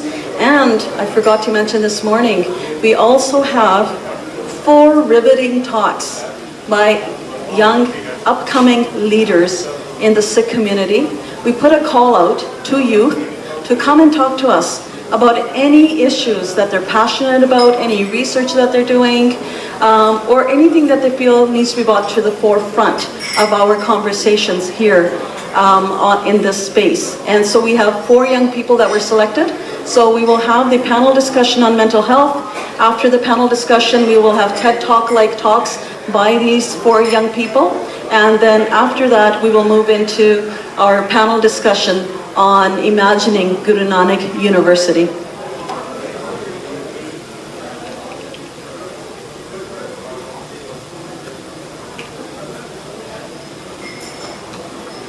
So I'd like to call all of the panelists for the talk on family mental health, Everyone Matters, to the stage now, please. We all know that mental health is very important. Our own personal mental health is very important. The mental health of each of our grandparents, our children, our sisters, brothers, neighbors, cousins, aunts, uncles is so incredibly important. And one of our earlier presenters, I believe it was Nimrita, talked about how mental health had touched her family in ways that we don't always expect. And I'd like you to put up your hand if you've never been touched by the loss of somebody due to mental health issues. So I certainly can't put up my hand either. I've had close young people who've lost their lives to substance use, lost their lives to depression and suicide. And there's so much more work for us to do, not only out in the community, but in our own backyards, in our own homes. If I have a regret, it is, why didn't I see it? Yes, these two people didn't live in my home, but they were part of my family network. Why didn't I see it? So what is it that we're doing? What is working? What is not working? Our panel today will be giving us insight from a number of different perspectives. On our panel, we have Nimrita Gorbaya, who gave us an insightful, provocative conversation about mental health of Sikhs in the UK. And she will be moderating the discussion with a group of people who've come together, I would say not because I had anything to do with it, but because the day before I ran into the first person who was on it, I looked up to the divine and said, oh, I've been tasked to put a mental health panel together, and there's not a lot of time. I'm not sure how I'm going to do this. I go to the Gurdwara on the Sunday morning, and I'm still thinking about all of this. I look outside, and there is a table set up, and there's a young woman with a couple of other people on it, and they're talking about mental health. So I approach that young woman, and I say, hey, what's happening? And she's telling me about the initiatives that she's taking to bring mental health awareness to the forefront. And so Loveleen became my first panelist. Loveleen Gorwalia is a fourth-year biology student at the University of British Columbia and the founder of Project Mind Foundation, an initiative dedicated to bridging the gap between mental health and medicine.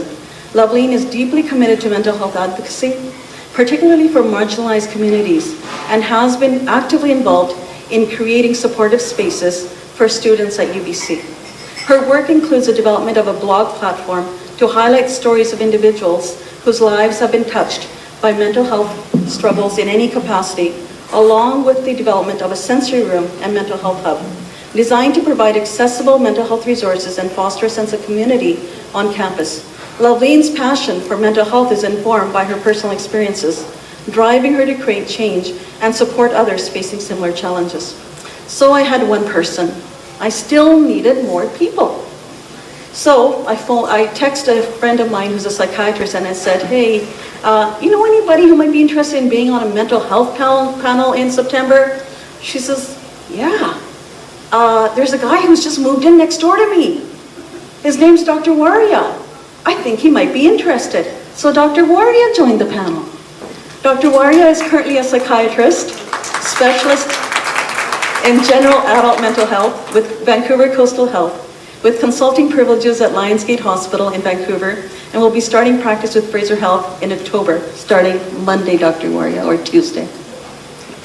Dr. Waria has extensive global training and experience in patient care. He completed his medical degree from Odessa National Medical University in Ukraine and worked as a junior doctor in India prior to moving to the UK, where he practiced as a doctor and acquired further specialized training in psychiatry from University College London.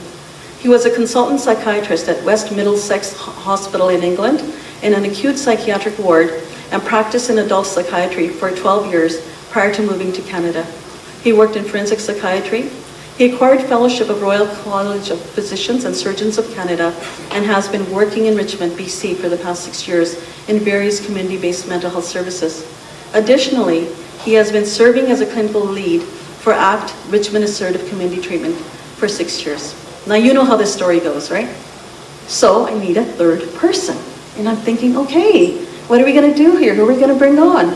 And I ran into Tejinder when I was doing a talk at UBC in a cross-cultural course. He was a presenter there and I was a presenter there. And I was quite impressed with the work that he's doing on the front lines in terms of substance use and working with youth, which he's dedicated to for over 30 years. He doesn't look it. I thought he was only in his late 30s maybe, and he tells me he's a little bit older than that. So with over 26 years in British Columbia's social services sector, Mr. Gill has developed a distinguished career in addiction therapy and youth support. Currently a youth worker at Options Community Resources Society, he has also amassed over 16 years of experience in addiction therapy, including a key role as a substance abuse counselor at the Lango Youth Resource Centre, the first province-wide treatment centre for high-risk youth in BC. Mr. Gill's experience includes working with street youth in Vancouver, group homes, serving as a youth counselor with the Boys and Girls Club of Delta Richmond, and involvement in gang prevention programs. A member of the Canadian Addictions Counsellors Certification Federation. Since 2013, Mr. Gill earned the International Certified Alcohol and Drug Counselor and Canadian Certified Addictions Counselor designations and contributed as a subject matter expert in developing CACCF's first addictions exam. And next, I had to look in my own backyard in my bend and my sister, Prableen Kaur Sandhu, who's come here from the UK. And Prableen's been here for a couple of years and we've connected well. As mental health specialists, but also as sisters. So she looks a lot younger than me, but she really is a sister. Dr. Prableen Kaur Sandhu is a UK-trained clinical psychologist. She has extensive experience providing psychological services to individuals across a lifespan, with a focus on support for children, teens, and their families. She's skilled in various therapeutic modalities and specializes in treating a wide range of difficulties. Dr. Sandhu has held positions in the National Health Service and BC Children's and Women's Hospital. She's also working with the Ministry of Family and Child Development, supporting children and families from Indigenous backgrounds. Dr. Sandhu is known for her compassionate approach and believes that personalized care is essential for fostering growth and well-being. And we know that profession and family all matter to her because she will be joined by a new family member in about a month or so. And Nimrita, I'm not even going to introduce because we've already heard so much from her. I have no words to explain how impressed I am with this young woman. Thank you, Nimrita. Over to you.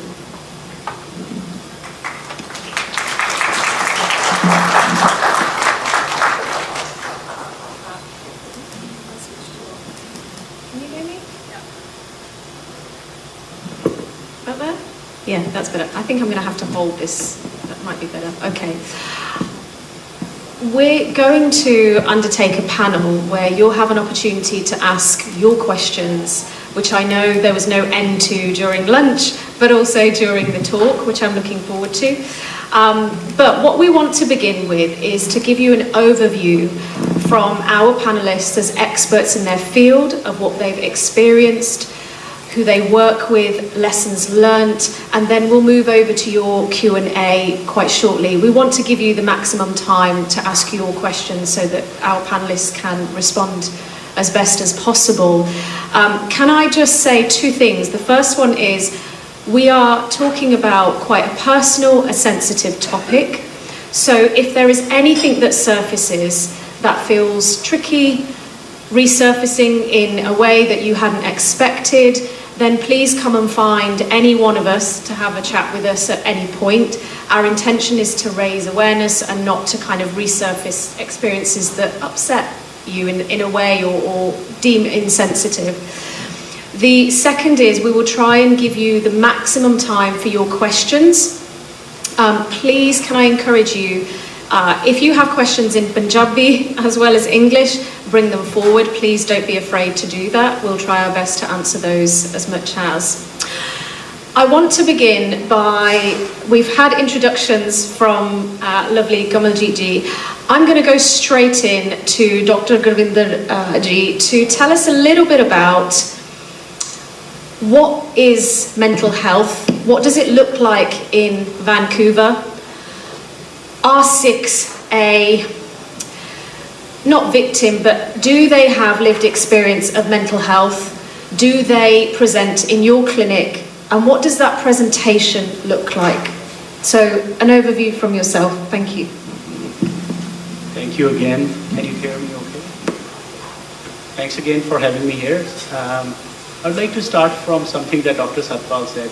He spoke about hunger and foolishness. And I would like to say that the more I know, the more I realize that I do not know. So, yes, we know about certain numbers. Say, for example, depression. How common is that? Let's start from that. So depression cost, annual cost in Canada is 49 billion annual cost, and we're talking about depression with substances. If I talk about prevalence, how common is it in generally in the world? It's about 12%. So out of 112 people will have some sort of depressive symptoms and anxiety. We're talking about last year, 5% Canadians have had at least one episode of clinical depression. So in my clinic, so I work in Richmond in different services, addictions and mental health, and what I see is that over the course of time since pandemic, it has incrementally increased. So I see a lot of young people, I see a lot of middle-aged adults, and in our community, I don't know exact numbers, but what we see is that there has been a rise in cases of depression, cases of anxiety, cases of substance use over the course of last 5 years or so.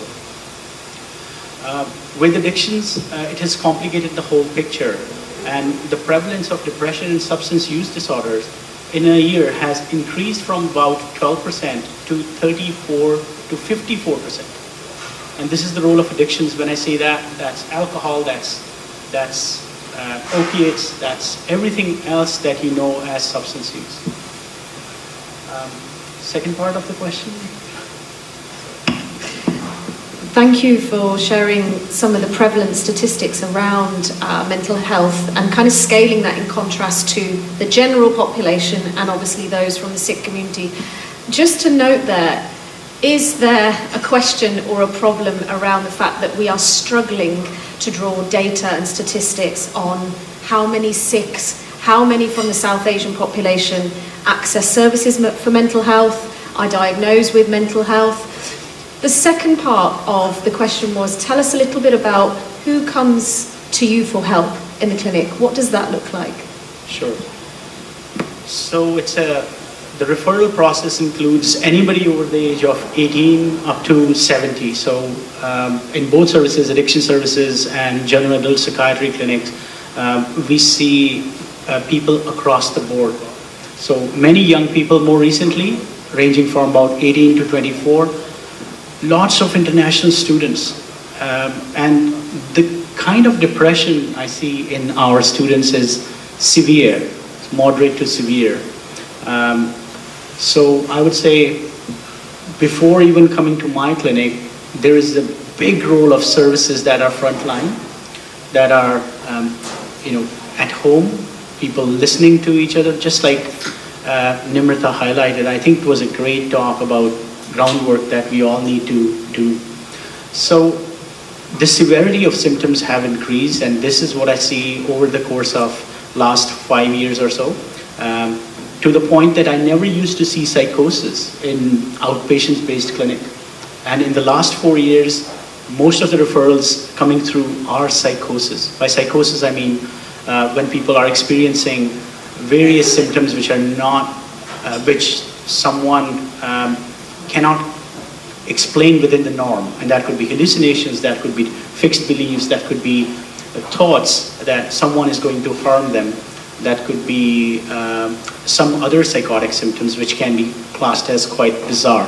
So, and I think the role of substances is quite crucial in the presentation of these kind of symptoms. In 2018, when I started, 2018, 2019, up to 2020, I can remember clearly, my clinic had most referrals for anxiety disorders, major depressive disorder, bipolar disorder, and that's about it. I would rarely see psychosis. And now it's a lot of schizophrenia, a lot of substance-induced psychosis, significant increase in obsessive compulsive disorder. So that, I guess I partly answered your question. No, that's really helpful so that our delegates can sort of understand how the picture's changing for our community in Vancouver. So what you might have seen initially as generalized anxiety, actually what you're saying is you're seeing a much more acute presentation of significant mental health diagnoses through the door. Absolutely. Okay, quite worrying. I'm going to move over to Tejinderji to talk to us a little bit about your grassroots experience of who you see on a daily basis, from young people right through to adolescents. What's going on? Yeah, what I was going to cover was just what Dr. Warrior was saying, working on the front line, was worked in alcohol and drug counseling for 20 years with the South Asian community. Punjabi, Hindi, and Urdu speaking, that's what Fraser Health represents.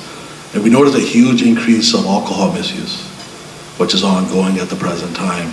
And we've seen the stats. Stats look like before 2010, the Indigenous community used to be the highest minority group in the Fraser Valley.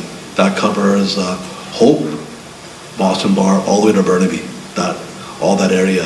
And South Asian is the highest demographic at the present time that accesses services for detox, counseling services, and also the hospital, going through withdrawals. And we see a lot of drinking in our community. That's the main drug of choice in Canada, alcohol misuse. In our culture, we're seeing at the present time, on the grounds I've seen is many apne veere ਜਿਹੜੇ ਗੱਲਾਂ ਕਰਦੇ ਆ ਉਹ ਕਹਿੰਦੇ ਅਸੀਂ ਤਾਂ ਰੋਜ਼ ਥੋੜੀ ਥੋੜੀ ਪੀਂਦੇ ਆ. When you ask them how much they drink, usually a Mickey. They announce Mickey ਪੀਂਦੇ ਆ. Usually in the evening time they drink. So they have this assumption that, hey, alcohol is not bad compared to dode, fame, smack, chitta. ਅਸੀਂ ਕੱਲੀ ਸ਼ਰਾਬ ਪੀਂਦੇ ਆ. ਨਾਲੇ ਅਸੀਂ ਕੰਮ ਕਰਦੇ ਆ, ਘਰ ਹੈਗਾ, ਸਭ ਕੁਝ ਹੈਗਾ, ਪਰ ਅਸੀਂ ਰਾਤ ਨੂੰ ਪੀਂਦੇ ਆ. And they think that drinking that much alcohol is not a problem. It's a huge problem, and they've justified it.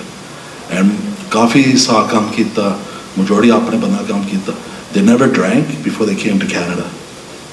They worked in their village, they worked in the farm, a lot of family support, and you see the family together all the time, and they would talk when they had an issue. Coming to Canada, we talk about mental health and stress. To adjust here, it's a game changer, and we see that on the front all the time. They stress agi, financial pressure hega, and drinking is like a coping mechanism because they don't have that support to talk to anybody. And the other one we see is on the front line now is working as a youth worker in this auto community, which we see a lot of our young people going into gang violence. They go into gangs, and they come from great family homes. Everybody in Surrey knows how to build a house. We should learn how to raise a family. Because there is connection usually with, we used to say boys get into it, but now there's not much difference between boys and girls. And a lot of these young people, they have mental health issues, low self-esteem, depression, anxiety, and there's no connection. There's no connection in the family home. They connect with their peers in the community, and that becomes their door-star mitra. That's number one, and everything else secondary. And we go to houses, we talk to the parents. Both parents are working hard. And we say, who's watching your kids? They will say, nyane vaase kaam karde hain. But young kids, they need parent support. Especially the age of 0 to 6, there's no connection.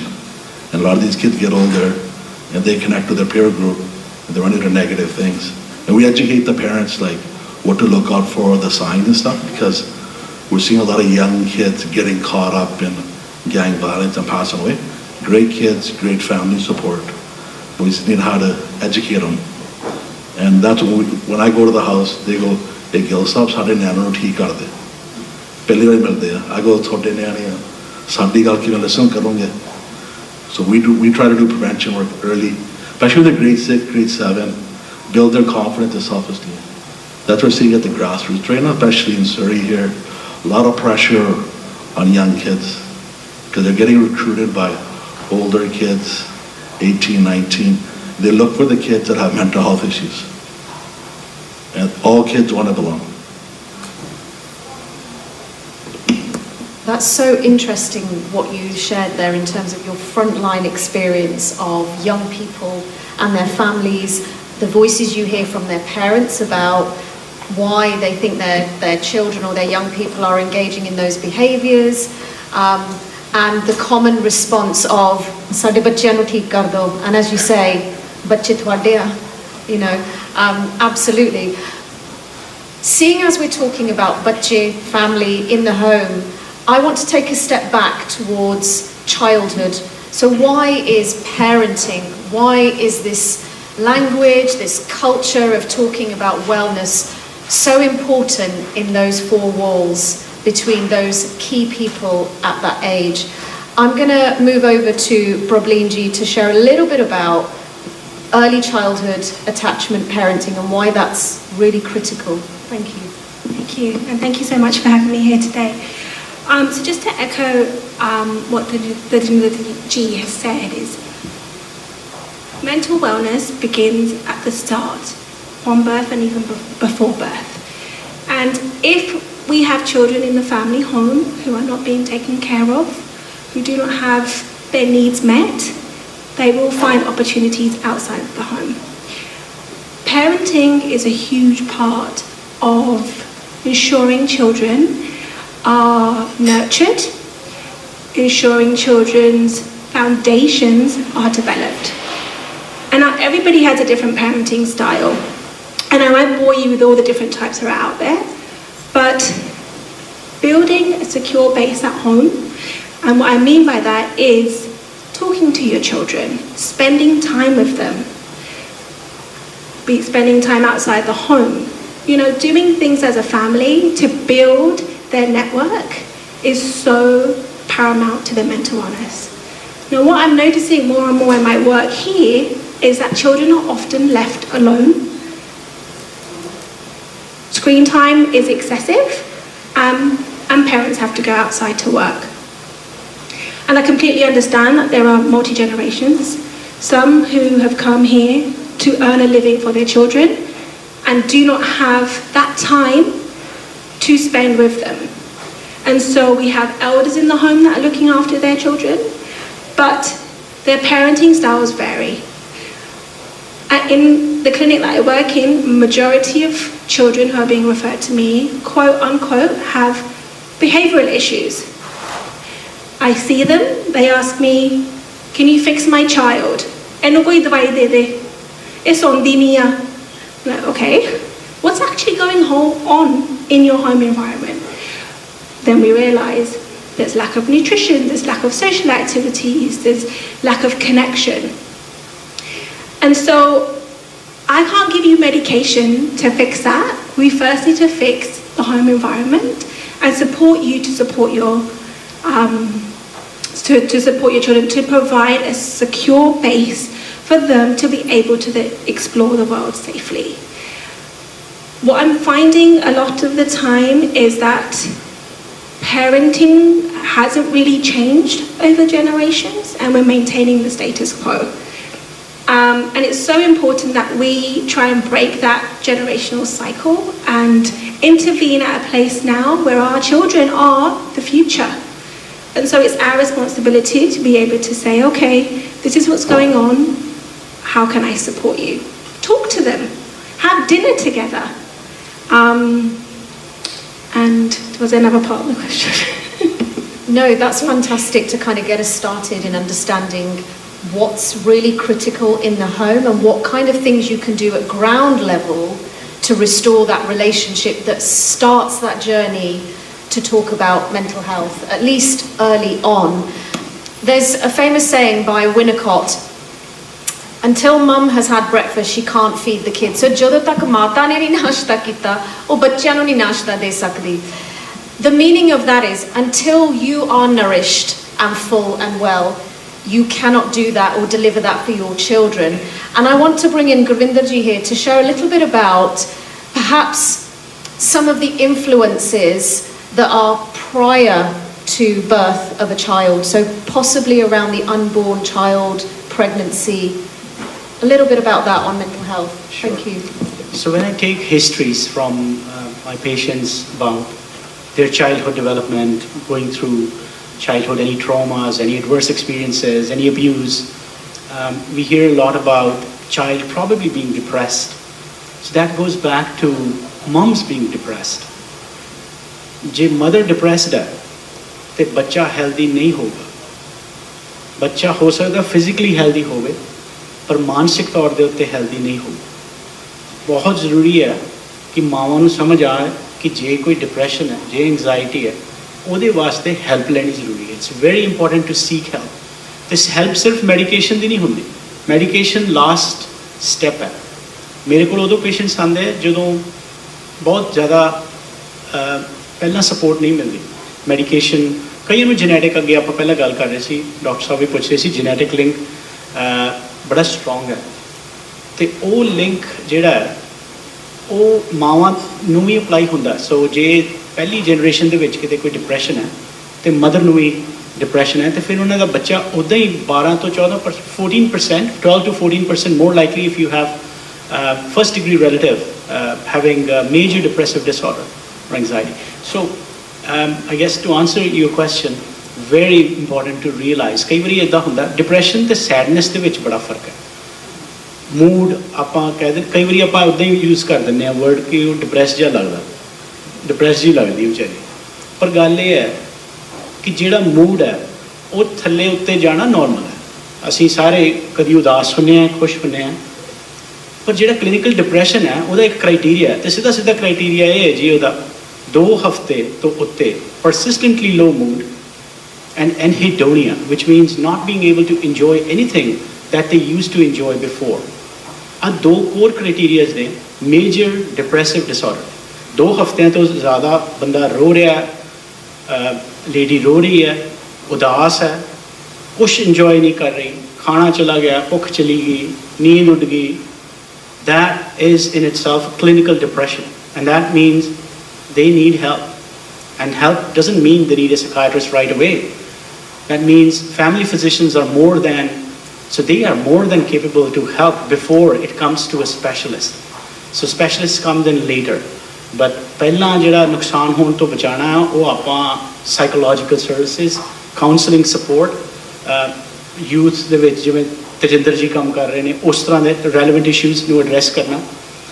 ਪਰ ਜਦੋਂ depression ਹੋ ਗਿਆ ਅਤੇ realise ਕਰਦੇ ਹਾਂ ਆਪਾਂ ਵੀ ਇਹ family history ਹੈ ਅਤੇ mother is pregnant say, it's very important to realise. ਇਹ ਆਪਾਂ ਆਪਣੀ ਕਮਿਊਨਿਟੀ ਦੇ ਵਿੱਚ ਦੱਸਣਾ ਹੈ ਕਿਉਂਕਿ ਇਹ ਅਵੇਅਰਨੈਸ ਹੈ ਨਹੀਂ ਗੀ, ਬਿਲਕੁਲ ਨਹੀਂ ਹੈਗੀ। ਪੁੱਠਾ ਆਇਆ ਕੰਮ, ਜਦੋਂ ਕੋਈ ਡਿਪਰੈਸ ਹੋ ਜਾਂਦੇ ਨੇ ਸਾਡੇ ਕੋਲ ਰੈਫਰਲ ਆਉਂਦਾ ਵੀ she is depressed, and not only this community, I'm talking about sub cultural aspects of many communities including Chinese community, South Asian. ਅਤੇ ਉਹ ਪਹਿਲਾਂ ਇਹ ਹੁੰਦਾ ਕਿ I don't want any medication, ਮੇਰੇ ਬੱਚੇ ਨੂੰ ਨੁਕਸਾਨ ਹੋਊਗਾ। ਪਰ ਉਹਨਾਂ ਨੂੰ ਇਹ ਨਹੀਂ ਸਮਝ ਆਉਂਦੀ ਨੁਕਸਾਨ ਤੇ ਬੱਚੇ ਨੂੰ ਨਾ ਟਰੀਟਮੈਂਟ ਹੋਣ ਦਾ ਹੋਣਾ। Kids' developmental milestones are hindered. Their learning capabilities, cognitive capacities, ability to learn new information goes downhill, takes a deep dive. So very important to treat that while or even before they decide to conceive. If they know about their family history, they ਉਹ ਅਸੀਂ ਆਪਣੀ community ਦੇ ਵਿੱਚ ਇਹ ਚੀਜ਼ ਦੱਸਣੀ। ਸੋ ਇਹ psycho education ਕਹਿੰਦੇ ਇਹਨੂੰ। First step before we go to counseling, psychological therapy services, and special services, I come in very late in the picture. But first thing is information, knowledge, and that's at the grassroots, basic level ਦੇ ਉੱਤੇ। ਸੋ ਮਾਵਾਂ ਨੂੰ ਇਹ ਪਤਾ ਹੋਣਾ ਬਹੁਤ ਜ਼ਰੂਰੀ ਹੈ ਕਿ ਅਸੀਂ ਭਾਈ ਜੇ ਸਾਨੂੰ ਉਦਾਸ ਹੈ, ਆਪਾਂ ਸਾਡੀ ਫੈਮਿਲੀ ਹਿਸਟਰੀ 'ਚ ਹੈ, family history of suicide, big predictor, big indicator ਕਿ ਹੋ ਸਕਦਾ ਕੋਈ ਪ੍ਰੋਬਲਮ ਹੋਵੇ।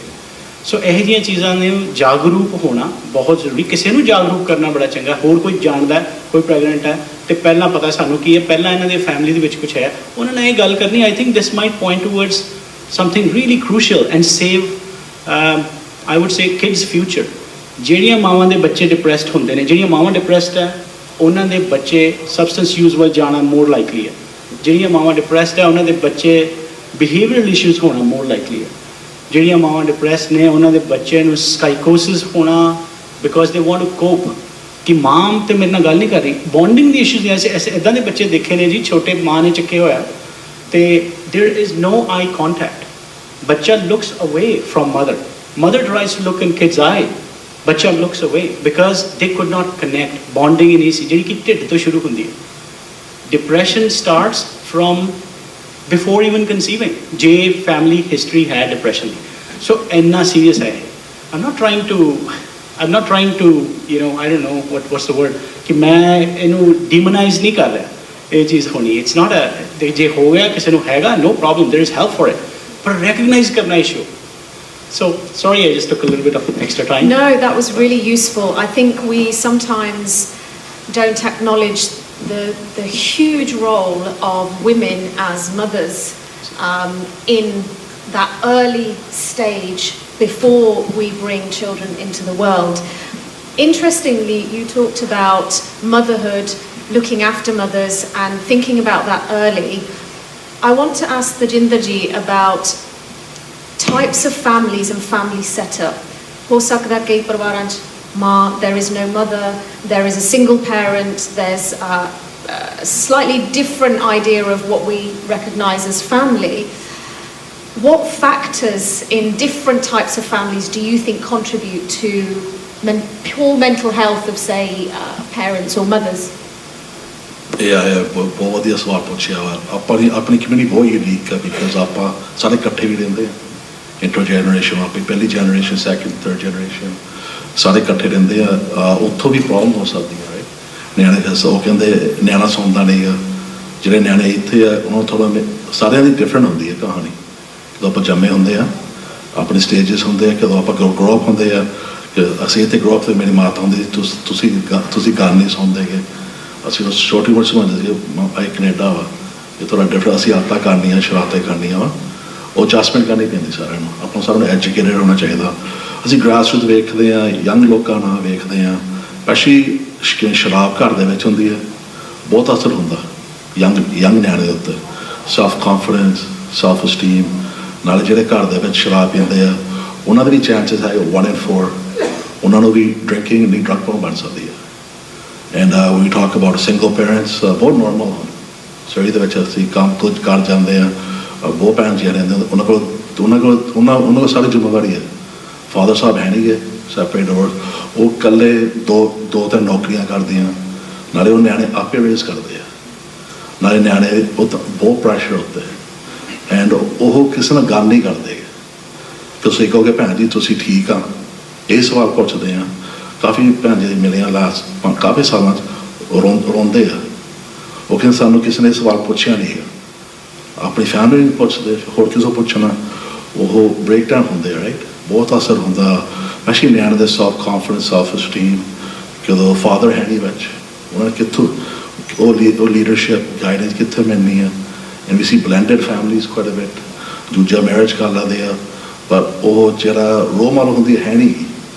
ਆਈ ਸੀ ਨੇ ਜਿਹੜੇ ਕਾਫੀ ਯੰਗ ਲੋਕ ਗੈਂਗਾਂ 'ਚ ਕਦੇ ਗਏ ਆ ਪੁਰਾਣੇ ਦਿਨ, ਹੁਣ ਤੱਕ ਲਾਸਟ 20 ਸਾਲਾਂ 'ਚ ਲਾ ਲਓ ਫੈਮਲੀ ਡਿਵੋਰਸ ਹੋ ਗਈ ਹੈ। ਪਹਿਲਾਂ ਇਕੱਠੇ ਸੀਗੇ, ਫਾਦਰ ਸਾਹਿਬ ਦਾਦਾ ਦਾਦੀ ਸੀਗੇ, ਉਸੋ ਹੈ ਨਹੀਂ ਗੇ।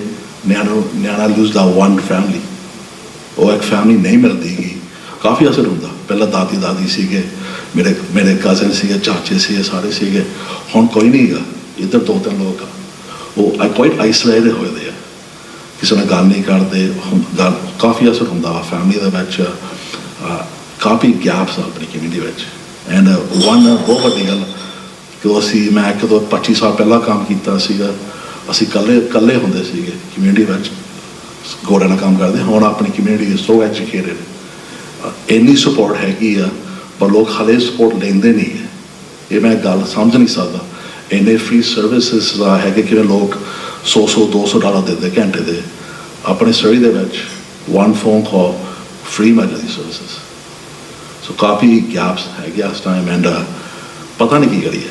ਲਾਈਕ ਇਹ ਫੋਰਮ ਬਹੁਤ ਵਧੀਆ, ਆਪਾਂ ਗੱਲਾਂ ਓਪਨ ਕਰਦੇ ਆ, ਸਪੋਰਟ ਕਰੀਏ। ਆਪਣੇ ਯੰਗ ਲੋਕ ਫਿਊਚਰ ਆ, ਬਟ ਜਿਹੜੀ ਆਪਾਂ ਪ੍ਰੋਬਲਮ ਵੇਖਦੇ ਆ ਇਹ ਹੈਰਾਨੀ ਆ, ਬਿਕਾਜ਼ ਇੰਨੀ ਸਪੋਰਟ ਹੈਗੀ ਆ ਇਸ ਸਰੀ ਦੇ ਵਿੱਚ for families and young people and blended families. We're seeing a lot of issues happening and we need to do something. Wow, that's so interesting, the nature of interrelated issues that surface because of just our family setup. And it's not to criticise the change of family. We need to accept that that is the world we live in at the moment. You know, that's quite natural and normal. I want to move towards Lavleenji because I'm sure, like yourselves, we've talked a lot about the family, the home, heritage, culture, and we've talked about the scale of this issue at the moment. But I really would like to hear from your voice, in as much courage you feel comfortable to share, your lived experience and journey of mental health. Yeah, thank you.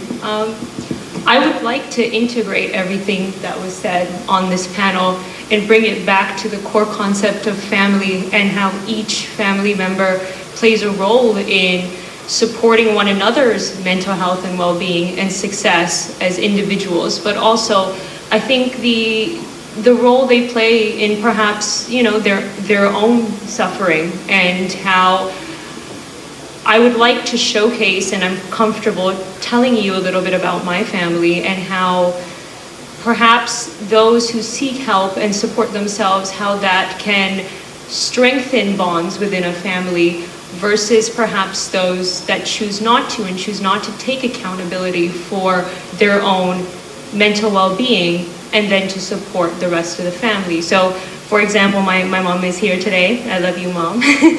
But I will be completely honest and say that we didn't have the best relationship growing up for a long time. I think that it took me a very incredibly long time to recognize her strength and her bravery in her life and her own struggles, and perhaps it took her even longer to recognize what I was then dealt with growing up from a very young age. To give you some context, was born with a chronic migraine condition, which is essentially a disease, and I had to navigate around that before I could even speak. So you can imagine what the manifestation of pain might look like before you can even put words to it. A lot of reoccurring nightmares, a lot of isolation, a lot of feeling like I just didn't understand the point of being here, paired with understanding that there were definitely some severe levels of abuse within the household, whether that took form of verbal or physical. It was confusing, and I think when you are born into it and you see these dynamics unfolding, it's not like you understand. There is no mental health literacy at age 3 or 4 or 5. All you see is suffering, and that's almost all you know, and it's your normal.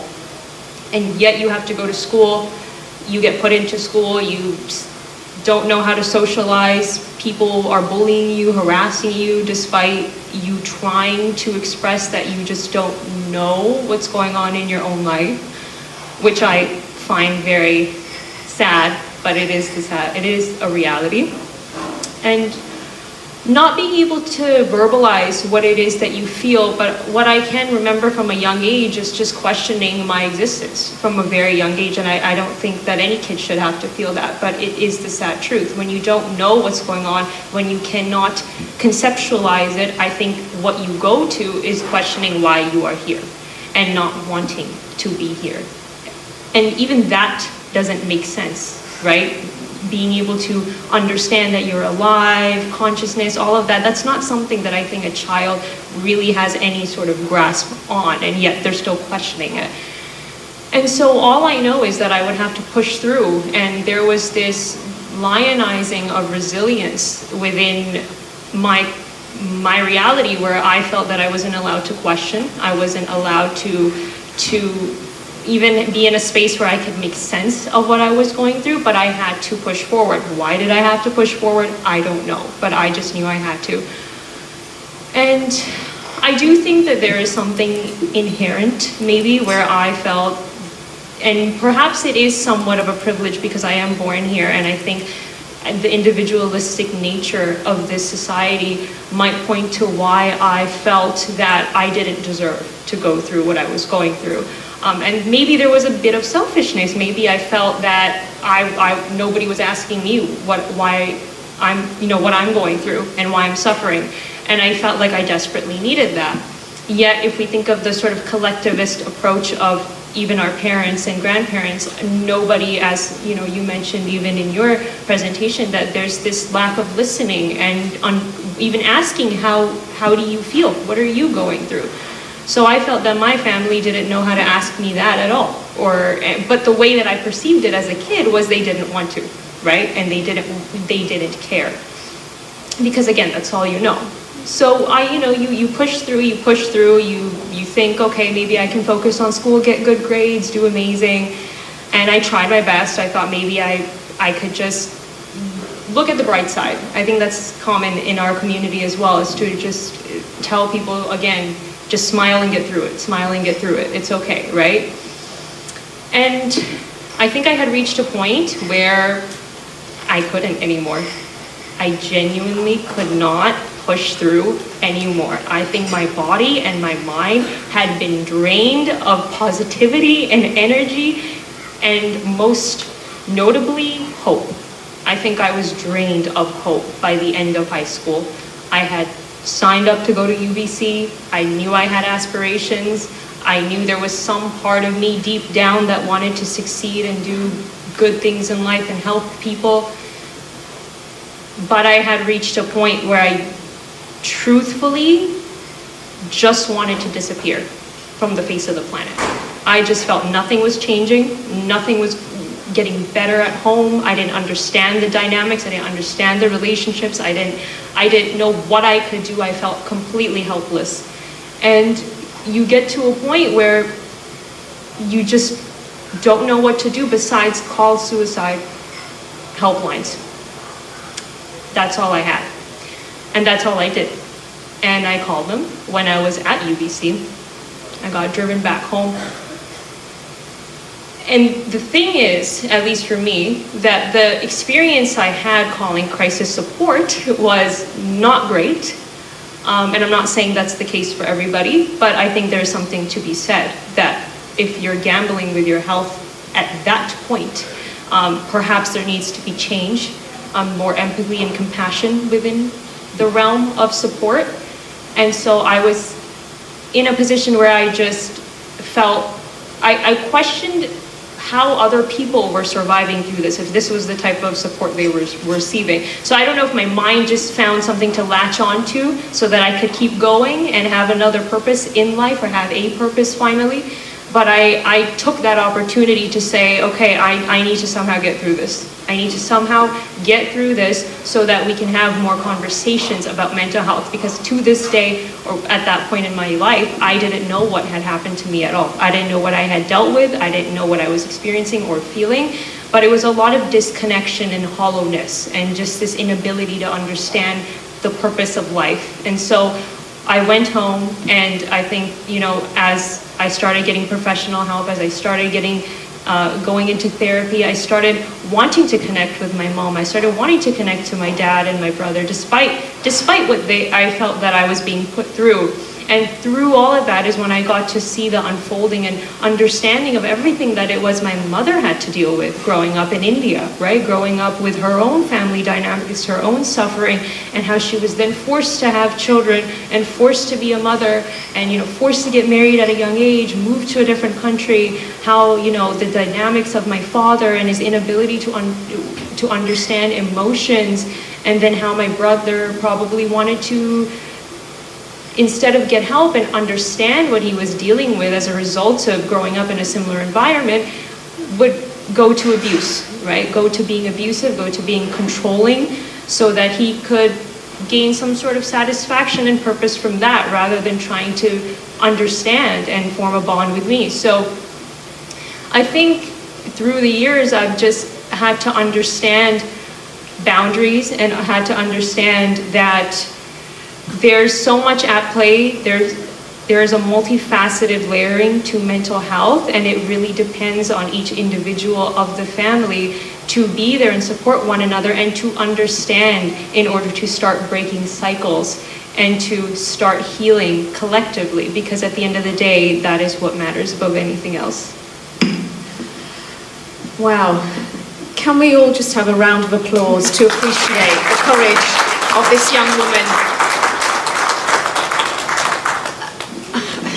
I'm a little bit speechless because I'm sat next to somebody who has been courageous and worked through that point of where things are rock bottom, and not everyone can speak about that with as much comfort and honesty and openness as you have today, and I'm sure that resonates with everybody in the room.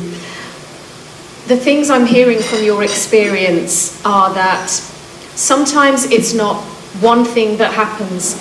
हमेशा नहीं होता कि एक कोई गल होई या चीज़ होई या साडे तजर्बे च कोई चीज़ नाल असीं एक्सपीरियंस कीता जां वापरी आ हो सकदा कि over time we feel a certain way. I've heard ਜਿਹੜੇ ਸਿਆਣੇ saying things like अंदर खो पैंदी आ दिल अदास, like, you know, there are certain phrases that really depict what they feel inside, and when you give it a label like depression or I think I'm feeling a bit depressed today, it does not match that feeling in here. And what I'm hearing is almost there was an element of that in your experience, but you were trying to make sense of it, and that journey was very difficult in itself, but you turn things around. You really have turned things around, and I hope that there is inspiration from your journey here today, and I would encourage any one of you here, please talk to Loveleen, you know, when we get to networking, to kind of move your experiences forward. And I really am adamant that we can move on to questions soon, but I want to leave this with a vow of hope. You know, we're talking about something that is quite tricky. It's not a fun subject, and maybe it shouldn't be a fun subject, but I'd like you to take something away from the panel as well. So I want to turn to everyone in the panel, and I'll work backwards, so I'll go to Gurvinderji and then come back to Loveleen.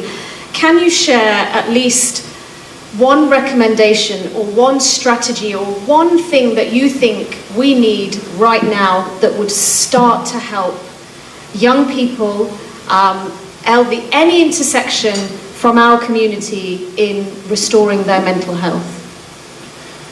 Yes, I think connection, education. Those are the two things that come to my mind. Connection with parents, education about, well, parents need to educate themselves about what are mental health issues, what is mental health in general. मानसिक रोग ये कोई कमजोरी की निशानी नहीं होती, ये चीज़ा ये बेसिक चीज़ा ने एक दो चीज़ा. One recommendation would be educate ourselves. If we educate ourselves, if we are a little bit more aware of what is mental health, depression की है, एंगजाइटी की है, एवं ਆਪਾਂ यूज़ ना करिए ये वर्ड्स, क्योंकि ਜਿਹੜੇ ਲੋਕੀ ਅਸਲ 'ਚ ਡਿਪਰੈਸ ਨੇ ਉਹਨਾਂ ਦੀਆਂ ਕਹਾਣੀਆਂ ਸੁਣ ਕੇ ਬੰਦਾ ਇੱਕ ਵਾਰੀ ਕੰਬ ਜਾਂਦਾ. ਸੋ ਐਜੂਕੇਟ ਆਪਣੇ ਆਪ ਨੂੰ ਕਰੀਏ ਤਾਂ ਕਿ ਆਪਾਂ ਆਪਣਿਆਂ ਨੂੰ ਬਚਾ ਸਕੀਏ, ਆਪਣੇ ਦੋਸਤਾਂ ਨੂੰ ਦੱਸ ਸਕੀਏ, ਆਪਣੀਆਂ ਧੀਆਂ ਭੈਣਾਂ ਨੂੰ ਬਚਾ ਸਕੀਏ. So that's what I would say. Thank you. Tajinder ji. Time and प्यार, ये दो चीज़ा देनी चाहिए अपने न्याणे छोटी उम्र तो to build self confidence, self esteem. नाले इंटरनेट तो नेट डायग्नोज करो आप सच में आ बीमारी है, आ बीमारी है. काफ़ी यंग लोग करते हैं, उन्होंने दसना चाहिए ये ना करो. Very important.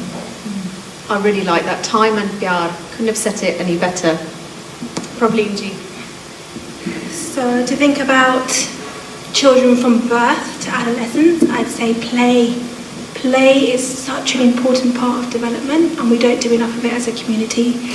And what I mean by play is sitting down with your children, your 2-year-old, your 1-year-old, your 3-year-old, your 15-year-old, and playing games with them, bonding with them, imagination, creativity, art, anything that you can do to connect with them on a one-on-one level, because that's what children yearn for, is connection. So play is a huge just huge in our community that's lacking. So I hope we can play more. Lovely. Yeah, Kidna. So nursery rhymes, Lauria, games you play, conversations you have, that's so important in early years. Couldn't emphasize that more. Lovely. Anything you would like to share? Yeah, just let yourself feel. I'd say that's one thing that sometimes we resist, right? It's just letting ourselves feel whatever it is, letting the thoughts come into our mind as they come and go, and just practicing a level of introspection to understand what it is we might be experiencing. And then I think that in turn helps us build our connections and bonds with family or anyone else, in fact. Lovely. Okay. Finally, before we move to questions, if you're comfortable to share, because I think looking after yourself starts from you. Somebody in the lunch break said to me that there is an expectation as the eldest born, that you carry the can, you pave the way, but who looks after you? So I want to ask this question: how do you look after yourself? If you wouldn't mind sharing one thing that you do to keep your glass half full. Anybody? No particular order. I usually listen to a lot of old Punjabi music from the 80s. I watch all the Hindi movies, the Amitabh Bachchan movies. Oh, okay, nice. Kind of takes my mind away. So it reminds me when I'm a kid, because as a grown up, we're all responsible. When I think I'm a kid, I tell teenagers, I wish I could be a kid again. You don't have to worry about taxes and stuff and paying bills. You just run around, have fun, and they all laugh. That's the key. That's what I do. Lovely. Okay. So I would add, actually it links in with the CanMed guidelines mentioned earlier, Canadian Network of Mood and Anxiety Treatments. 2018 guidelines first time highlighted the role of physical exercise. Physical exercise, that means 150 minutes, 115 minutes per week, and that is a combination of light weight training and cardiovascular training. So this is an antidepressant for everybody. This is capability appropriate exercise, and this doesn't mean we got to go from 0 to 100 in a day. So ਜੇ ਕੋਈ 65 ਸਾਲ ਦਾ ਹੈ ਉਹਨਾਂ ਨੂੰ ਤੁਰਨਾ ਪਹਿਲਾਂ ਸ਼ੁਰੂ ਕਰੋ, ਜੇ ਕੋਈ ਬੰਦਾ 28 ਸਾਲ ਦਾ ਉਹ ਜੌਗ ਵੀ ਕਰਦਾ ਕੋਈ ਗੱਲ ਨਹੀਂ ਪਹਿਲੇ ਦਿਨ।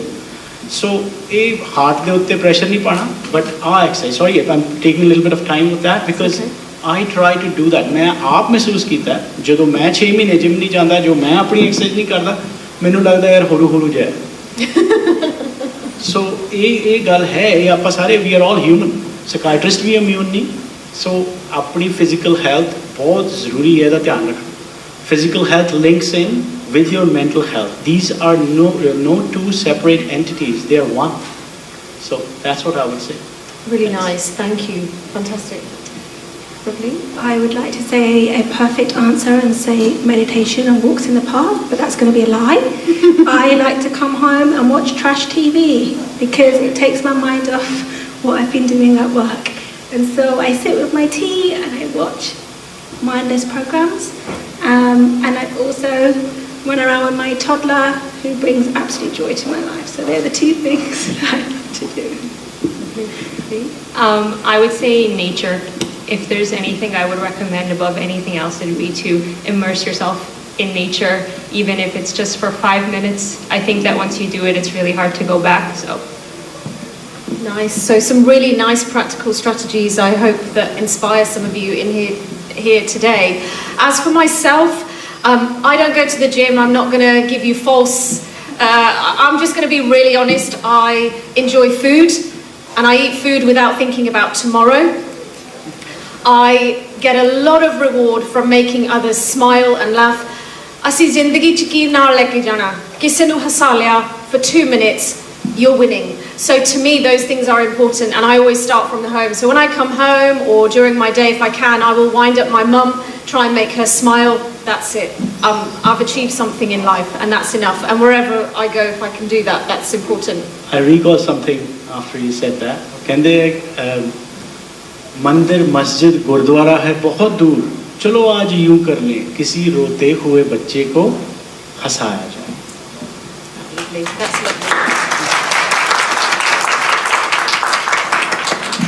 So without further ado, we'll move on to some questions. Over to you, Nisha. We have many questions, and the first set all have a common theme. So I'm going to read them all, and I'll ask you guys to take a stab at them. We all understand the importance of mothers and early childhood and family dynamics. Can the panelists share their understandings and field experience on the impact of domestic violence and toxic masculinity within our community? There's been a lot, this one was directed at Dr. Wadia, but again, I think we can open it up. There's been a lot of discussion around mothers' mental health.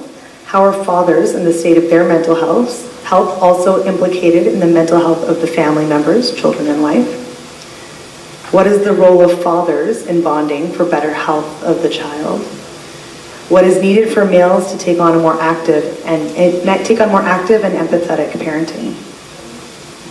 So quite a theme emerging there. The role of men, fathers, and what we know today as toxic masculinity. I'm going to open this up to whoever would like to contribute first. So Gurvinderji, Praveen, whoever. Yeah, with domestic violence, it plays a major influence in the family when that happens. The breakup and dealing with the court system, it impacts everybody in the household. But with the South Asian community, it extends further than that. It'll impact both families. We're talking like it could impact like 30 to 50 people, right? And where there's the breakup, there's a separation for the kid. They can't see their father. Let's say the father is the perpetrator.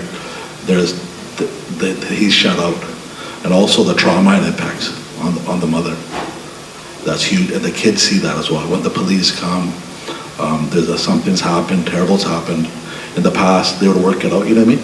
It would happen again. And there's no excuse for violence in the home. Like no male should raise a hand on their partner. And when kids see this, they also learn behavior. They might assume it's okay to do that as well. And we've seen it happen where it breaks the family up. But a lot of young men I've seen, they go into the wrong direction as well too. Because they don't have that father figure as a role model as well.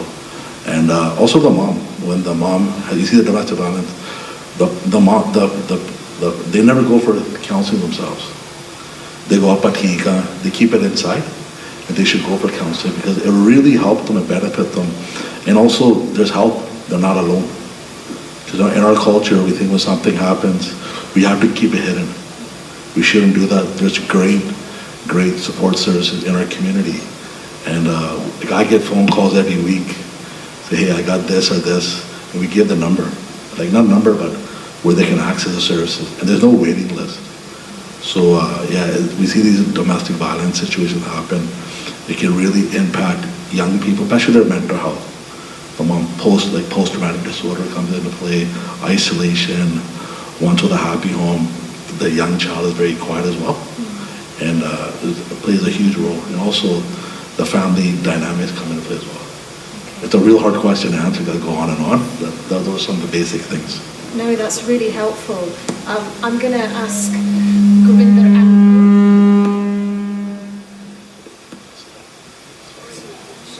So Gurvinder and Praveen, if you want to add to that, I guess. Do you want to go the ahead? role of fathers. Well, I'll go back to the history-taking part. When we see people, we ask them about their childhood experiences. A lot of the things we see when people are depressed, when people have other myriad of mental health issues, and depression is not the only one. There are loads. There are loads of other mental disorders, including psychosis, mood disorders, and everything. So why I'm talking about this is we refer people for psychodynamic psychotherapy sometimes.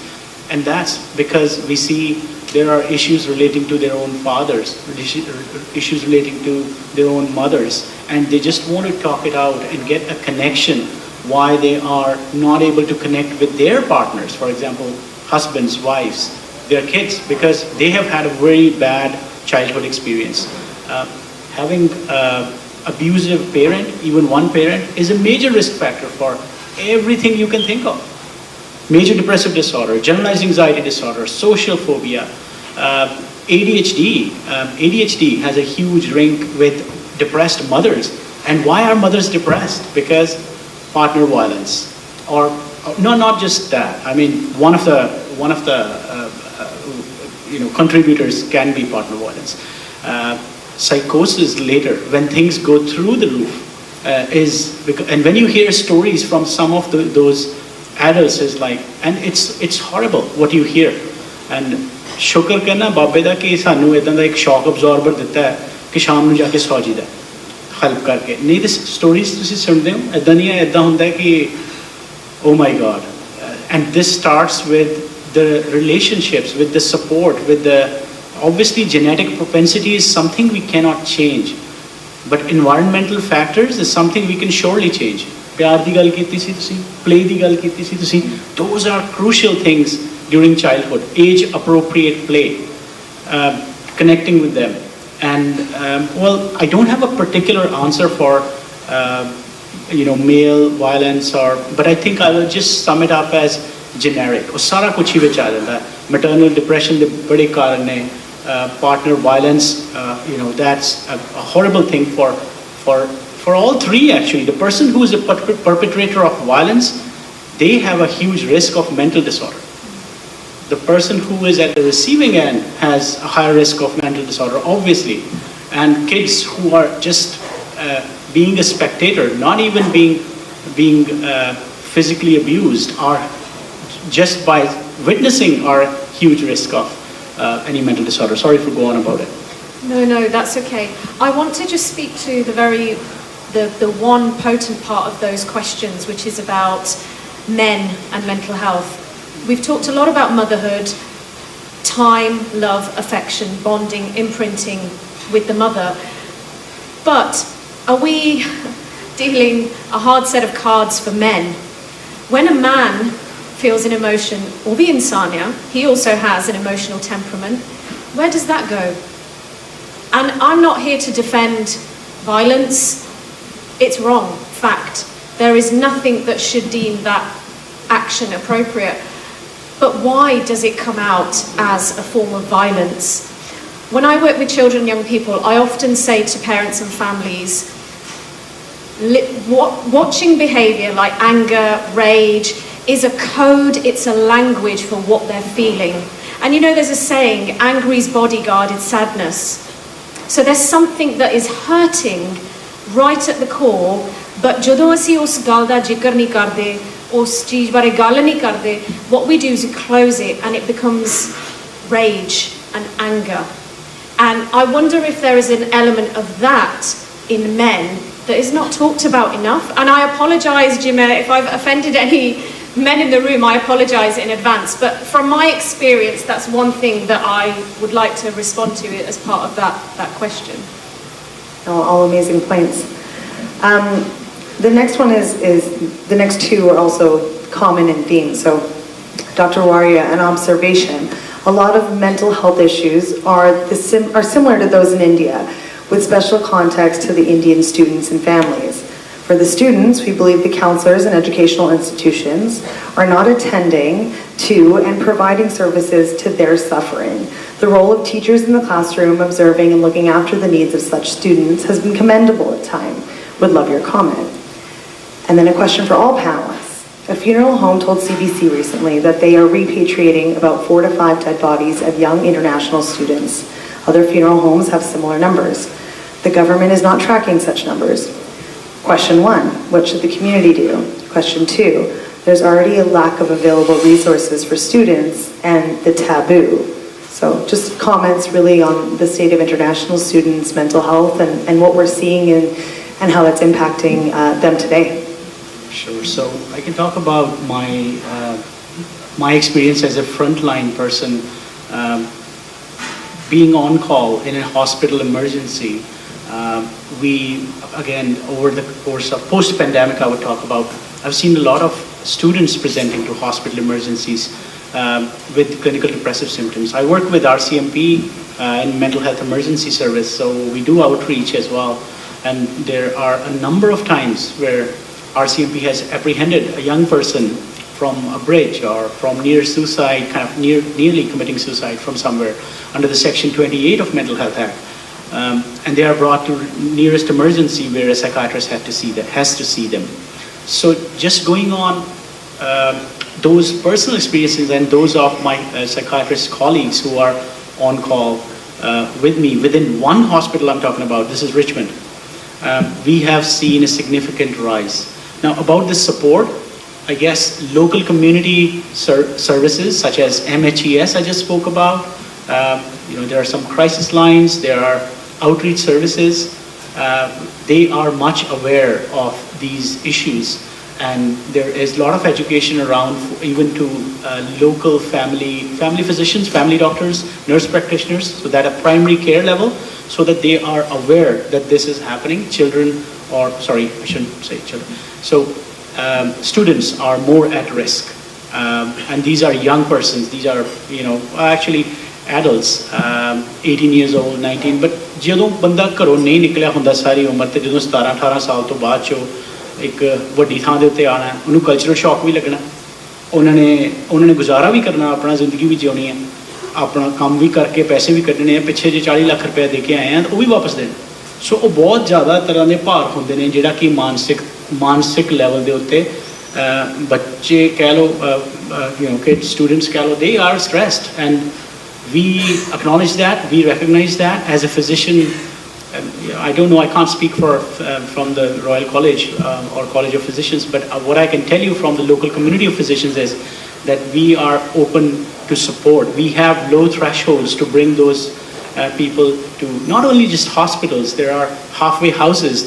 I work in a acute home-based treatment team as well. So we go to their homes to help them, to see them for a short term, like 3-week service. So I guess there are community resources, but I guess the question is, are they enough? I don't think so. We are working towards it, but I think first step is awareness. कि पता होवे सारे नु कि international students more vulnerable ने, एक question पहला है कि नहीं vulnerable because of all those stresses that I spoke to you about.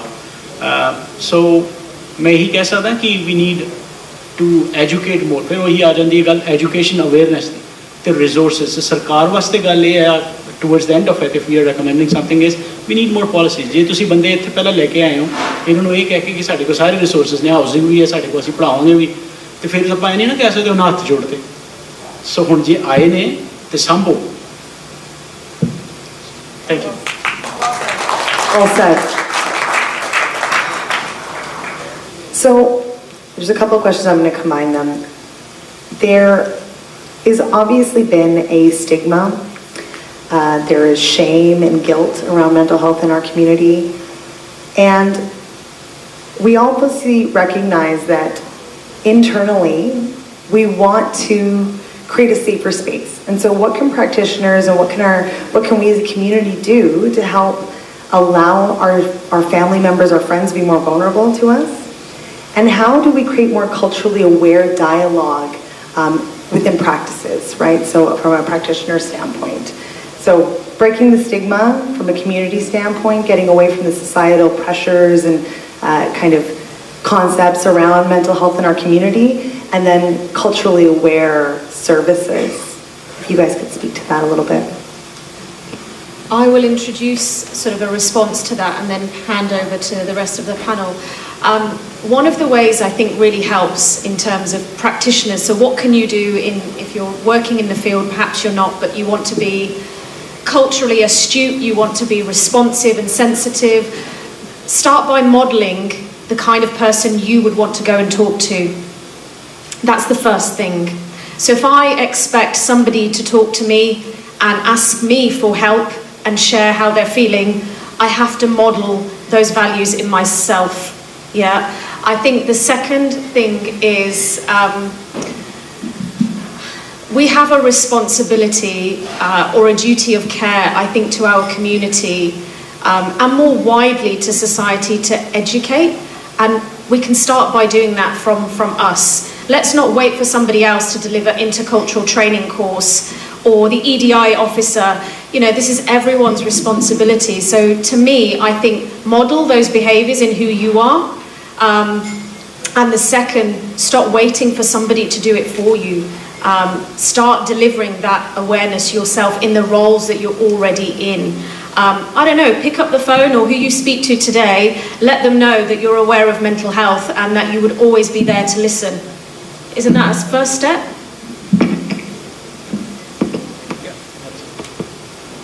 And just to add to that is if somebody comes to you to speak about their mental well-being, is to do active listening. So actually listen to listen, not listen to reply, and to validate their emotions and feelings instead of trying to come up with a solution and trying to fix the problem, because sometimes they just want to be heard or listened to.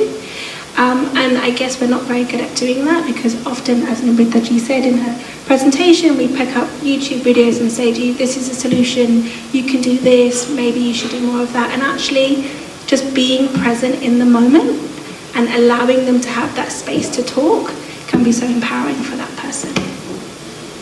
ਆ ਗੱਲ ਬਹੁਤ ਵਧੀਆ ਇੱਕ ਸਵਾਲ ਸੀ ਕਦੋਂ ਮੈਂ drug ਨਾਲ council ਕਰਦਾ ਗਿਆ 22 ਸਾਲਾਂ 23 ਸਾਲਾਂ ਦਾ ਸ਼ੁਰੂ ਕੀਤਾ ਸੀ ਨਾ ਮੋਸਟਲੀ ਬੰਦੇ ਆਉਂਦੇ ਸੀ ਕਾਨੂੰਨ ਦੇ ਵਿੱਚ ਆਉਂਦੇ ਸੀਗੇ ਚਿੱਠੀ ਲੈਣੀ ਸੀ ਚਿੱਠੀ ਨਹੀਂ ਮਿਲਦੀ ਜੇਲ੍ਹ ਜਾਣਾ ਉਹ ਪਹਿਲੀ ਵਾਰੀ ਦਫ਼ਤਰ 'ਚ ਗਏ ਆ ਔਰ ਪੇਸ਼ੈਂਟ ਕਾਉਂਸਲਰ ਆਪਾਂ ਕਹਿੰਦੇ ਪਹਿਲੀ ਵਾਰੀ ਗਏ ਆ ਦੌੜ ਤੋਂ ਨਿਕਲਣਾ ਸੀਗਾ ਅਸੀਂ ਕਹਿੰਦਾ ਕਿੱਦਾਂ ਭਾਜੀ ਉਹ ਕਹਿੰਦਾ ਯਾਰ ਹਾਜ਼ਰੀ ਲਾਉਣ ਆਏ ਆ ਕਿਸੇ ਨੇ ਸੱਦਿਆ ਆਪਣੇ ਰੂਮ ਜਾ ਕੇ ਪਾਉਂਦੇ ਆ ਅਸੀਂ ਉਹਨੂੰ ਪੁੱਛਦੇ ਯਾਰ ਆਪਣਾ ਦਿਨ ਕਿਵੇਂ ਸੀ ਅੱਜ ਕਿੰਨੇ ਸਾਲ ਕੈਨੇਡਾ ਆਏ ਨੂੰ ਉਹ ਕਹਿੰਦੇ ਤੁਸੀਂ ਅੱਜ ਸਵਾਲ ਸਾਨੂੰ ਕਿਉਂ ਪੁੱਛਦੇ ਆ ਅਸੀਂ ਕਿਹਾ ਸਾਨੂੰ ਪਤਾ ਕਰਨਾ ਮੈਂ ਤੁਸੀਂ ਹੈ ਕੌਣ ਤੁਹਾਡੀ ਹਿਸਟਰੀ ਕਿਵੇਂ ਹੈ ਇੰਡੀਆ ਵਿੱਚ ਕਿਹੜੇ ਪਿੰਡ 'ਚੋਂ ਤੁਸੀਂ ਆਏ ਆ ਕਿੰਨੇ ਸਾਲ ਕੈਨੇਡਾ ਆਏ ਨੂੰ ਕਿਵੇਂ ਲੱਗਦਾ ਦੱਸਣਾ engagement and also ਆਪਣਾ ਜਿਹੜਾ ਟੋਨ ਆਫ ਵੌਇਸ ਜਿਹੜਾ ਹੁੰਦਾ very important ਉਹਨਾਂ ਦੀ ਐਮਪੈਥੀ ਸ਼ੋ ਕਰਨੀ ਪੈਂਦੀ ਹੈ ਉਹਨਾਂ ਦੀ ਰਿਸਪੈਕਟ ਕਰਨੀ ਹੈ ਨਾ ਕਿ ਆਪਾਂ ਨੂੰ ਮਿਲਦੇ ਆ ਉਹ ਥੋੜ੍ਹਾ ਡਾਇਲੌਗ ਵੀ ਡਿਫਰੈਂਟ ਹੁੰਦਾ ਉਹ ਕਹੋਗੇ ਗਿਲ ਸਾਹਿਬ ਆ ਤੁਹਾਡੇ ਨਾਲ ਕਲਾਸ ਲਾਉਣ ਆਉਂਦੇ ਆ they call counseling class here the very terminology and ਅਸੀਂ ਸਾਰੇ ਜਿਹੜੇ ਸਾਡੇ ਕੋਲ ਮੈਂ ਕੰਮ ਕਰਦਾ ਦਫ਼ਤਰ 'ਚ ਸਾਰਿਆਂ ਨੂੰ ਜਿਹੜੇ ਫਰੰਟ ਲਾਈਨ ਜਿਹੜੇ ਰਿਸੈਪਸ਼ਨਿਸਟ ਉਹਨੂੰ ਸਮਝਾਇਆ ਸੀ ਪਹਿਲੀ ਵਾਰੀ ਸਾਊਥ ਏਸ਼ੀਅਨ ਮਾਈਨੋਰਿਟੀ ਬੰਦਾ ਭੈਣ ਜੀ ਦੌੜ ਤੋਂ ਪਹਿਲਾਂ ਆਇਆ ਉਹਨਾਂ ਨੂੰ ਬਹੁਤ ਸੀਰੀਅਸਲੀ ਰਿਸਪੈਕਟ ਕਰੋ and treat them ਉਹਨੂੰ ਇੰਗਲਿਸ਼ ਨਹੀਂ ਆਉਂਦੀ but ਉਹਨਾਂ ਨੂੰ ਰਿਸਪੈਕਟ ਕਰੋ and don't judge them. That's so important and really nice. Navleen, do you want to add something? I think I was just going to say that practicing compassion is just like any other practice as well, and it takes time and it can be hard work, especially if maybe you do have some fragmented relationships in your life that you would like to fix. I think it's about receiving and giving, right? So you expect somebody to listen and you listen back, and then it's a conversation that ensues after that. So I think that it's not always easy, and it's important to recognize that it can be a difficult and uncomfortable process to do this, but that it's extremely integral as well. Actually, Loveleen, I'm going to ask this question to you and might build on what you just asked. How can we bridge the gap in understanding and support between patients or persons and their family members, such as siblings, spouses, etc.? What are the effective strategies for improving communication and relationships in such situations? Okay, yeah, I've pretty much built off of this. Yeah, I mean, my recommendation is to always approach a situation and a family member or anything with empathy. So if you have this mindset that I'm going to go in with trying to understand, but that doesn't mean at the sacrifice of your own needs, right? And sacrificing what it is that you want to be heard. So I think any situation, in order to provide adequate support and to bridge gaps between people or even institutions and systems, it all starts with listening and having empathy and compassion, and then there's an understanding that develops from that. There have been a few questions around specific, let's call it external factors or internal factors and how they might affect mental health, and also the exchanges between families. So I'm just going to bring them up together. So, do you experience cases of mental health issues in children of interracial couples or intercultural couples and the effects of that? Could you provide some insights on the impact of social media and devices on the mental health of children and communities? That's a big one. And here's one that I think is really valid. Could we speak more on the concept of abuse, but in particular sexual abuse, as it is something that is not talked about in our community? Okay. Maybe we'll start with the social media aspect. Okay, I won't be able to remember exact figures, but from top of my mind, I guess there was a study, and what they found out was 3 hours per day of gaming. I think it was considered as probably a risk factor for more than that, but more than 3 hours is not conducive to anybody's mental health.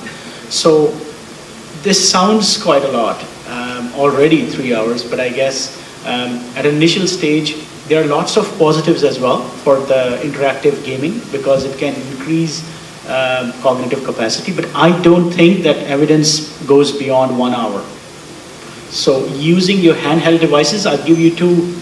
So at two different levels, let's talk about sleep and depression. So sleep, if you're using a handheld device, within 1 hour of going to bed, it is disrupting your sleep network, suprachiasmatic nucleus and orexin network. So basically that does not help you to sleep. So the mind, it tricks the mind thinking that this is a wakeful state, if it makes sense. So basic thing is try to avoid handheld device 1 hour before you go to bed. It does not help your mood, it does not help your sleep. If it does not help you to sleep better, it's going to link in with mood and anxiety, which is not going to be conducive for anybody's mental health. So that's one. Number two is the link with depression, actually, I mentioned already there. So it is a risk of depression. So try to stay away from the handheld devices when it's your sleeping time.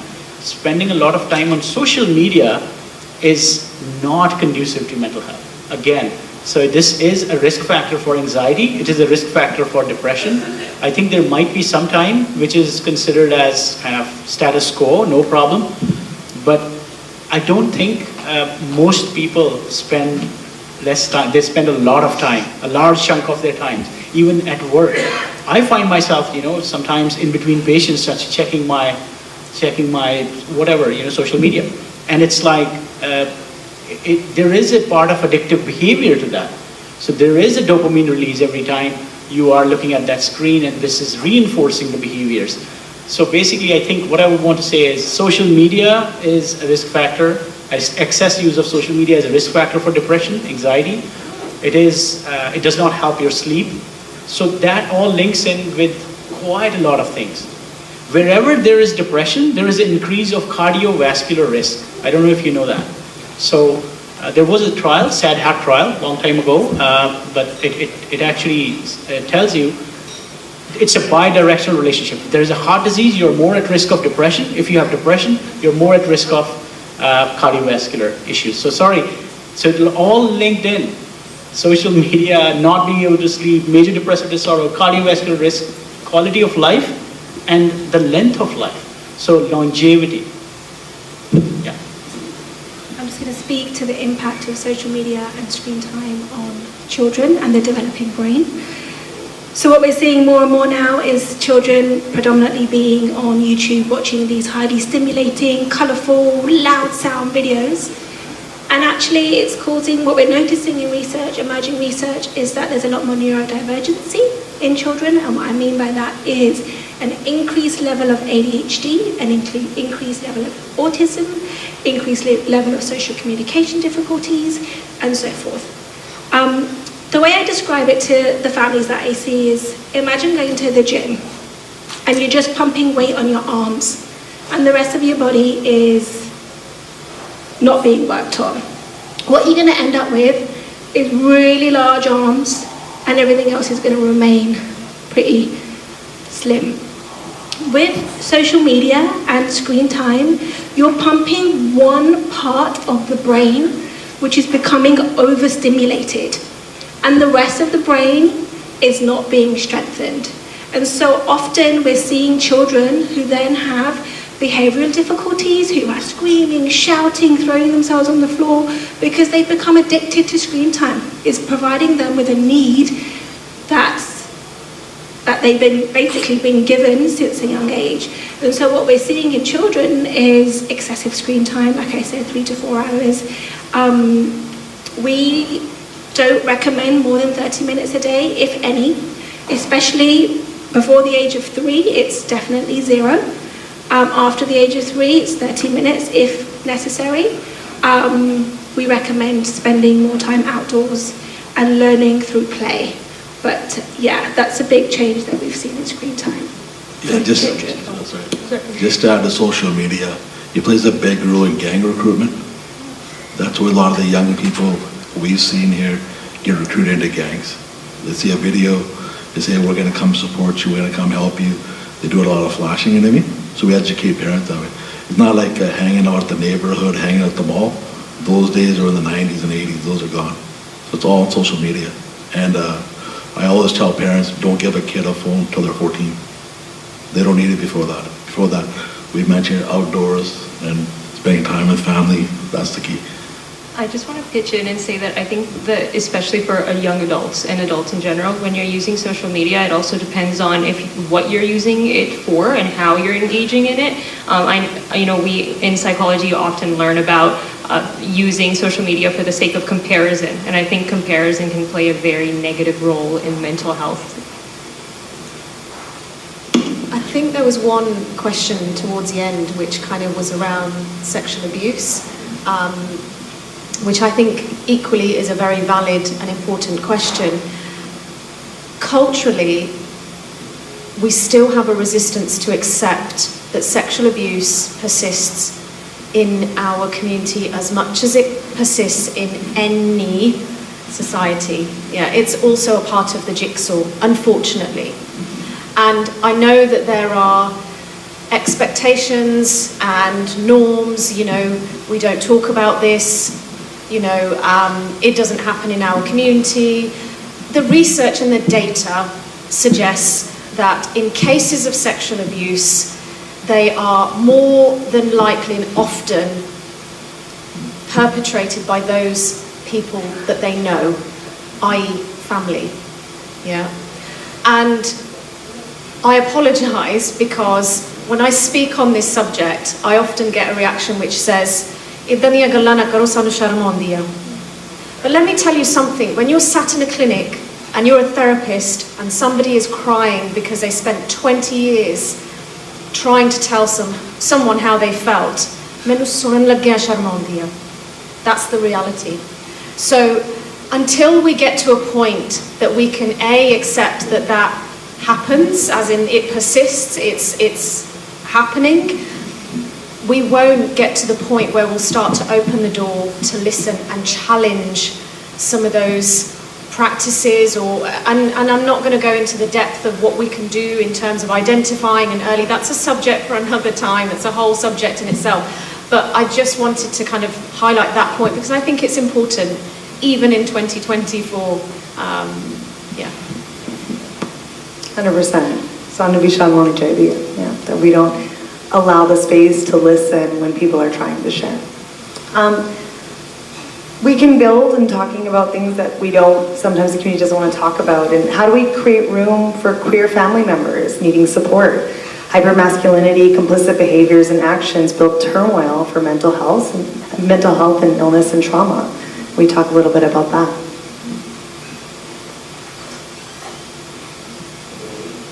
I think the answer would be very similar to the previous answers. Educate yourself. Be more aware of what's around you. This is not uncommon anymore, and we cannot just shrug off our responsibility saying that, oh, Santa pata nahi si. So LGBTQ, queer, two-spirited, this is something that everybody has to accept. You choose or you don't choose to do that, it's going to happen. And it's better that we just learn more about it and support people, and that's about it. Don't let them feel marginalized, don't let them feel discarded. It's about acceptance and it's about education. That's what I would say. Yeah. Sorry, just one more thing to add to it is people who have, from the LGBTQ community and two-spirited, they have more likelihood of being depressed, anxious, and across the board, they are more at risk of being victimized, being taken advantage of, exploited, and risk of substance use as well. So that's about it. And just to add to that is I think family therapy could be incredibly helpful and powerful, especially because it's a new understanding for elders, and having somebody neutral to facilitate the support can be empowering to the individual who identifies with the LGBTQ community. There's lots of therapists within our community who specialize in this area, and so a quick search would definitely find a Punjabi speaking one if that would be most helpful. So family therapy to start conversations going with a neutral individual. Yeah, just to add to that, there's also a non-profit group in Surrey that supports the South Asian community as well. Okay, so this one goes back to parenting and motherhood and services. So there seems to be a lot of pressure on moms, and do you have recommendations for programs to support all family members in this role? And I guess this really looks at being, that parenting role. And beyond that, how do we begin to support postpartum mental health in our communities? Many churches offer free counseling and or child care or play groups or support circles for new parents. How can we bring this into the Sikh community?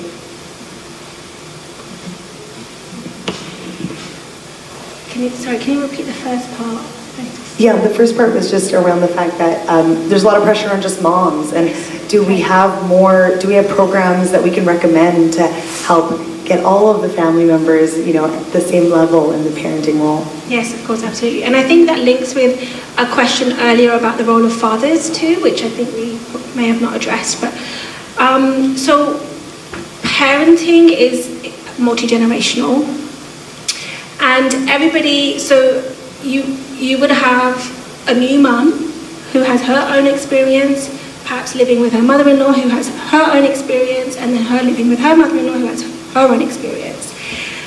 It's so important for us to be able to change with the times and to support the person or the mother who is pregnant in that moment. There's one saying that I would love to share is hold the mother, not the child. Because too often when a child is born, the focus goes onto the baby. And of course, as amazing and beautiful as it is, the mother is often forgotten. And so it goes back to education too, is that everybody's identities are changing. You're becoming a mother for a first time, a father for a first time, a grandparent for a first time, a dai, mama, mummy for the first time. Everybody's identities are changing, and it's important for us to educate how to support one another and have a consistent approach when it comes to whatever parenting style that you choose. And it also starts with fathers too, and I wanted to share a personal experience that I've had here in BC with my first child. Is I noticed that fathers are often excluded right from the get-go. So when we had our first scan for our son, my husband was not allowed in the room to see his unborn child. He was just not allowed at all. And I found that very shocking, that we're already ostracizing fathers from the get-go. So what involvement do they actually have? They're not able to bond with their child in utero. Yes, there are certain things they can do, but they don't feel the movements. They don't have the 100 appointments that you have. So what can we do as family members to support them? And I think it's so important that we start with provincial change. Is why are fathers not allowed in the room when there is an ultrasound to see their baby? I just found that very shocking. And so fathers now, more and more I'm noticing too in clinic, they're very involved. They're heavily involved in supporting their children. They want to be there. They want to parent. They want to spend time with them. They go to work. They come home. And that's the way it is. And I think having that mindset shift is so important in families too. So if fathers are more involved, then that will kind of funnel into other family members being supportive too, to change. Yeah, just to add to that, being a father, I got twin boys. When my wife gave birth to the twin boys, I was standing on the side, and the nurse goes, "Mr. Gill, are you going to change diapers?" I go, "I don't do that in our culture." And she goes, "Well, who's going to watch your kids?" I go, "Well, mother-in-law, father-in-law, parents will." My parents lived away. They said, "We can't watch them." And the nurse goes, "You better learn. This is not the way." So I learned to take 20 diapers a day, and I had to work with. And I teach a lot of men when your kid's born, you got to be there as well too. The mom's the main person, but father being there, it helps out and builds bonds. And research has shown that kids are very successful when both parents are involved, especially at a young age. And I think there's still a lot of stigma attached to the new role of fathers. Like, oh, he changed a diaper, okay, yeah, big deal. Oh, he did the vacuum, okay, yeah, big deal. But that still is carrying on generationally. And I see it all the time that a lot of women or a lot of mothers don't have that support because we have our elders still instilling these stereotypes in our mind that make it very difficult to move on from what you could have, like what used to be. And so I think we really need to start at that level too, that yes, mothers are going out to work, great. Fathers are also doing household chores, and it's a balance between the two. I just wanted to add to that, to say that I think the stigma is also still attached to like men having emotions and being emotional, which I don't get because it's 2024, and I think having emotional intelligence is great, and I think that's how you better bond with your children as well and have an understanding with them. So perhaps we need to start there as well. I just wanted to say very quickly something about, you mentioned postpartum depression, so don't want to go into detail, but when a woman gives birth, it is physiologically normal to have baby blues, which means having periods of low mood, and during that time they need a lot of support from family, from partners, because this baby blue stage can develop into postpartum depression if they don't have much support, if they are ostracized, or there are no support networks, and they have a new baby which they obviously have lots of hope for, but they're not prepared on their own to cope with that. So this is a risk factor for progressing into depression if they don't have support from their partners. Sorry, go ahead. Just one very last thing, and I think this is more for a particular intersection of generation in this room here today. When growing up, this is stories I've heard from grandmothers and mothers, is aside from the kind of the mental side of just after birth, at a physical level, we have in Punjabi, we say shilej. So after birth, sri kacha hunda maa da.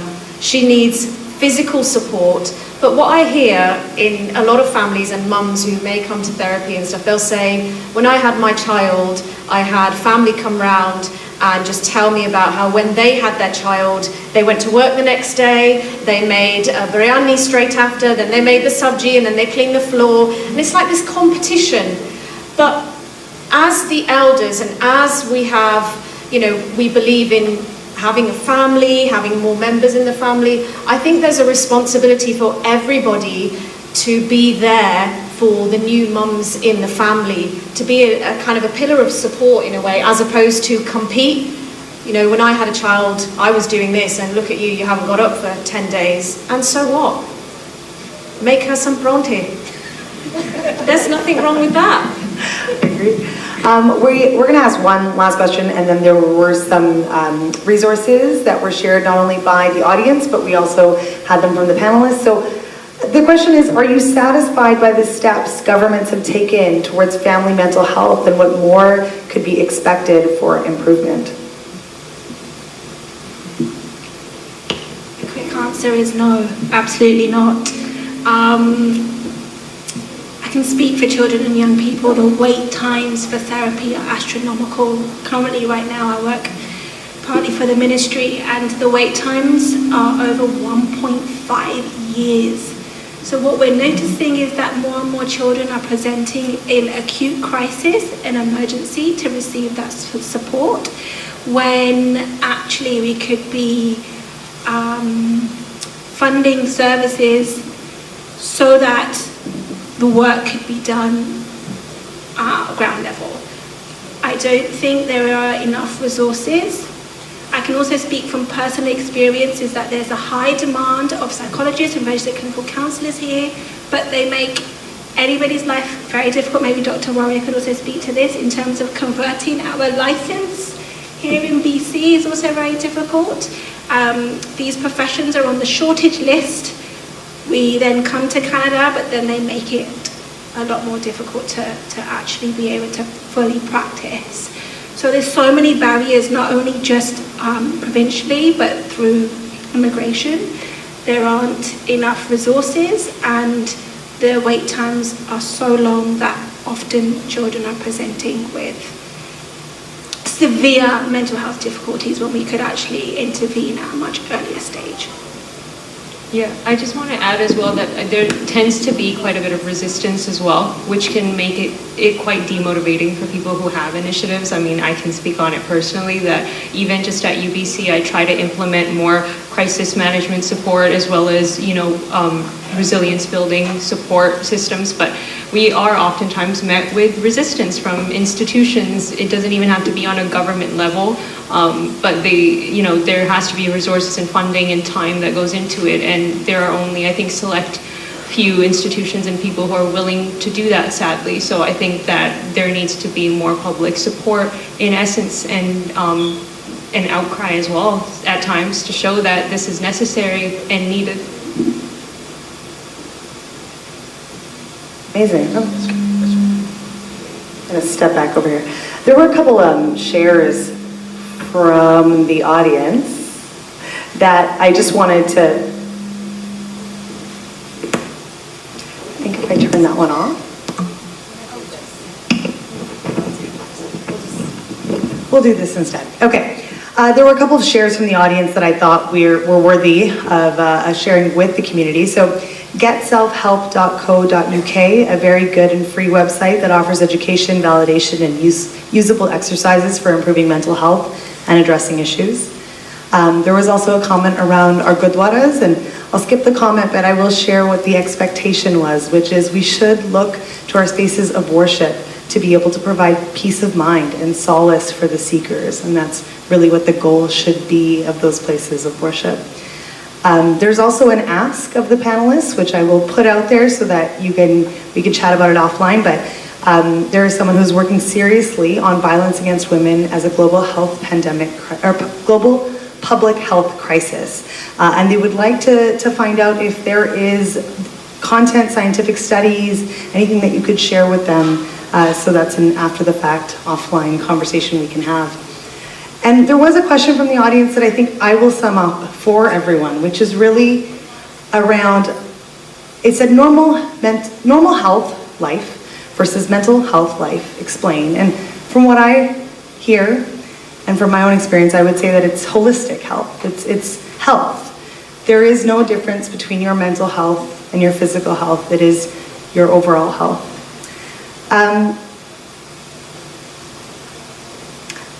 There is one last question, which I think for our community is a very important one. Is LGBTQ two-spirited a health, a birth, a medical, or a psychological issue, how to handle? And I leave that out there, and I'll put that out there in a very open-ended way in the sense that I think there is a lot that could be said on that. And we could go on, and we could have a whole other panel.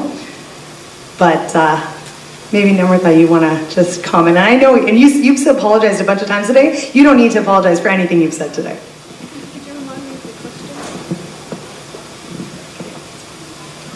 Okay. I absolutely appreciate the question, and I will apologize because I have to be true to my name, which is to stay grounded and Nima. LGBTQ, just like any sexuality, sexual tendency, that is personal, and that's not something you wish. You don't wake up one day with a particular sexual orientation. I often say when I work with families that children and young people are biologically created. That means at a certain age, 11 upwards, 8 upwards, they will experience puberty. We cannot change that, yeah? There are no drugs, that is just a biological instinct inherent tendency, right? And in the same way, who we desire, fancy, fall in love with, and again, I will speak frankly, that is not something that can be helped or chosen. That is an organic process that comes about in life. So I don't see sexuality as an issue and therefore not something that needs handling. It's a part of somebody's identity, and the sooner we accept that, the better. I don't know if that answers the question. I think it does beautifully. And lastly, I'd love to throw over to Loveleen to just quickly talk about Project Mind Foundation. Oh yeah, thank you.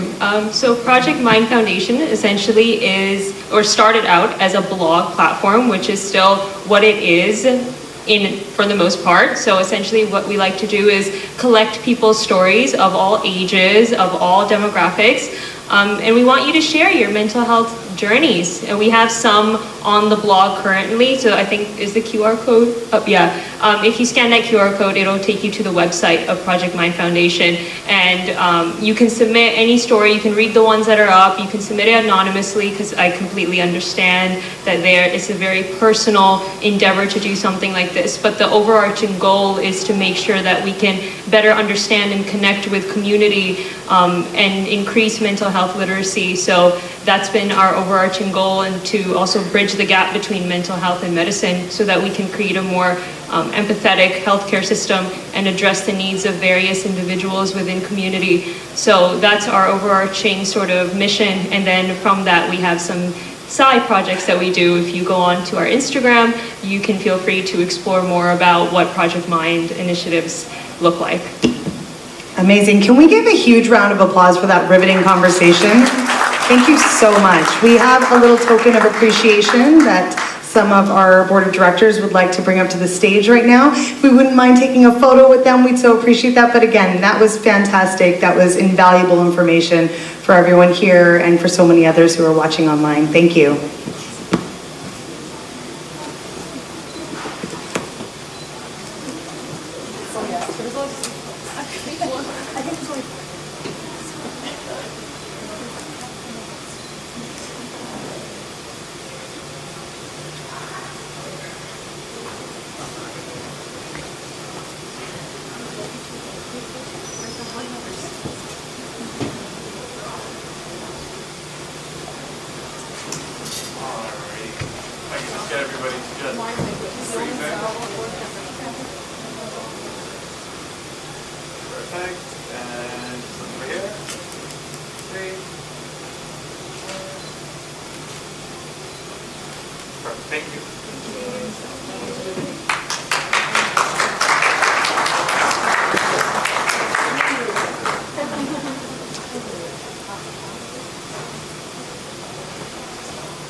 And I'm going to add just another resource to what we talked about already.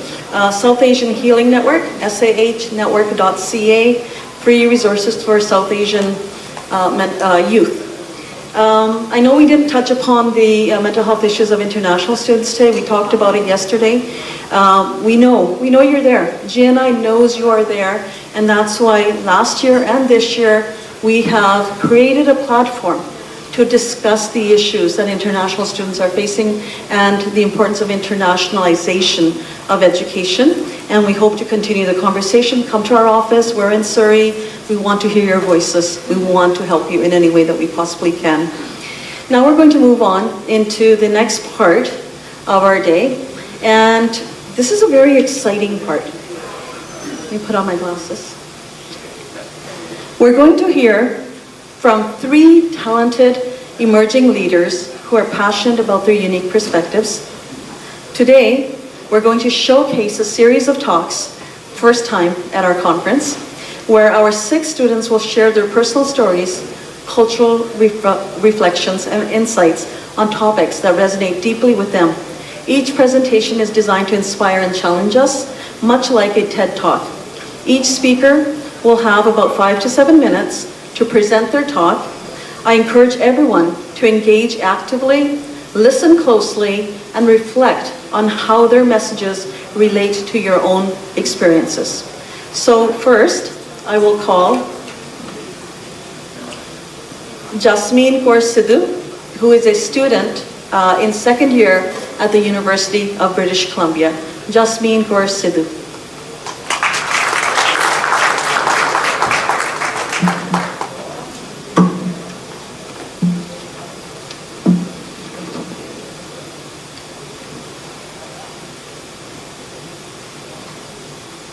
Vaheguru Ji Ka Khalsa, Vaheguru Ji Ki Fateh.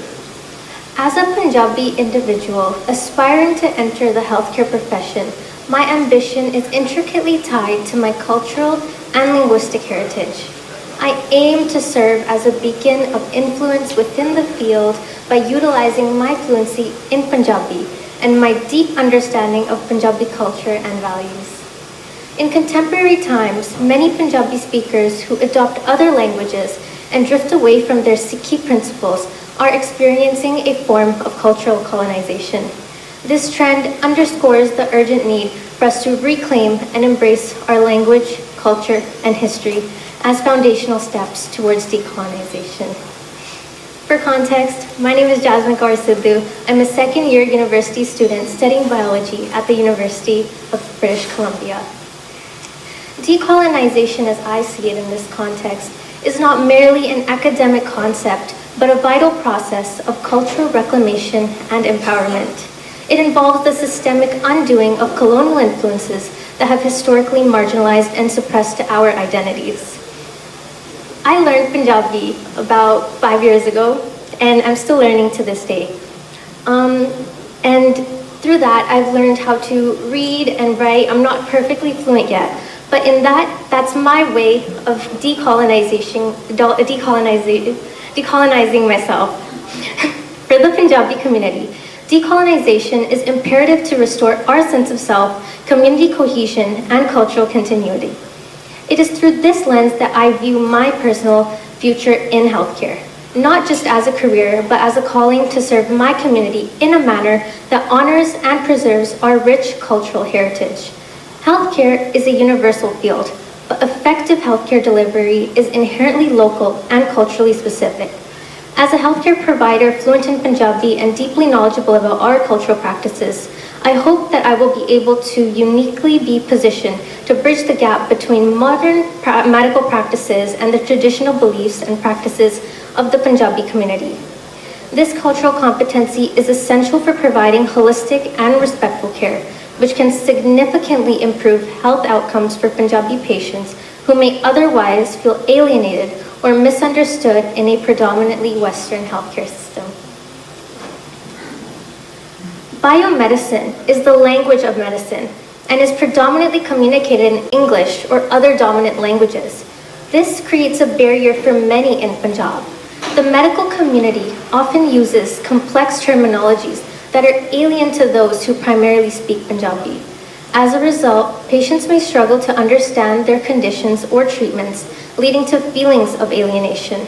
This shift away from local languages in healthcare contexts contributes to a broader trend of linguistic erosion, where younger generations like myself become less fluent in Punjabi and prefer the other languages that are associated with modernity and progress. The stories, proverbs, and shabads associated with our traditional remedies are slowly fading and lead to a disconnect from our cultural healing. For the younger generations, the preference for biomedicine over traditional practices can lead to a crisis of identity as we gravitate towards globalized views of health and may view our cultural heritage as outdated or irrelevant. This generational disconnect not only impacts their understanding of health, but also influences their appreciation of the Punjabi language. A lack of engagement with traditional healing practices can result in the reduced use of Punjabi in everyday life, ultimately threatening the vitality of our language. To protect our outlook on healthcare, we must protect how we view Sikhi. My mother always says, "Jithe dawa nahi kam kardi, uthe dua kam kar diya." In English, it means where medicine doesn't work, prayer does. Prayer and meditation are more powerful than we can imagine. I believe that healing comes from within, and to approach healing, we can always turn to the teachings of those before us. Whether that's indigenous medicine, African spirituality, or in my case, healing through Sikhi, let's not forget our roots and keep our medical traditions alive. So go learn that ginger concoction your mom makes, listen to that shab, or just go on a walk and take a deep breath. Biomedicine is a gift in the modern world, but the gift of nature and the properties that it has to offer are endless. Learn your culture's healings and continue to keep it alive and continue to decolonize your process of healing. My ultimate goal is to return to Punjab and serve my community directly. However, I'm acutely aware that to be truly effective, I must first acquire a comprehensive skill set and a deep medical knowledge. This preparation will empower me to address the specific health challenges faced by Punjabis, from the chronic diseases to mental health issues exacerbated by cultural stigma. Furthermore, understanding the social detriments of health within the Punjabi context, such as the impact of migration, economic disparities, and gender dynamics, will enable me to develop more targeted and effective interventions. In conclusion, my journey into healthcare is a deeply personal and culturally driven mission. It is a response to the pressing need for culturally competent healthcare providers within the Punjabi community. By embracing our language, culture, and history, and by taking concrete steps towards decolonization, we can prevent the decadence of our cultural heritage and ensure that our community thrives both culturally and health-wise. This journey is ours to undertake, and decolonization is the first step. Waheguru Ji Ka Khalsa, Waheguru Ji Ki Fateh.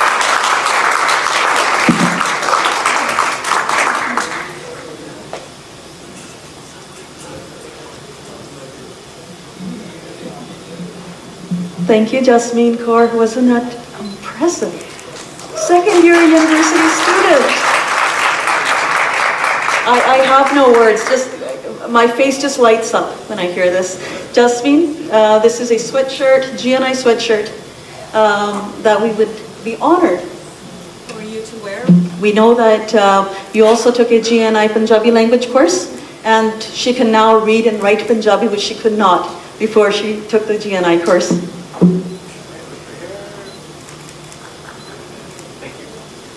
And thank you for your commentary on traditional healing practices and the importance of these, which is a continuation of the conversation that we just had, and the importance of us not looking to the outside, but looking within for how we can become even better versions of ourselves.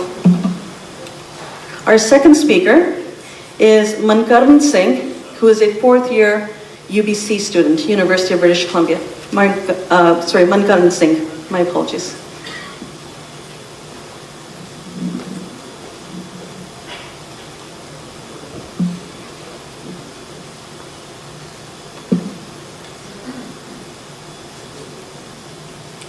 Waheguru कहो नानक सब तेरी वडियाई कोई नाम न जाने मेरा वाहिगुरु वाहिगुरु जी का खालसा वाहिगुरु जी की फतेह. I'm Mankaran Singh from University of British Columbia, and I'm here on behalf of the Sikh Student Association at UBC to present how SSAs, Sikh Student Associations, are essential for shaping the future of our Panth. So what do we do in SSA? So from my experience, I came from Punjab 4 years ago, and I have been part of SSA since then. And it is a very inclusive space for Sangat to explore their Sikhi, to explore who they are, and we do this. We have amazing Kirtan sessions, we have smagams, and we do langar events, we do social events, we go on fun hiking trips, and last year we even went to a shooting trip. So we do bunch of stuff, and believe me, every event that we have new folks joining in, new Sikh Sangat joining in and exploring and joining us in this path of Sikhi, which means to learn, to grow. So we as Sikh Sangat, we as SSA Sangat, not only limit ourselves to our faith, to the Sikh students at UBC, but we also want to contribute back to the community that we live in. So we serve the UBC students, and we do this by serving them free food. And you would think, like, one question comes to our mind, that why do UBC students need like free food? We have this image of UBC students, or just like University of British Columbia, as something that is very glamorous, something that nurtures students to become future global leaders. But at the same time, if you look at the numbers, a survey was conducted last year, and the results were shocking. 44% of the UBC students have food insecurity. And if you think about it in terms of number, that is almost half of the UBC students that are not sure of where their next meal would be coming from. And we as Sikh Sangat, we have something called langar, and we might sometimes undervalue it, the importance of langar.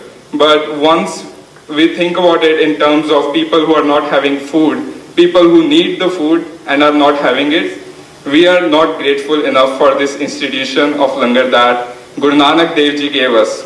Satguru Nanak Pragatiya Mitti Tund Sab Chanan Hoya.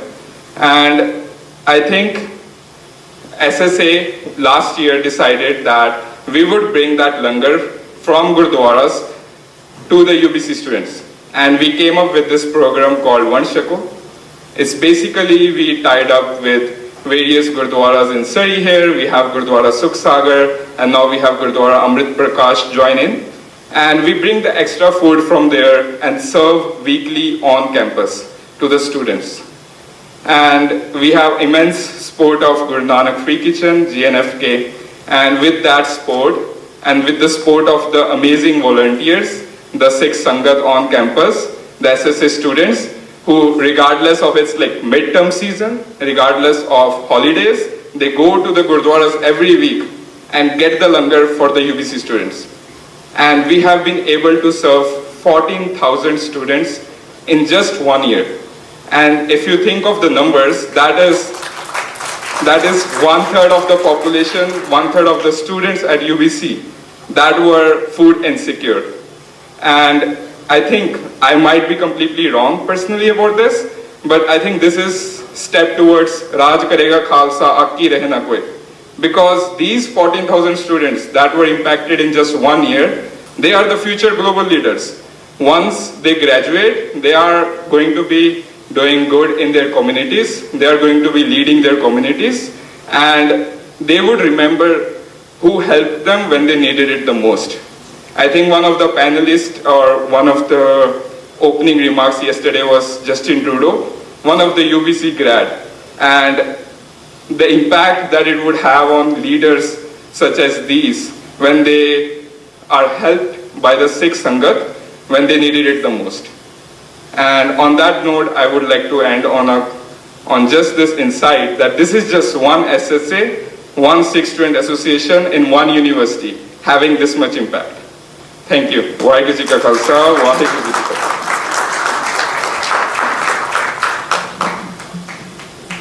I'm sorry, I just can't stop smiling, and I'll tell you why. We have in our presence today the first president of SSA back in 1984, myself and a group. I wasn't the president. No. I don't highlight myself like that. The president is here. I won't say the person's name unless I ask their permission. But I was one of the students that initiated the SSA at UBC when we didn't have any SSAs anywhere in Canada at all. And it warms my heart to know how far you guys have come with it. And that you're impacting 14,000 students. Thank you. Thank you for all your hard work. And the importance of SSAs. Little did we imagine back then. Little did we imagine.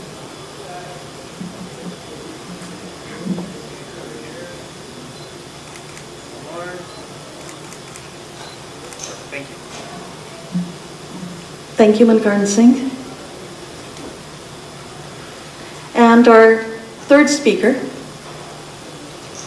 is Simar Kaur Shoker, who will enlighten us with a topic I think is a little different than this.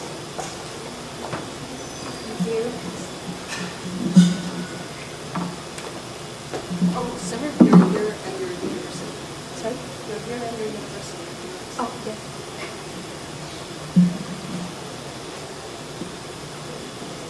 Vaheguru Ji Ka Khalsa, Vaheguru Ji Ki Fateh. My name is Simar Shoker. I'm a fourth-year student at Simon Fraser University studying sociology and business, with an interest in development, management, as well as law. It's a pleasure to be here today at the Sikh International Research Summit. Today, I'd like to talk about an issue that's close to home for many of us: how the real estate market here in Surrey, BC is evolving alongside its growing immigrant population. A As one of the most diverse cities in Canada, Surrey is a beacon for newcomers, yet integrating them into the housing market comes with significant challenges. Today, I'll be exploring how we can address these challenges and ensure that our housing landscape remains inclusive, affordable, and sustainable. Surrey is rapidly diversifying with thousands of immigrants arriving each year. While this is exciting and enriches our communities, it also intensifies the demand for housing. The question we need to ask is, are we doing enough to support newcomers, many of whom face unique barriers when it comes to accessing affordable housing?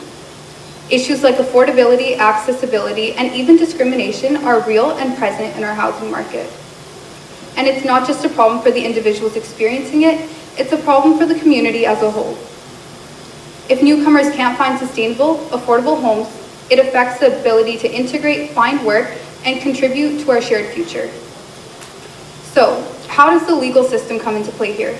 We have policies aimed at improving affordability and access, but are they efficient? I'd like to argue that more needs to be done to strengthen these frameworks. Right now, we're seeing a real gap between policy and reality. For instance, while housing affordability projects exist, many newcomers still find them inaccessible, whether it's due to long wait lists, which I'm sure we're all aware of, complicated eligibility criteria, or outright discrimination. We also need to recognize that discrimination isn't always overt. Sometimes it's embedded in zoning laws or even the structure of how homes are allocated. This is where legal professionals can step in. By advocating for stronger, more inclusive laws, we can reduce these barriers and improve housing outcomes for immigrants. What are some of the key barriers we face? First, affordability. Surrey's housing prices have skyrocketed in recent years, as I'm sure we're aware, making homeownership a distant dream for many immigrants. Second, accessibility. Even when affordable housing is available, newcomers often struggle with complex processes or language barriers that prevent them from accessing these opportunities. Finally, there's discrimination. Whether it's landlords being selective about renting to immigrants or biases embedded in the housing systems, these are obstacles we need to confront head on. But where do we go from here? The good news here is that there are innovative solutions already being implemented that we can learn from and further grow. One example is community land trusts. And if you're not familiar with them, a community land trust, or a CLT, is a nonprofit corporation that acquires and holds land for housing for long-term benefits of the community. What's powerful about CLTs is that they decouple land ownership from housing, which keeps housing prices affordable, not just for first buyers, but also for generations to come. This means that land is held in trust by the community, ensuring that housing on the land remains accessible to those who need it most. This includes immigrants and low-income families. It's a model that's worked successfully in many other communities, and we're now seeing it more and more in Surrey. Another innovative approach involves more inclusive zoning laws. Particularly around areas with strong transit connections, we know that newcomers often rely on public transportation, so ensuring affordable housing developments are located near transit hubs is crucial for their integration. Inclusive zoning can make it easier to build affordable units in areas where they are most needed, while also encouraging mixed-use developments that contribute to the vibrancy and sustainability of the community. These zoning reforms can reshape how our community and neighborhoods are formed and help create more equitable access to housing. However, we must remember that addressing this issue isn't just policy on paper. It's about partnership. Policy reforms alone cannot achieve the impact we need unless there is collaboration between stakeholders. This is where I hope to engage all of you. Whether you're a real estate professional, a legal expert, or a community advocate, we need collective actions to drive these changes forward. By working together, we can ensure that Surrey's housing market remains diverse, inclusive, and accessible to all. The more we push for reforms that promote housing equity, the stronger and more cohesive our community will become. I hope that we not only listen to and learn from one another today, but also implement and create action items for topics we've discussed in order to create real change. Thank you all for your time here today. Vaheguru Ji Ka Khalsa, Vaheguru Ji Ki Fateh.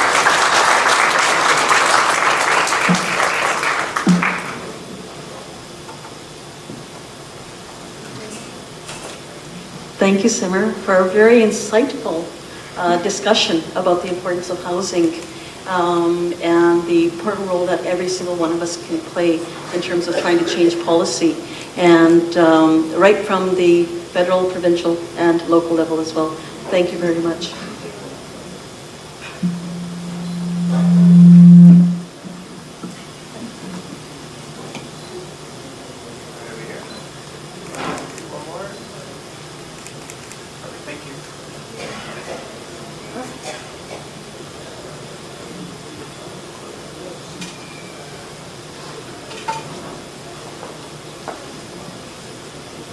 What an inspiring series of talks we've experienced today, this afternoon, and I think they've exceeded our expectations when we put a call out. So let's have another round of applause for our speakers from different universities. And thank you for sharing your diverse stories and perspectives as emerging leaders. And I think the world's definitely going to be a better place if we can decolonize education, if we can get the SSAs to work on issues that impact society and spread sabat da pala, and provide food security and provide housing to all of those in need. We have one more recognition. This is for a young man who did an ardas in Punjabi, English, and French yesterday, and we forgot to acknowledge him. So I'd like Gurmit Singh Dhaliwal to come up to the stage and accept our appreciation with a hoodie.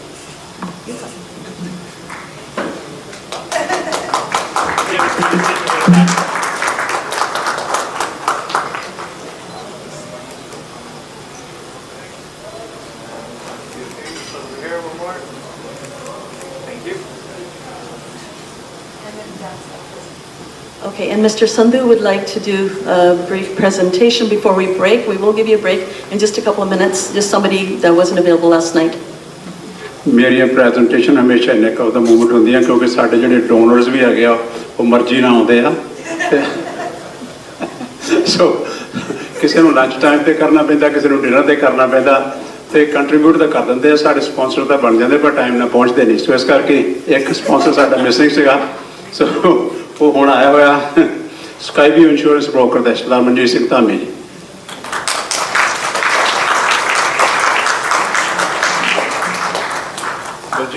Baljit and Satpal. Bajit Singh and Satpal Singh.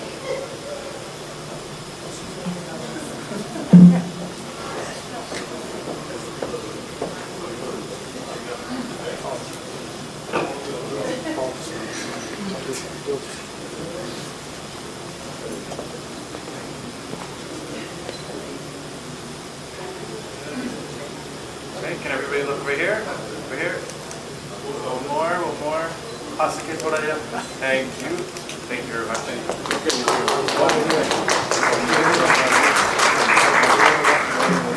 ਧੰਨਵਾਦ ਜੀ ਮਨਜੀਤ ਸਿੰਘ ਦਾ ਵੀ, thank you very much for supporting us. Thank you.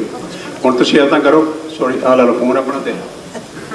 Okay, we're going to take a short coffee break. It is time for some pakode and ja, and then we have our very important last panel of the day, which is Imagining Guru Nanak University in Canada. And on that note, if I can ask our GNI team, the board of directors, staff, volunteers for the day, Satvir, Joan, Raman, whoever is here, if I can ask you to all meet me at that media wall over there. And everyone else, please enjoy your pakode. If I can get my team to meet me at the media wall. Thank you so much. We'll be back shortly.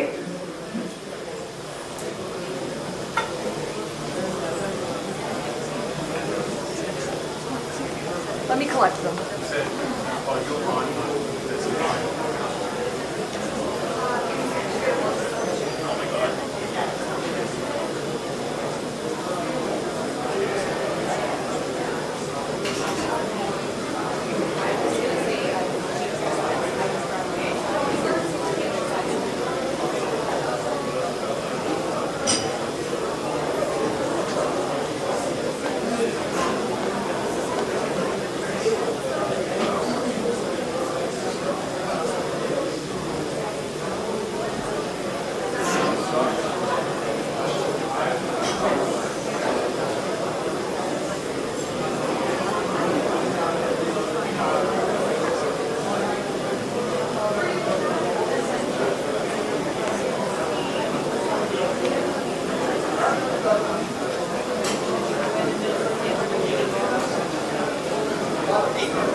We're missing Dr. Sidhu, Gurjeet Bains. If we can ask you to please join us at the media wall.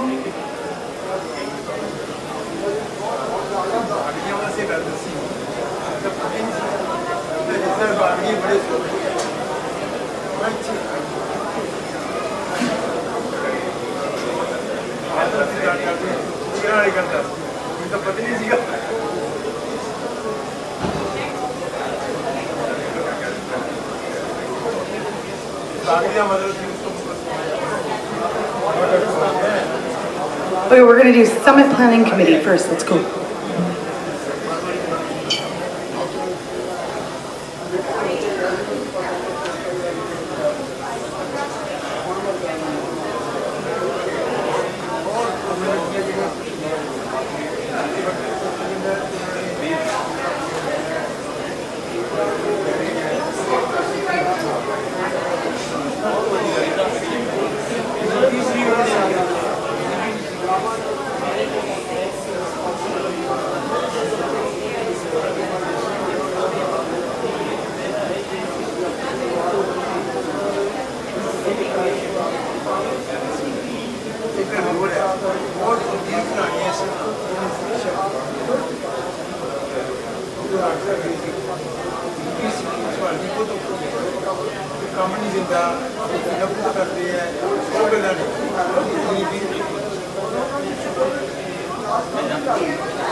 नाम बताइए बिहार में उसको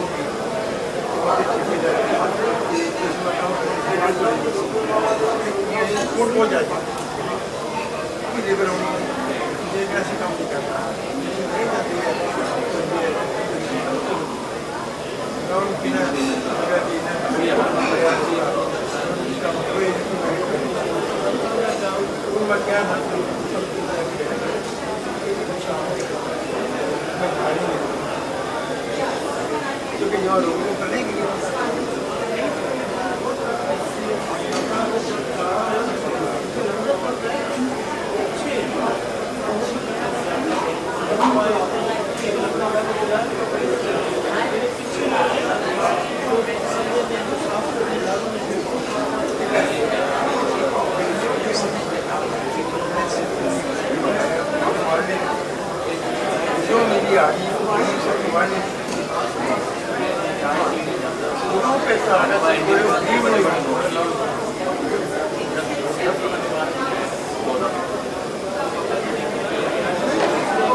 I want to say 5-minute warning, but it looks like the lineup is very long. So if you have gotten your snacks, if you could take a seat so that I know you're ready to get back into action, and we'll start shortly.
not be because I gotta be out here by 5.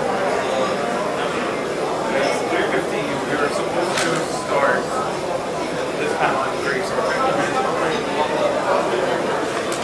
Every minute is important now. Finish on time. But let's see what we can do.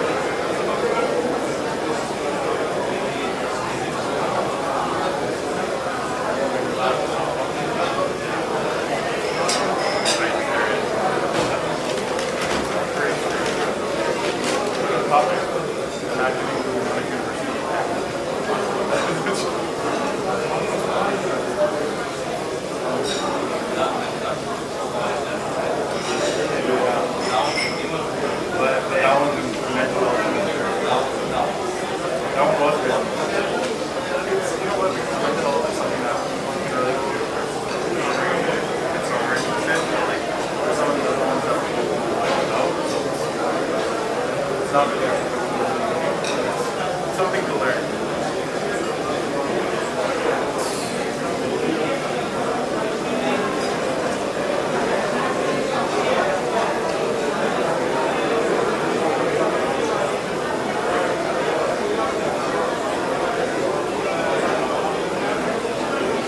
It's all mine.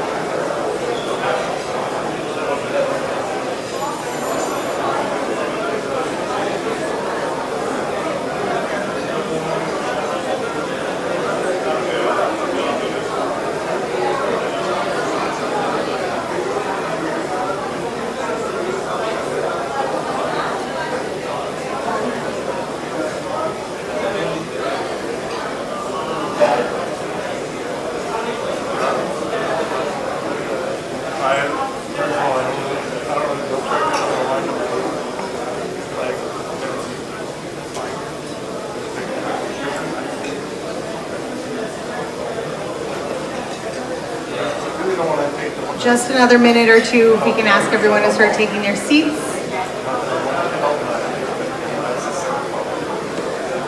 Also, no cut. I don't unless if you have an icon 15, that's universal.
Okay.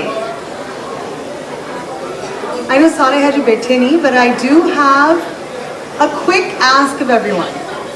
बेटी है तुसी साडे नाल 2 minute बैठ के एक survey करो. And there's सिर्फ 5 questions. So just 5 questions. Oh, you can't hear me. All right. Can I get the wireless mic?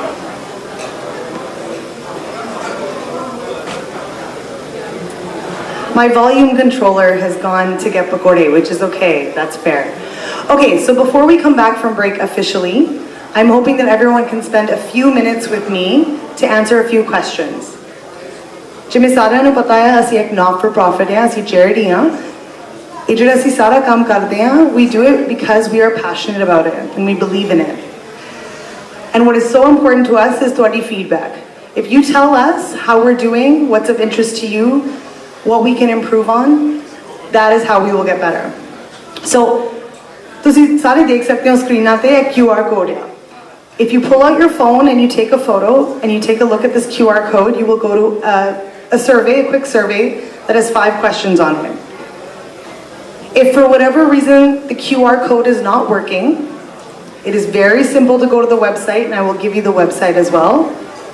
It's menti.com, so menti.com. We're going to put this in the chat for online as well. So it's menti, menti.com. And you'll get a page that asks for a code.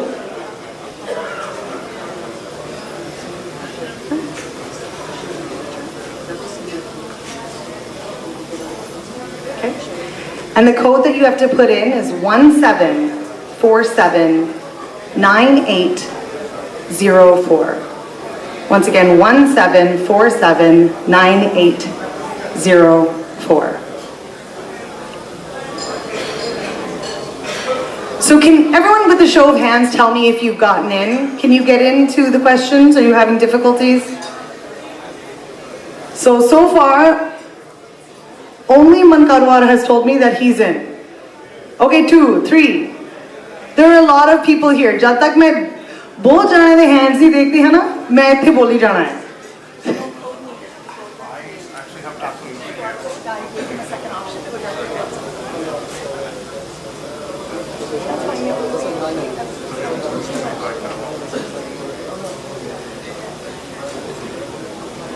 So one more time, you can use the QR code or you can go to menti.com, menti.com.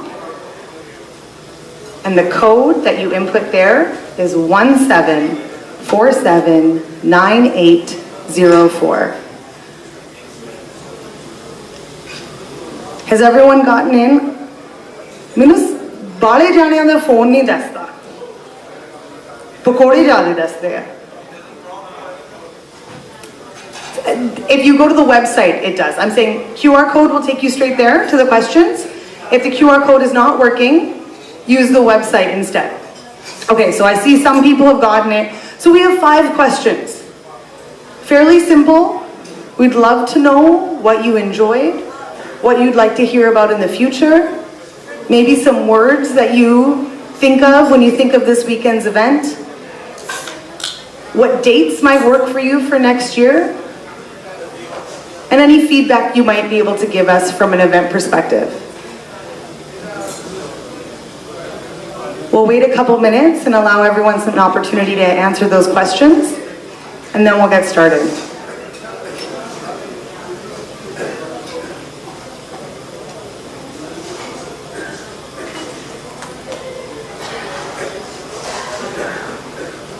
What you guys don't know is that I can see that answers are coming in, and that makes me very excited. Yes, I can help with tech. Next slide.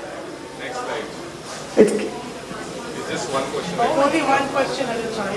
1 second, let me present. Let's see if that works.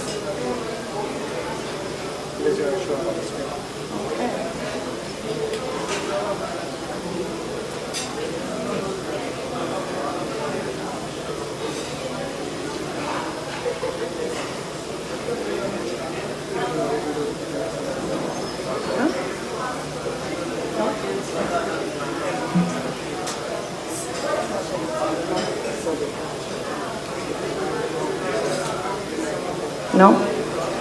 Did that work? Did you guys get a second question or no? You still only have one question? Okay, hold on. Where's Gurjeet?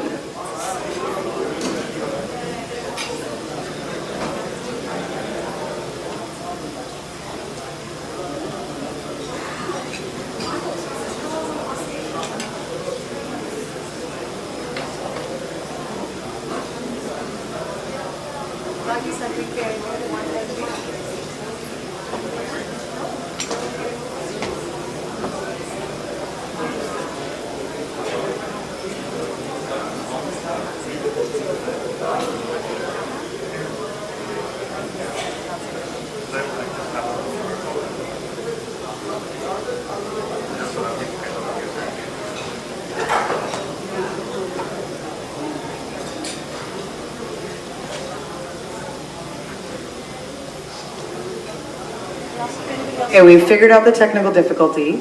We're gonna let the panel start, but keep your phones open. It'll fix in a few minutes. We figured it out.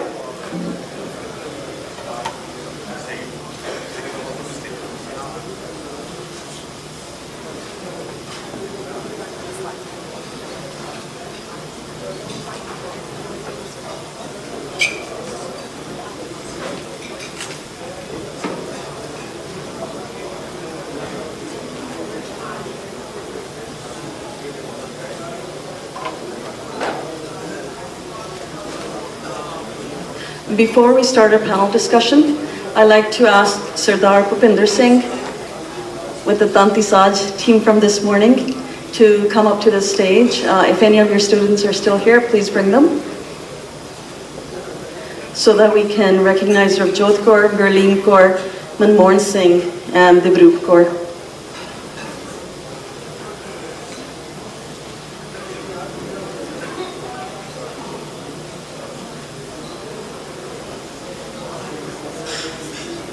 ਹਾਂਜੀ ਤੁਹਾਡਾ ਬਹੁਤ ਬਹੁਤ ਧੰਨਵਾਦ ਜਿਹੜਾ ਕਿ ਤੁਸੀਂ ਸਾਡੇ ਨਾਲ ਗੁਰੂਆਂ ਦੀ ਦਿੱਤੀ ਦਾਤ ਜਿਹੜੀ ਹੈਗੀ ਆ ਕੀਰਤਨ ਦੀ ਉਹ ਸਾਡੇ ਨਾਲ ਸਾਂਝੀ ਕੀਤੀ ਸਵੇਰੇ। ਥੈਂਕ ਯੂ ਸੋ ਮਚ, ਅੱਜ ਵੀ ਸਵੇਰੇ ਤੇ ਕੱਲ੍ਹ ਵੀ ਸਵੇਰੇ। ਤੇ ਤੁਹਾਡਾ ਵੀ ਧੰਨਵਾਦ ਸਾਰਿਆਂ ਦਾ ਸੇਵਾ ਦਾ ਮੌਕਾ ਦੇਣ ਦੇ ਲਈ। ਤੇ ਇੱਦਾਂ ਹੀ ਨਾਲ ਸਾਡੇ ਨਾਲ ਜੁੜੇ ਰਹੋ।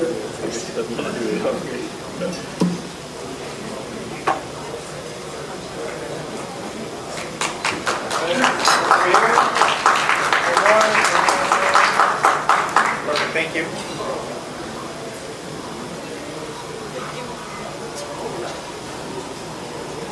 And now I'd like to ask the panelists for our next panel discussion, which will be the last one before we have our closing remarks for today. And our panel moderator, Dr. Satvir Singh, panelists, Dr. Baljit Singh, Dr. Satvinder Kaur Vance, Mr. Gyan Singh, and Dr. Chris Campbell to the stage, please. And they will be discussing Imagining Guru Nanak University in Canada, which will be a flow from our keynote speech yesterday, which was by Dr. Alistair Summerlee, Building an Excellent University from Scratch. And while they're settling in, you can try the survey now. Apparently it is working. So please go ahead and do the survey now, if you like, while they're settling in.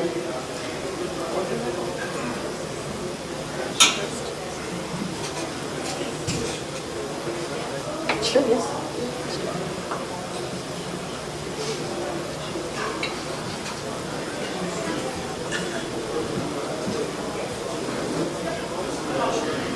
So I'm going to let them do introductions of themselves and the important work that they're doing, because I don't think I can do any justice to what each one of them brings to this panel discussion.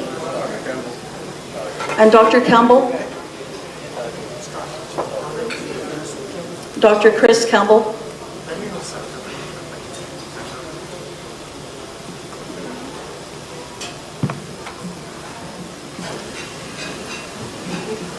I'm sure he will be joining us shortly, and we can begin with Dr. Satvir Singh, who will be the moderator for this panel discussion.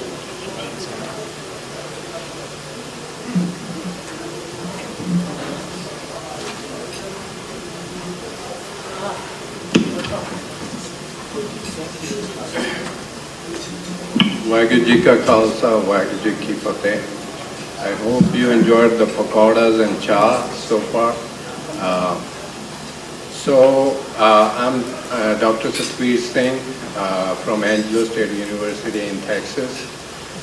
Before we start with this panel, I want to a little bit talk about my research. I have a QR code back there. I have a QR code back there near the book stand, and the research is about our gurdwaras, granthis in gurdwaras. So basically, you can use that QR code to access 3 surveys. And those 3 surveys are for granthis, for the Sangat members, and for the administration. If you are in part of administration of the Gurdwara, you can take a president or committee member survey. This research is very important for our community and for me personally as well, because I presented this research in our last conference, and based on the feedback I got, I have improved the surveys, so I want everybody to participate. It's a global survey. Anybody from anywhere in the world, whoever goes to a Gurdwara can participate in this survey. And the idea of this research is, after I get all the data, I'm going to analyze all the data. And based on the data, I'll write a book or a paper to provide some recommendations on how to manage our most important human resource, which is the granthis in the Gurdwara. And they are the most neglected so far, right? So how to manage them effectively, how to use their capability to improve our communities. So with that note, I'm going to get to today's discussion. So the format of the discussion is going to be first, everybody will take 2 minutes to introduce themselves. And then we're going to talk about the past of GNI, how the idea was conceived, the present, where are we right now, and the future, what's our goal, where do we want to be 10 years from now. Before we do that, I would like everybody in this audience to pick up a pen and a paper and think about at least one thing you want Guru Nanak Dev University to have. I'm going to give you guys 2 minutes, and it's for everybody. Please do that. That's very important.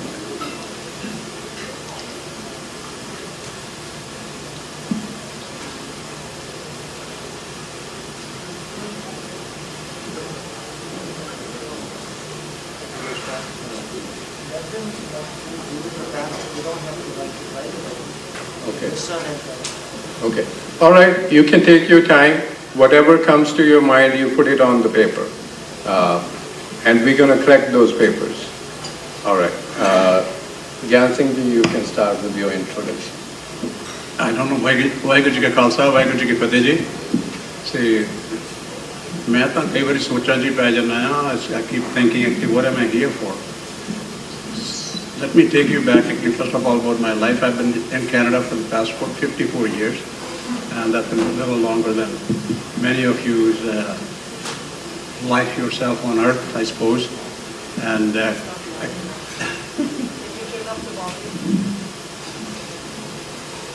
thank you, that's much better.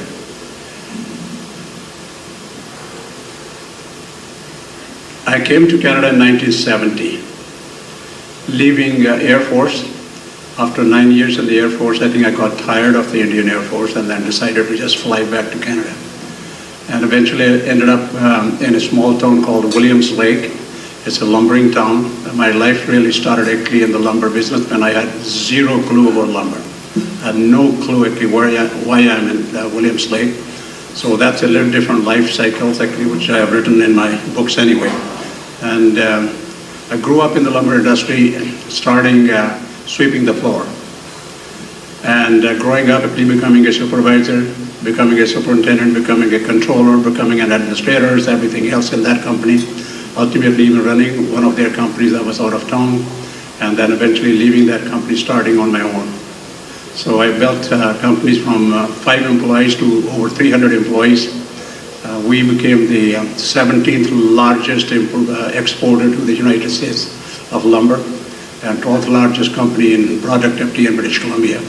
So when 2008 came and my American friends took the market, took everything away from all of us, so I fell victim of that as well. So I think we shut it down then, decided that I better leave the lumber business and get out of it before I lose everything else. So I think I left the lumber business in 2008 and went into consulting as a management consultant, and that's what my background is. I did teach management courses at Caribou College, as some of my friends who are here actually from Williams Lake would know what Caribou College is. So I did teach actually business administration and supply chain management courses there for a while, as well as an instructor. So that was my short stint in teaching. And when I went into consulting, my consulting is more in the business development and looking at corporations, actually what sickness they have and how they can make more money and what challenges they are facing. So I've done a lot of international travels. My consultation has been international quite a bit rather than even Canadian. So that's who I am as a simple individual. And this vision that we started off at university was on my mind for many years, I would say. I did start World Sikh Organization. I was the founding president of the Canadian branch in 1984. My style is a little different than many people. I do not hang on to the top position for too long.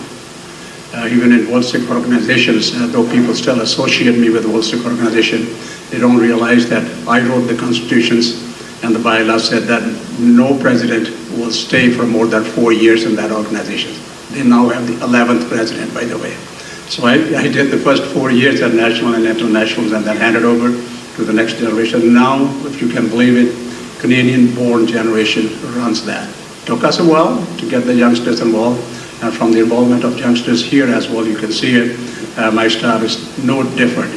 This university that's being built is going to be run by the younger generation. You saw some of them speaking here today. Trust me, 10, 15, 20 years from now, they'll be the one running universities. Or people like Baljeet Singh and others will be running these universities. I will not be, to be very honest. And I have no illusion about that because of my age.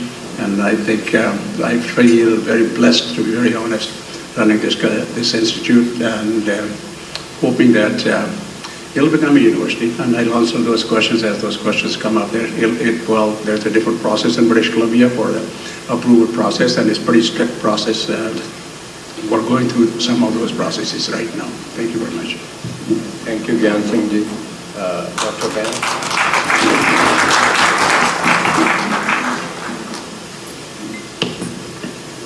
Vaheguru Ji Ka Khalsa, Vaheguru Ji Ki Fateh. Thank you for inviting me here today. I want to just acknowledge the land, unceded territory of the Katsi, the Semiahmoo, the Kwantlen, and the Coquitlam people, their First Nations communities. I'm a visitor on this land. I'm here from the land of the Stolo people, the Halkamilam speaking people of the river. I live and work in the Stolo territory at the University of the Fraser Valley. I'm the director of South Asian Studies, and I teach in social cultural media studies. My work is really around the last 20 years have been spent looking at the historic contributions of Sikhs in BC, and we've done a fair bit of work to build both an archive and a research agenda to contribute to Canadian history as contributing and very effective members of society. We want to preface all our work by saying that we came here in 1903 initially, but we were also settlers and displacing First Nations peoples. And we need to do that work in our Punjabi Sikh community to understand our position as settlers and to start to foreground all our knowledge with that knowledge before we start telling our families about our histories. One of the challenges we face is that in our subcultural communities, as many people have alluded to, especially in the last panel, we don't talk about our history. We don't know our history, so we don't share it with our children. We need to do more work on our own communities. We have 5 cohorts of people that have come from the early 1900s to the arriving immigrants today, but we have not spent the time, and perhaps it's just the nature of our work, where we've had our heads down, we're working, making money, building a house, feeding our kids, putting them through school, but we're at a different stage now. We were just striving to make ends meet. Now we're thriving. And in that thriving is where an idea such as a university, Guru Nanak University, is starting to take place. So we're at a very important time. I want to thank Gyan Singh Sandhubir-ji for bringing us all together, but for being that visionary. While this panel is going to talk about imagining the university, I think he has it pretty well imagined and has a roadmap. And of course, he's a dog with a bone, so he'll never let go of the idea once it happens. And he has both the charisma, the knowledge, the passion, even the money to make it happen. So I'm hoping today is more of a dialogue about how we can have greater learning. Today's learning has been amazing for me.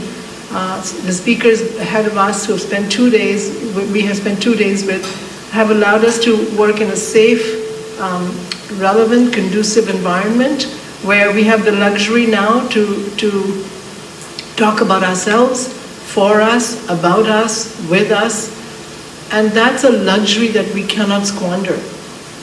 This is a very critical moment in our Sikh history in BC. We are the beachhead of migration. We have an enormous duty and responsibility to keep our momentum, to go to the next stage. And everyone in the last 2 days has been talking about how we get to that next stage.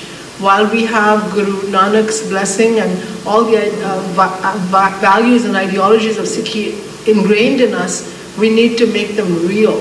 We need to make them applicable to our society. So I'm hoping the modern ideas we come up with today that we've discussed are part of the discussion. Thank you, Dr. Benz. Dr. Kamba.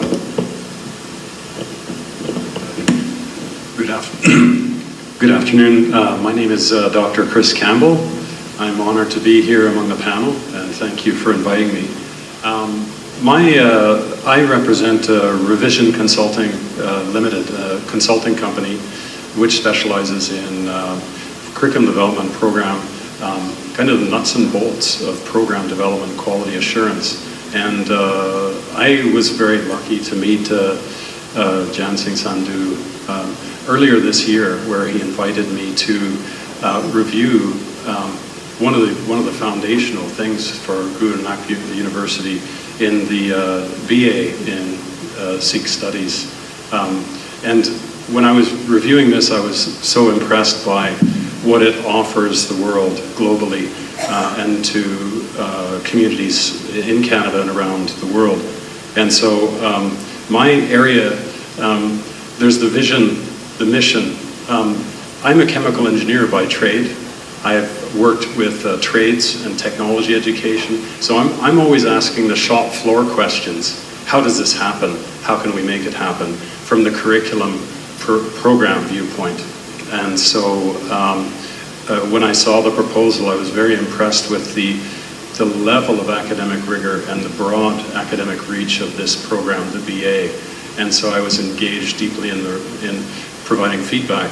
It's a very exciting initiative, and I really honor you for making this possible, because I think the BA in Sikh Studies is filling a very important need. I'm here actually on the vision side. I would place myself more on the shop floor, trying to understand how to make things happen in terms of approvals, quality programming, and so forth. My day job is actually at UFE. I'm an adult educator. That's where I am, associate professor. I'm also in program development, quality assurance. And recently, the government released new requirements for degrees for private training institutions just in September of this year. And so that will be very important in thinking about how Guru Nanak University will move forward in terms of credentialing. So that's where I'm coming from. I'm more on the shop floor of the vision and wondering how we get vertical integration between the vision and how it works logistically on the ground. So I'm no Dr. Summerlee. I'm more on the shop floor. We heard a wonderful presentation yesterday about that, and there's much work to do. Very much looking forward to this discussion on how this happens. Thank you. Thank you. Dr. Baljeet Singh. Thank you very much. My bio is in the program. My training is in veterinary medicine, and I'm a professor of veterinary medicine at University of Saskatchewan. That's where my wife Sarabjit and I have been living for about 25 years now. In between, I was Dean of Faculty of Veterinary Medicine at University of Calgary, and currently I am the Vice President Research at University of Saskatchewan. With the Guru Nanak Institute, I was engaged from 2021 when Sardar Gyan Singh Sandhu and I spoke about it, and then we had the first summit in 2022, which was done virtually because we were still not fully out of the pandemic. The task that was given to me at that summit was Guru Nanak University, as to how it will look. And I made a short presentation as to how universities over the last many hundred years, especially the modern university as it developed from the Humboldt model in Germany, will be impacting the development of the Guru Nanak University.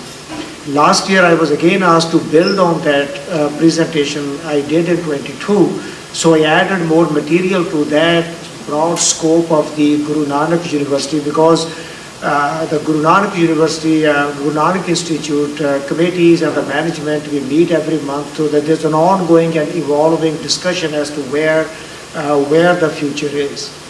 In the last 1 year, we have begun to put some academic policies in place. We have structured an academic board that I have the privilege and honor of chairing, along with Dr. Jaswinder Singh. He is in this room, and there are other faculty professors from 4 universities. So every academic proposal that we are building to create or support the development of the university goes through the academic board. We provide input into that. There is a revision of the materials before it is taken forward to the bodies in the province, somewhere in the British Columbia government.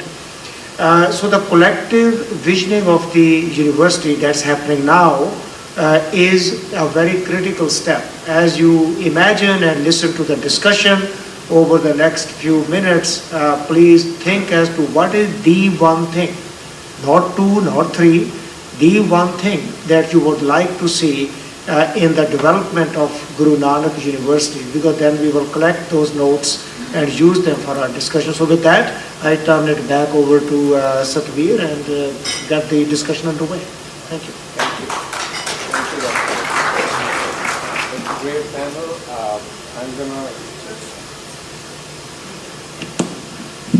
It's a great panel. So I'm going to directly quote Dr. Samalli. He had a great presentation. It was the first presentation. I think he was right on the target, that why this university and how we are differentiating from the competition. As a student, any student, they have many options. So why would a student choose GNI or Guru Nanak Dev University over others? How are we differentiating? Or how should we differentiate? If we are not differentiating yet, how should we differentiate in future, and what should be our target market? Starting with Dr. Gyan. Any thoughts? Let me first take you back. Actually, the difference in itself is, most of us talk about Guru Nanak Dev. I do not. I talk about Guru Nanak. Guru Nanak was not a Devta, and I'm not going to create him one. Guru Nanak Dev University is established in Punjab. It was originally named as Guru Nanak University, if you can all recall historically. Then the pressure from different angles, I'm not going to get into the politics of it, they wanted the word Dev added on. So this institute really decolonizes the words, I'm telling you. I will not allow in Guru Nanak Institute words that have been actually inserted into our dictionaries and have become regular talk of the day be used. I'll give you a good example. In my religious, especially the Gurmat Sangeet programs, our professors regularly started using the word raga. I said, I'm not going to let you. This is, rag is the word. I'm not going to let you use the word Sikhism. The word is Sikhi. So, I mean, that's what I call decolonizations. This institute is so different, actually. The reality of day-to-day education, if we really want to establish Guru Nanak University, and that's what's going to happen in this university. Those words will be Sikhi words, exact terminologies that would be used, and that's what we're doing even in our courses. Now, looking back, why would someone really want to join? I'm already seeing that trend here. One of the courses that Dr. Shanjit Kaur yesterday referred to, she's been teaching Sikh ethos and social justice in Canada. Abbotsford, the district that Dr. Baines comes from, the school district assistant superintendent took that course. And I asked Bondi, I said, why are you taking this course? His answer was, I really want to know what you folks are teaching. Believe me, he did not miss a single lesson. Full course he took. And I find that kind of attraction. There is so much hunger in the Western Hemisphere to have true education that is based on Guru Nanak's philosophy. Guru Nanak traveled actually over 30,000 miles, educating the way we are currently learning to educate. He was not in your face person. He always had a message which empowered people. And this institute is going to empower. You heard some of the deficiencies from Dr. Summerlee yesterday. I'm telling you, I took deep actually interest into every point that he made it. And eventually, as we discussed today, I'll give you my answers to some of those questions where we are. We're not working on a short-term plan. People talk about 2 years, 3 years, 5-year plan. When I did the analysis of this total vision of this in universities, I went on a 10-year plan. I said, I'm not going to work actually, my study is not going to be feasibility studies actually $250,000 paying to KPMGs or somebody else. No, I'm quite capable of doing it. We are quite capable as an institute with all the experts that we have among ourselves to do it. So our viability studies showed us actually that this is a place that will attract. So I went on a 10-year plan. I'll proudly tell you today, we're way ahead of our plan. Things that we thought we'll be doing in 2-3 years, we're already at a stage where 4 or 5 years would have taken us to reach there. Another 5 years, we'll see the results very clearly.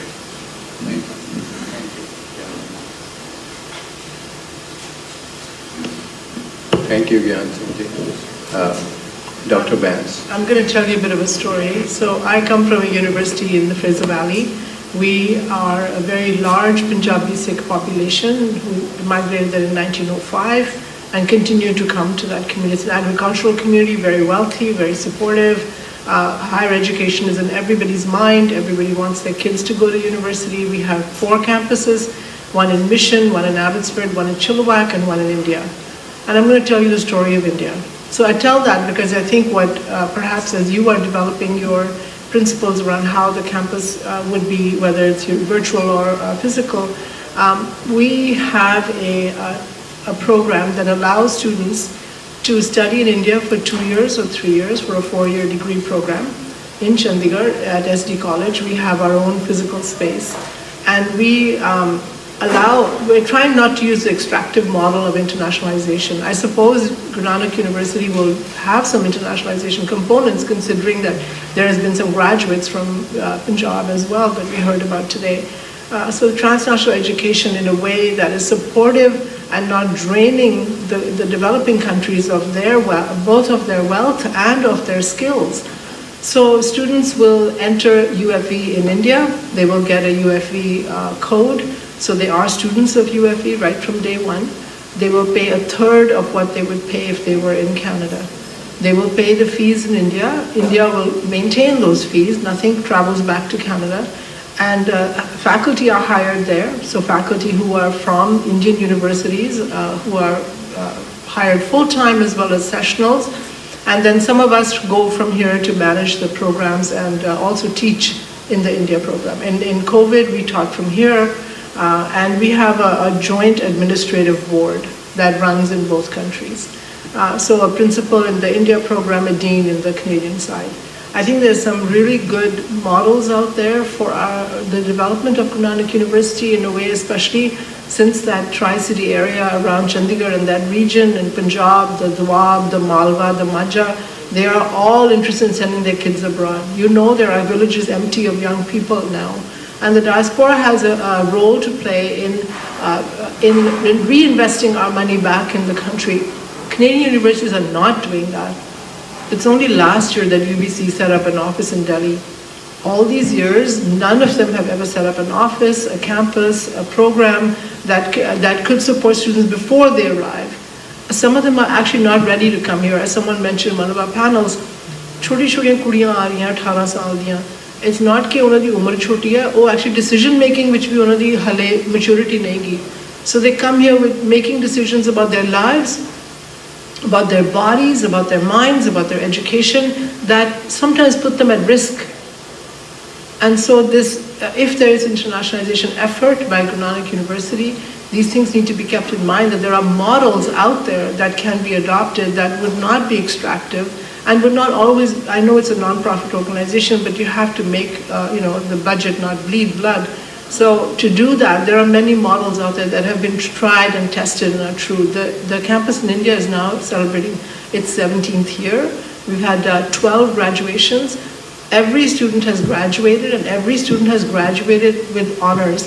And every student that's come from that program has also stayed within their educational discipline and have graduated and then got their immigration visas, etc. Some have gone back. Business families who send their children to learn in Canada, those sons or daughters have gone back and expanded their businesses.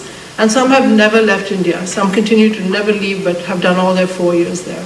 So I just want to bring up the idea that how we develop our policies, especially if Punjab or that region or India itself is an attractive area for our, both in terms of our student body, but also in terms of giving back to society. And maybe perhaps move over even to Pakistan and other communities where there is need. There are two things. One is the families in India have disposable income. They have land, they sell some land, or they have money. And the second thing is Canada is in their imagination. Sare Canada nu ture hoye ne.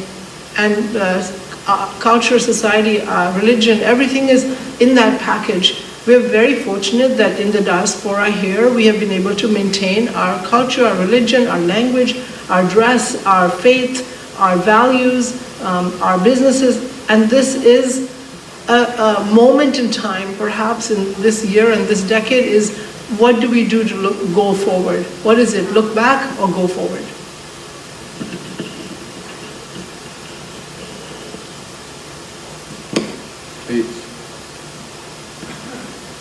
It's actually very difficult to speak after after Satwinder offers that vision. So I appreciate what you said. The questions were why and would GNI differentiate itself in terms of programming and the offerings, and when students have so many options. I would say that given the wide range of academics who have contributed to what I'm looking at, which is the BA in Sikh Studies, you've drawn together and started to define a very important field of study which would be difficult to find anywhere else. The uniqueness of what you've drawn together through this initiative is significant. We see a program which is beginning to define the field of Sikh studies in ways that perhaps hasn't been defined before. So this is a great opportunity. And where else can they study this is the question. Another thing is just referencing Satwinder's remarks about UFV and populations. There are huge opportunities for viable pathways between public institutions and GNI as this BA and other degrees emerge. So there could be if GNI builds the capacity and connects with public institutions, there are many opportunities for students to see the benefits of taking credentials across public and GNI in building out their undergraduate knowledge that is very directly related to many things that are needed in society. A third thing I think is that you're in a unique space to define a very decolonized field. I was impressed on Friday night by Dr. Sandhu, your daughter's comment that actually you've been practicing EDI for 500 years. That's fascinating for me because it's embedded in the kind of curriculum and program you're developing. This is a huge contribution in Sikhi's own terms to the world and to your students. So I think it's you're in a position to define a new field that hasn't been defined very elsewhere. So I think this has a huge attractive power. So it's a fascinating opportunity. I'm speaking from a curriculum program point of view, from what I've seen in the offerings and the proposal. I think it's a wonderful opportunity, and I think it'll gain a lot of interest from students. Thank you. Thank you very much, Chris, and other comments. So Canada has about 97 universities at this point. So each one of those universities offers a BA or a BSc or a program in engineering or medicine, nursing, you name it. We have those plethora of programs across the country. One of the differentiating features of Canadian universities compared to Americans is that you could get a BA from University of Prince Edward Island, which is 3,000 students or 4, or you could get a BA from UBC. The quality is pretty similar. It just comes to your liking whether you want to study at UBC or at UPEI or University of Fraser Valley. This is a very important feature of Canadian post-secondary education, of which we are very proud. That's not the case in the States.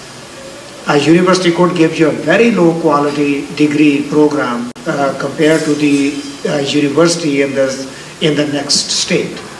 So within that slightly homogeneous experience that students can get at any university in the country, the question is, why would they come to Guru Nanak University? So the answer that we are trying to explore, and a couple of points have already been made, that quite often as a teacher, I think that it is not the curriculum, it's not the content in the lectures, it's not the programming itself. It is how do you execute it all? How the teacher is, how the engagement with the students is, how the students feel about themselves when they are on campus, virtually or physically. So what will be that package which will differentiate Guru Nanak University? I don't have an answer to that at this moment, but I do believe that what will the differentiating factor will be the philosophy of Sikh religion, the Sikhi, the value system. And it's not an evangelical university. It's not going to be a theology university as many other religions run with a way of converting people to a religious thought. That's not going to be us.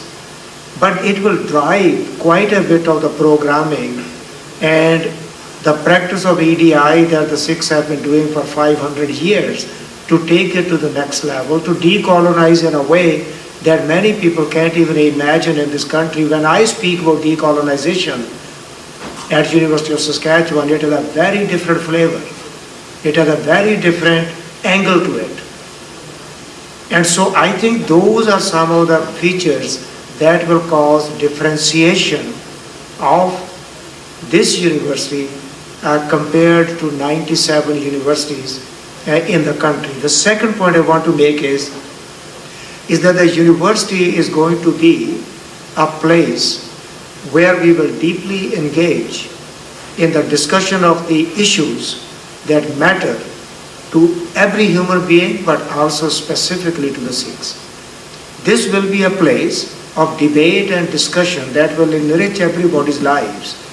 And this will be very interesting plan to execute. And the last point I make is it's going to be a nursery of the next generation of leaders, not only from the Sikhs, but from everyone. We will be proud of getting those graduates out into the work life so that they can define the solutions to some of the most intractable complex problems that we are facing at this moment, because everything at Guru Nanak University will be driven by that very unique set of values and philosophies and move it forward. So those are some of the thoughts that come to my mind.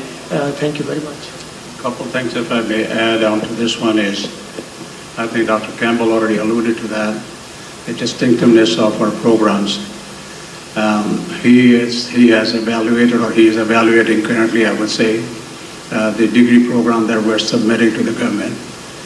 There's no one in the world, I would say, in the world, similar degree developed, or that's going to be taught, and Bachelor of Arts in Sikh Studies. The requirements for the British Columbia government, especially the Quality Assessment Board, are such that they like to see what is so different that you're going to teach. And we also have to submit evaluations by folks who are currently teaching. So I have been to, I would say, almost 20 different evaluations in Punjab close to about 20 different evaluations on Canadian universities, professors. And each one of them, and I think the answer would be very clear when I give you one example. I know Dr. Bedi was with me on that call one day. We had 40 plus professors on the line. And when I went through the curriculum that we have planned, one of them pretty much became so emotional and was crying. He said, I wish I could teach those courses in Punjab. Imagine the land that should have been teaching the Sikh studies is not teaching. We have 106 courses in that program. And of course, Dr. Campbell and Dr. Rhodes are both looking at the program for me. And you will be surprised. The distinctiveness that we bring out, my friends, actually would be something you'll be so proud of. When we develop programs, I don't just look at my internal faculty developing the programs. I look at, give them actually the assignment that you're going to start from Harvard. Look at what Harvard is teaching. Go to MIT. Look at what Stanford is teaching. Look at what Yale is teaching. Go to London, see what they are teaching. Then go to UFT. Then come to UBC and others and look at all of the universities. It's not one university that we look at, even when we're writing Sikhi courses. Forget about other courses. Some of my diploma programs are at an MBA levels. I had 9 students. You saw some of the students here today with quote-unquote Muslim names. And they were from Jammu University in Pakistan. 7 of them were PhDs taking my management program. And at the end, they came back and told me, we had never learned actually those management philosophies and management actually procedures and processes that you were teaching actually in your course. And I think that's the kind of distinctiveness. The level of education, the vision we have is over here. We are not here. Trust me, there's zero competition with any of the private colleges. Yes, some public universities might think that we're competing with them, but no, we will not be competing with them either. My vision, or our vision as a team, when you're looking at the quality of people, by the way, Dr. Baljeet Singh heads our academic board. So you can understand where it's all coming from. So his board of 8 professors actually are the advisors on everything that we do. We do it the way it should be done, my friends. I tell you, I am so proud actually. The other next degree that you'll see from us will be Bachelor of Science in Global Management. We're not taking actually just Bachelor of Science in Management or BBA and others. No. The courses in that have picked up it's already pretty much designed. I'm just not going to submit that at this time. Just want to go one at a time. And you'll see that. You'll see that Bachelor of Science, actually a cybersecurity degree.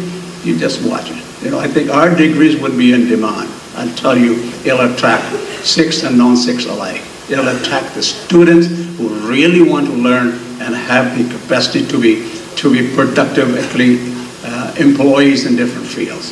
Because all our focus is education. I have zero interest. I will clarify right now on international students coming to me for money. No, zero. Absolutely no interest. I tell them if they want to take our programs, they better take us sitting at home. Save money for their parents and have peace of mind studying. And they're taking, students are taking our programs actually sitting in Punjab. I will not actually sponsor any students. I've told them until I'm satisfied that you're coming in here for education, not coming here for PR. I'm not a PR factory, nor am I going to be promoting immigration in any way. So I think that is the distinctiveness you will see coming through this institute, and that's who we are. Thank you for your comments.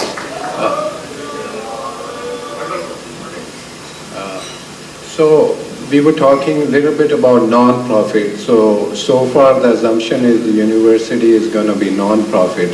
And I just want to add, non-profit doesn't mean the university is not making any money. Non-profit means the university is making money, it's paying its faculty equitable salaries, It's charging tuition, but it's reinvesting into the university. And it's building a brand. So it can be as competitive as Harvard or Berkeley or any other big university in Canada. Let me add one thing to Satvir's comments here, because I want to clarify that. Non-profit to me, because look at me, I have run both. I run for-profit organizations and I run non-profit organizations. This institute will not make any money for next 5 or 7 years. Okay? And you heard Dr. Summerlee as well, alluding to that, 5 to 7 years. I think he had done his, he knows, and I know definitely running non-profit organizations. It's all going to be training individual funds, actually people that are putting into it. Yes, eventually, 5 to 7 years down the road, the fees that you start collecting may start covering your cost and return. You know, you heard me saying jokingly that I wish I could ever make a return on my business investment between 12 to 14%, what Dr. Summerlee was talking about. And I have I'm under no illusion that I'm going to be looking at a return on profit for 12 to 14%. But if I can start breaking even in 5 to 7 years, I'll be the luckiest guy in this non-profit institute. Thank you. My next question is, I want to know, where do you see, each of us individually, where do you see Guru Nanak University 10 years from now? What's the goal? Where do we want to be? What's the aspiration? Well, I can start it actually, because it's our vision is that this university would be a hybrid university, no question about it, which is where the trend is right now. We're currently online. Starting January, we'll be teaching classes in person as well. And before the end of 10 years, you will see a campus, but not a campus to the magnitude that you would want to actually attract 60,000 students or 100,000 students. We'll start small, and the small will build on it. But it'll be a campus actually that would attract. It'll be a campus that will speak for itself, so that the Guru Nanak University is Guru Nanak University. And that's how it would happen. It will offer undergraduate and graduate degree programs. I may not reach the doctorate program at that time, but I'm definitely confident that in the time span that we're talking about, we'll at least be offering undergraduate degrees. Sciences is a big area to cover, and there are a lot of requirements actually for universities to have the infrastructure built for that, and it will probably be very close to that. It'll be very modern. My vision is actually this will be the university that will offer, being private, non-profit, and charitable. In fact, we are a charity as well. So that's why currently people don't see the structure. अपनी community ਜਿਹੜਾ ਸਾਰਿਆਂ ਦੇ ਮਨ 'ਚ ਇਹ ਹੁੰਦਾ ਵੀ ਸਾਨੂੰ ਦਿਖਾਈ ਨਹੀਂ ਦਿੰਦਾ ਕੁਝ ਵੀ ਜਿਹੜੀ ਆਨਲਾਈਨ ਐਜੂਕੇਸ਼ਨ ਇਹ ਦਿਖਾਈ ਨਹੀਂ ਦਿੰਦੀ and once you build some kind of infrastructure, I know my business friends, there are people that will line up to support this institute. I can tell you that. If they can afford to give $10 million for some of the charity projects in town, and they can afford to actually put up actually a business school actually in Guru Nanak universities, naming after their fathers, mothers, or whoever they want to name. You will see that. It'll come through. I have positive view, very much so. Guru Nanak University is going to be the one that you are going to be all proud of. Your children and grandchildren, great-grandchildren will be wanting to go to Guru Nanak University saying that, hey, this is the one I want to send my kids to. Thank you. Anybody else can add? Thank you, Dr. Sandhu, for your vision. I think there are some challenges. I'm sure you've addressed them in your thinking and in your planning. But what we've been hearing today, just based on the discussions today, is the idea of a modern university that has modern thought and modern ways of doing things in a decolonized space. I think the education has to be relevant to our communities of practice, for people who want to teach as well as those who want to learn. So ethically, I think it has a role to play as a private post-secondary institution in Canada, along the regulatory requirements that limit us as well around being an applied university. skills that students can take with them to work, building also education for the sake of education, educating a society. Sikh studies, Dr. Baljit Singh, I'm a little, not concerned wouldn't be the word, but there is a lack of schools of theology in Canada that teach Sikhi. We already know that, right? We don't have anyone teaching Sikhi as a theological understanding and discipline.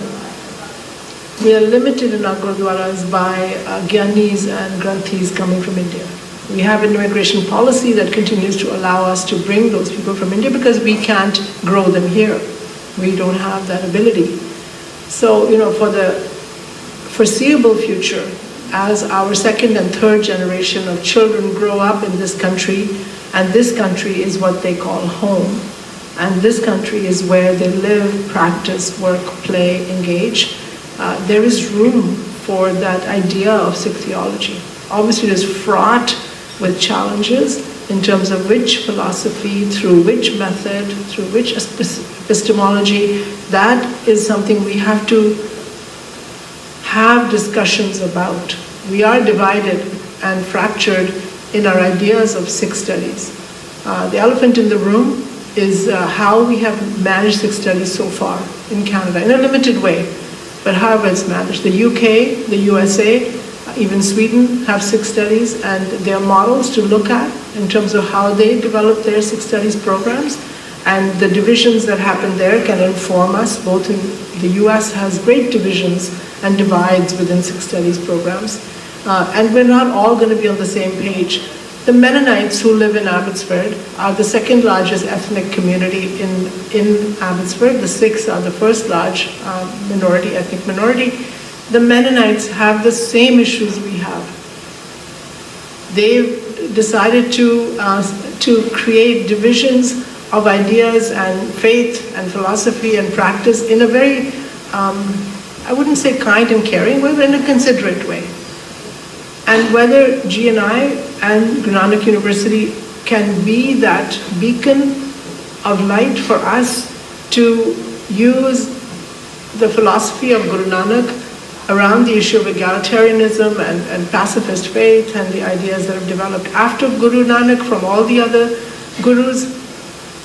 Is that a leadership thing that GNU would perhaps take on?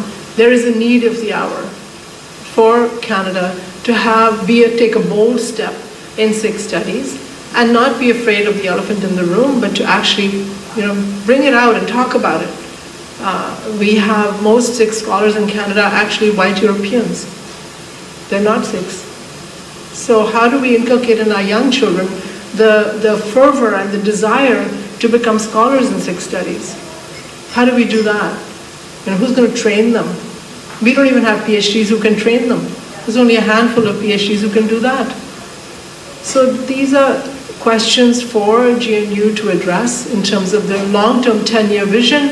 And Dr. Sandhu, beyond 10, 20, 30, as you say, grandchildren, great-grandchildren, are we up for the test? Are we up for that examination? And it's a difficult road that we must hoe, but Sikhs are never afraid of that. We will walk over coals to get to where we need to get to, but that's a big question mark for us as scholars in Sikh studies. So just something I want to bring out as a possible avenue of discussion in Canada, in Ontario, any of the provinces, that is talking about this in a constructive, productive, proactive way. We talk about it in our small circles and we wring our hands and say, ki hoga, ki hoga. But, do we have that gumption to take that on? Thank you. So I'd like to elaborate a little bit on what Jang Sandhu mentioned about a modern university and the delivery mode, because I'll tell you a story. I took correspondence courses through Open University. It was paper-based. I was living in Japan at the time. I had to get my science courses together to go into teaching. So I did that on a paper-based format. Fast forward 10 years later, in the Department of Adult Education at UFV, they started experimenting with a new delivery mode, conference calling. You remember the little circular thing in the middle of the table, and you could hear people's voices in conference calls. They started teaching lessons in person because folks in the Fraser Valley could come to the classroom, but we could also patch in people from across the country, and they could engage in that learning right at the table. So there's a photo of them all sitting around the table in 2005. Fast forward another 10 years, we have a fully wired room in UFV, which allows people to attend in person, but also to be on video across Canada and to engage in a lively discussion within the classroom. And who knows where it's going to be in 10 years in terms of delivery. It's getting closer and closer, more personal. We don't have a Star Trek holodeck, but it's going that way. So it's evolved in a very short time. So in terms of the delivery mode in 10 years, who knows what's possible? It's going to reduce distances between rural communities and where professors are. It could break down the barriers internationally in terms of attendance and give people that real experience. So I think technology, educational technology, has a role in that. We've already seen it in 15 years. We don't know what it's going to be like in 2034. So it's going to be quite interesting. So this will continue to develop and will really serve Guru Nanak University because of the need to reach folks across geographical locations. The technology is getting better and better for this. So rather than a bricks and mortar university, that's a very wise thing to pin our hat on. Another thing, just educationally, in terms of recognizing learning and where it happens. Traditionally, we think that learning happens within the four walls of the classroom, and the classroom is not porous. That's where the knowledge is, and it's at the front of the room. We need to challenge that idea and welcome in alternative forms of learning and knowing, and that is formal education, of course, for credit, but also to recognize where learning happens informally and non-formally. Sometimes it's happening when you're eating your meal and you're reading something and something goes on. Sometimes it's happening through community-based volunteer work. There's a huge amount of learning happening there. It happens in the workplace. So how can we then rethink the four walls of the classroom and make them disappear, and think that we have to value learning across contexts, across the spheres of our lives, and recognize that for the learning that it is. I think this is work-integrated, community-based education, learning in all forms and recognizing it will provide GNI, GNU with very, very good opportunities for recognizing and honoring learning in different areas. So educationally, I think technology, but also a careful recognition of where learning happens in other places, and make that a part of our offerings. I also see multiple bachelor degrees. It's an applied institution, and graduate degrees as well. So there are a lot of interesting challenges, and the particular challenges for GNU require a rethinking of, does learning happen just within the four walls of the classroom? How do we break that apart, make it work integrated, community-based, place-based? There are great opportunities there. And I think larger institutions are having trouble. They're struggling with doing it right. I think GNU could be very nimble and innovative in this sense. Thank you. Dr. Baljeet Singh, we have 2 minutes. Can you wrap it up? Your thoughts in 2 minutes. I always punctual, no worry on that. So to expand on the point which is being made here is, there's all types of learning that takes place in so many settings. And there are ways to acknowledge that. There's a ways to bundle it up and give some sort of a paper to the graduating student that they have at least understood this body of knowledge, and now they are ready to go and do something in their life over there. And technology changes will always take place. We don't know how the future is going to be. There's a monument being built in Germany where the designer had that certain number of blocks are going to be put together to build that monument. But a block can be placed, only one block every 4 years. So it's going to take quite a few hundred years to build up the whole monument. A person like Sardar Gyan Singh Sandhu, who envisioned it, said, I am comfortable if the shape of the monument changes, if somebody evolves it in a different way.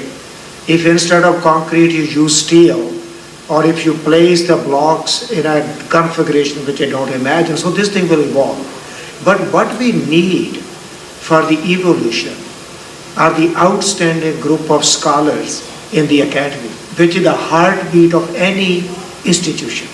What distinguishes Harvard or McGill from a university which is smaller is the massive amount of attraction the university has to bring in top-notch minds to think about a problem, the way to teach, to give them the freedom to design new ways of education. That's what it is. So we need to figure out within the GNU that we are attracting top minds, whether they are full-time teachers or they are part-time or they are sessionals or they are people, top-flight executives in the business world. They come and give a lecture, or they are Nobel laureates who come and work with students on a project. I think that is the heart of the academy, and outstanding intellectuals that populate that one. If we lose sight of that, then I'm absolutely confident in saying GNU will be no different than any other university in the country. You need to have the type of people who will drive that vision, understand that vision, and take it forward. Otherwise, it won't happen. So that's what I would always advocate to make it happen. Thank you, Dr. Baljeet Singh. So I just want to add to that. I think Dr. Baljeet Singh was referring to hiring top-notch researchers, and I would like to commend their efforts on starting this summit, because that is happening. Normally, universities start with teaching and they move towards research. It's happening the other way. GNI is getting promoted with all that incredible research, and I hope that will help in attracting some top talent to the institution. My personal goal is I would like to see at least 10 highly trained granthees in next 10 years. I know that's a small goal, but if GNI can produce 10 highly trained granthees who can hold a dialogue with Sangat one-on-one or as a Sangat, I would be very satisfied. So that's my small little goal. Thank you. Thank you to the panelists and Dr. Sukhbir Singh for doing an excellent job of moderating this discussion. And so we are going to complete the panel discussion right now and thank the panelists. And then Dr. Baljeet Singh will be moving over here to give his closing remarks to the summit.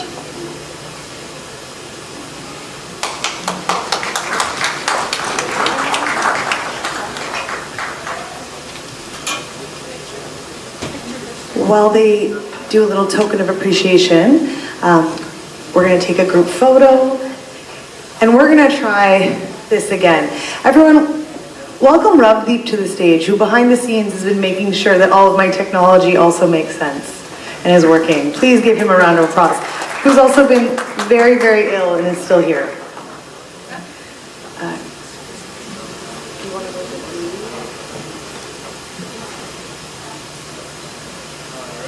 Over here. Let's start One more.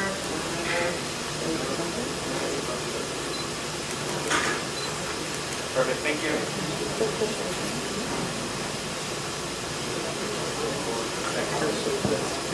Okay, we're going to try this again. We have the slides. We're going to show the slides, because a way that apparently this works, sorry, Dr. Baljeet Singh, is that we have to be on the slide to get your answers. So everyone got to slide 1. So now we have to go to slide 2. Present number 2. The arrow.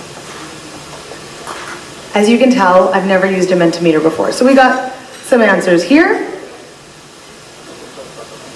The code is up top, so it says menti.com, use code. Oh, the QR is there? Great. That. And then do you want to go to the next one?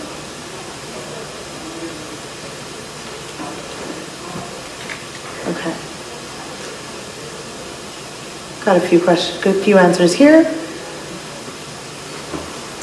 If everyone remembers, you can use the QR code or you can go to menti.com and use the code 17479804.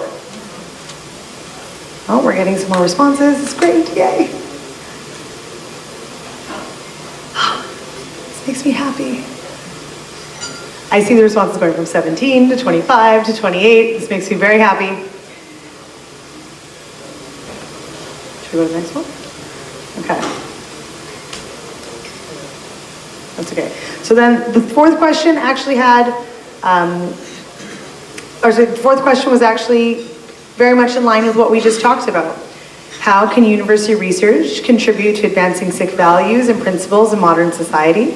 So pose that question to all of you. It's an opportunity to share.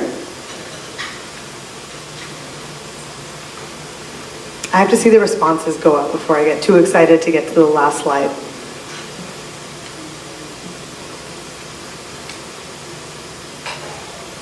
Also, I'm going to take this opportunity to thank a few people in the room who maybe haven't gone to the stage today.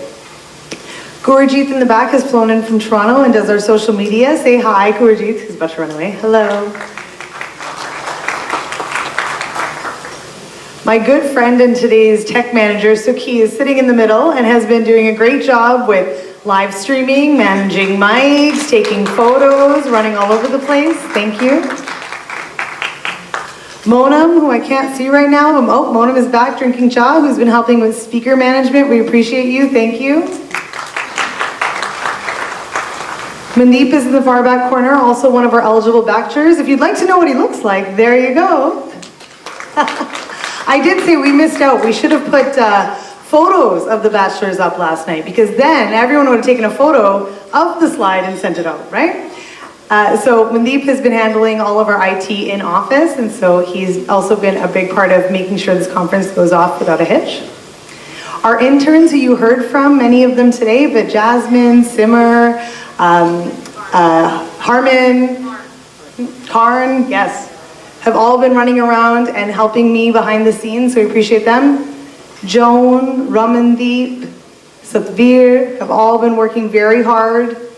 And to all of our volunteers. All of these orange shirt volunteers have been tirelessly making this happen behind the scenes. We appreciate all of you so very much.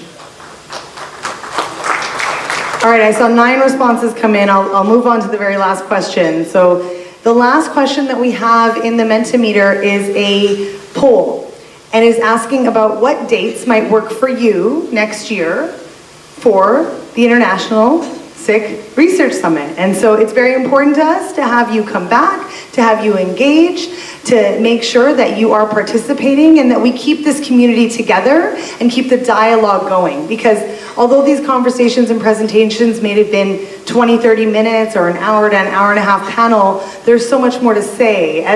As many of these professors said when they were up here getting the 1 minute mark, well, I could keep going, but.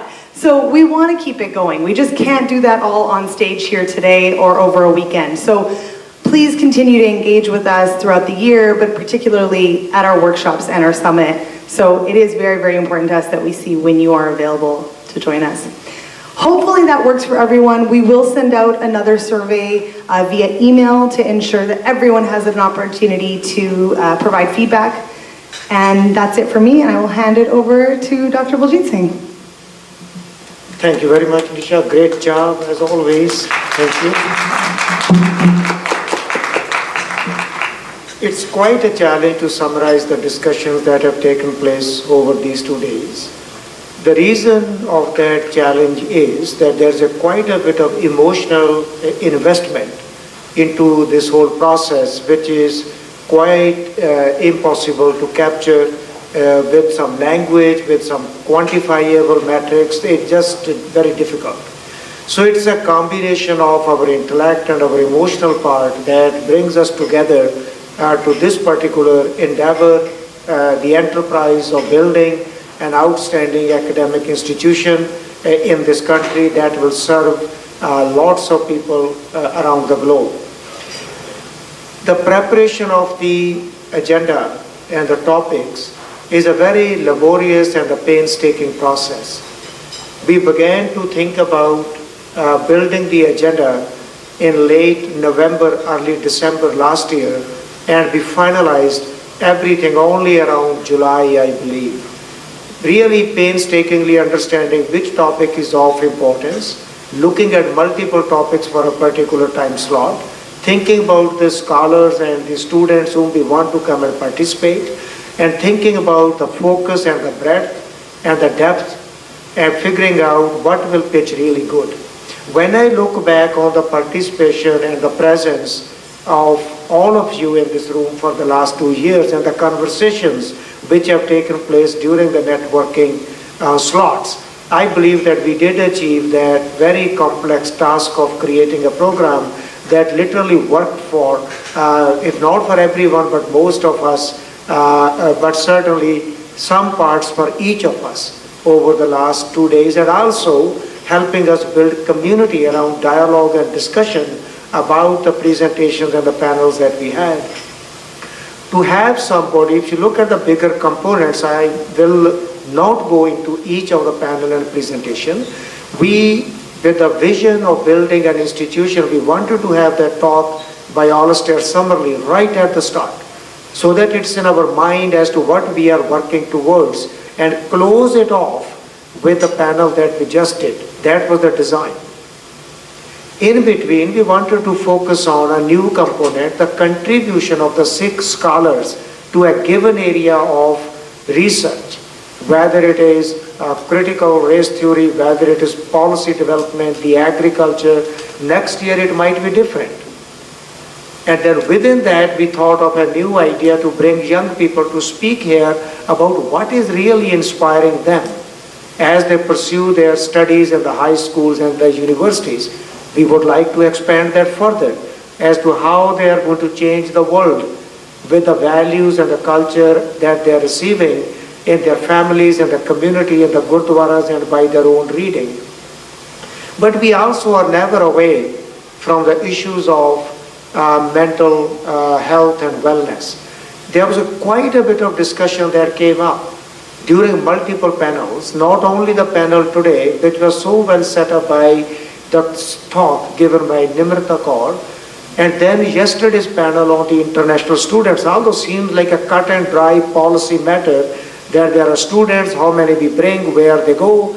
But when we begin about the life, discussion about the life of those students in this country, the exploitation they feel, and bit of the responsibility of the community, the members of which do participate in the exploitation of the same students, it becomes a very complex issue as to how we are going to deal with that. It's the rawness of these stories that we know for sure, and the students that have run into us telling about the suffering that they're doing, how do we move forward about their community, about the situation, without creating lateral violence in a minority community that we are?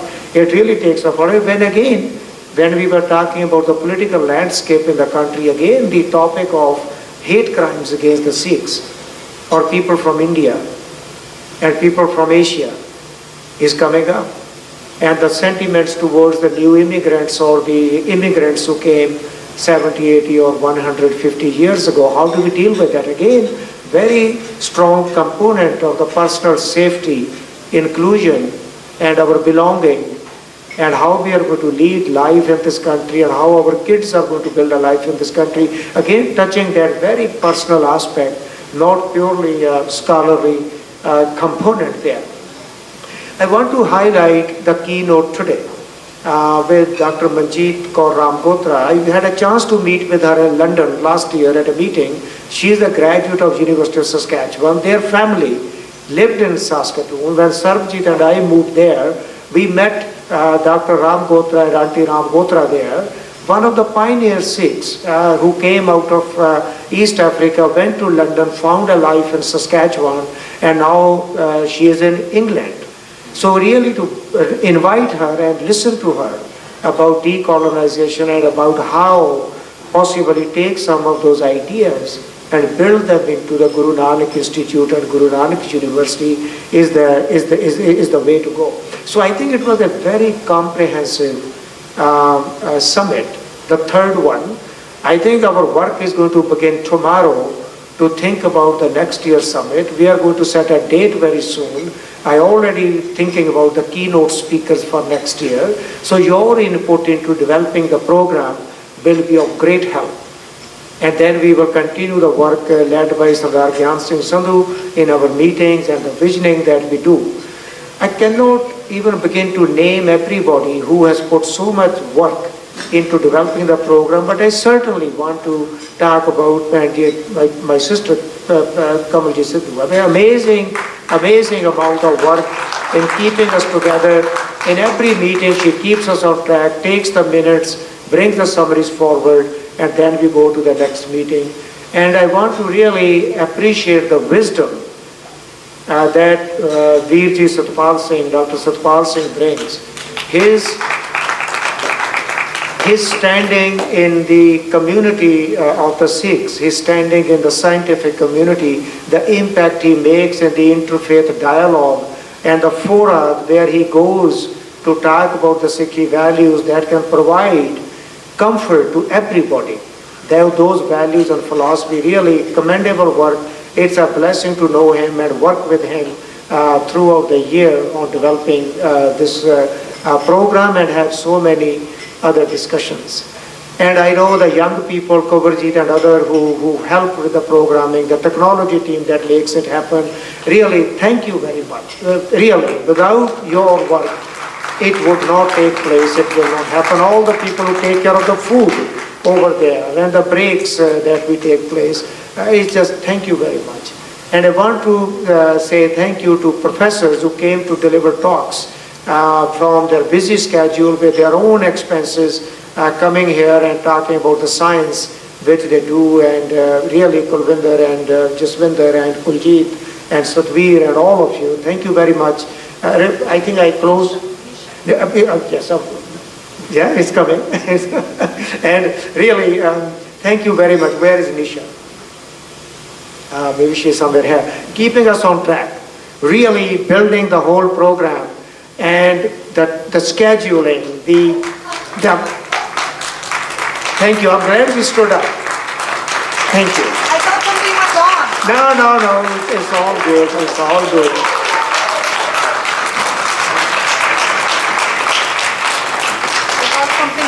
No, nothing. Well, things can go wrong when I'm up here, so that's not a problem. Really, a big, really ovation to and thank you. And we have Gurjeet here. Thank you so very much. All the work you do, and it's phenomenal.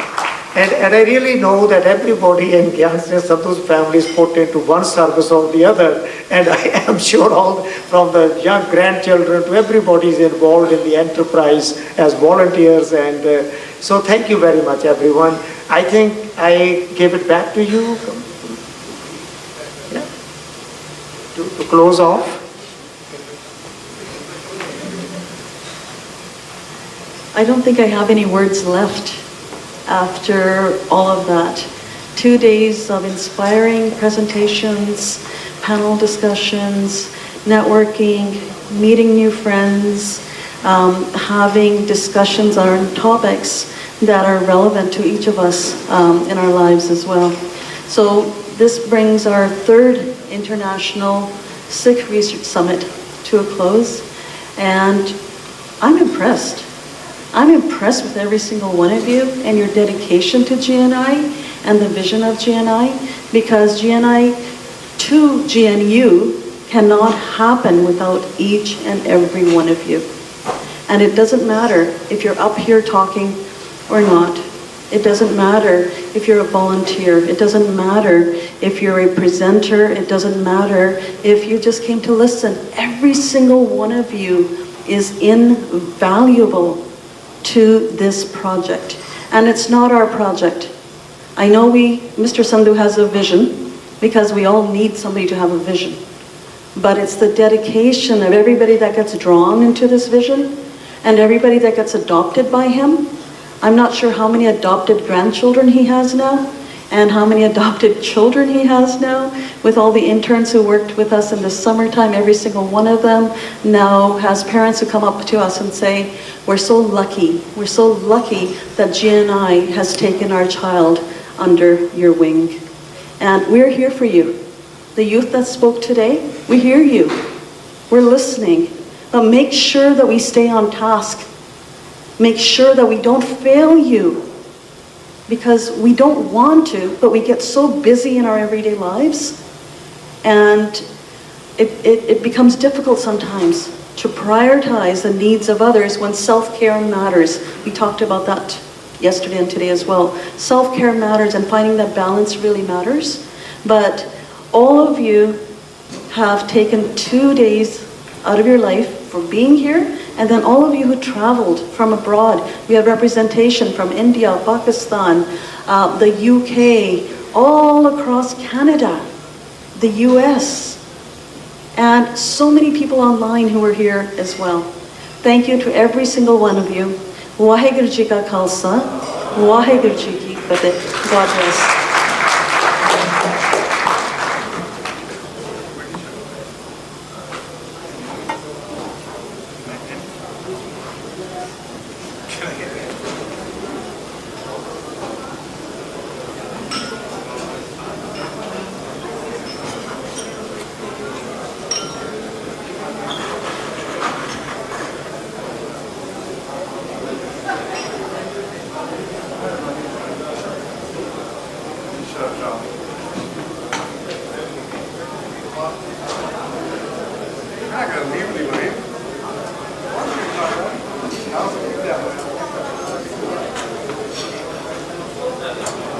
Thank you.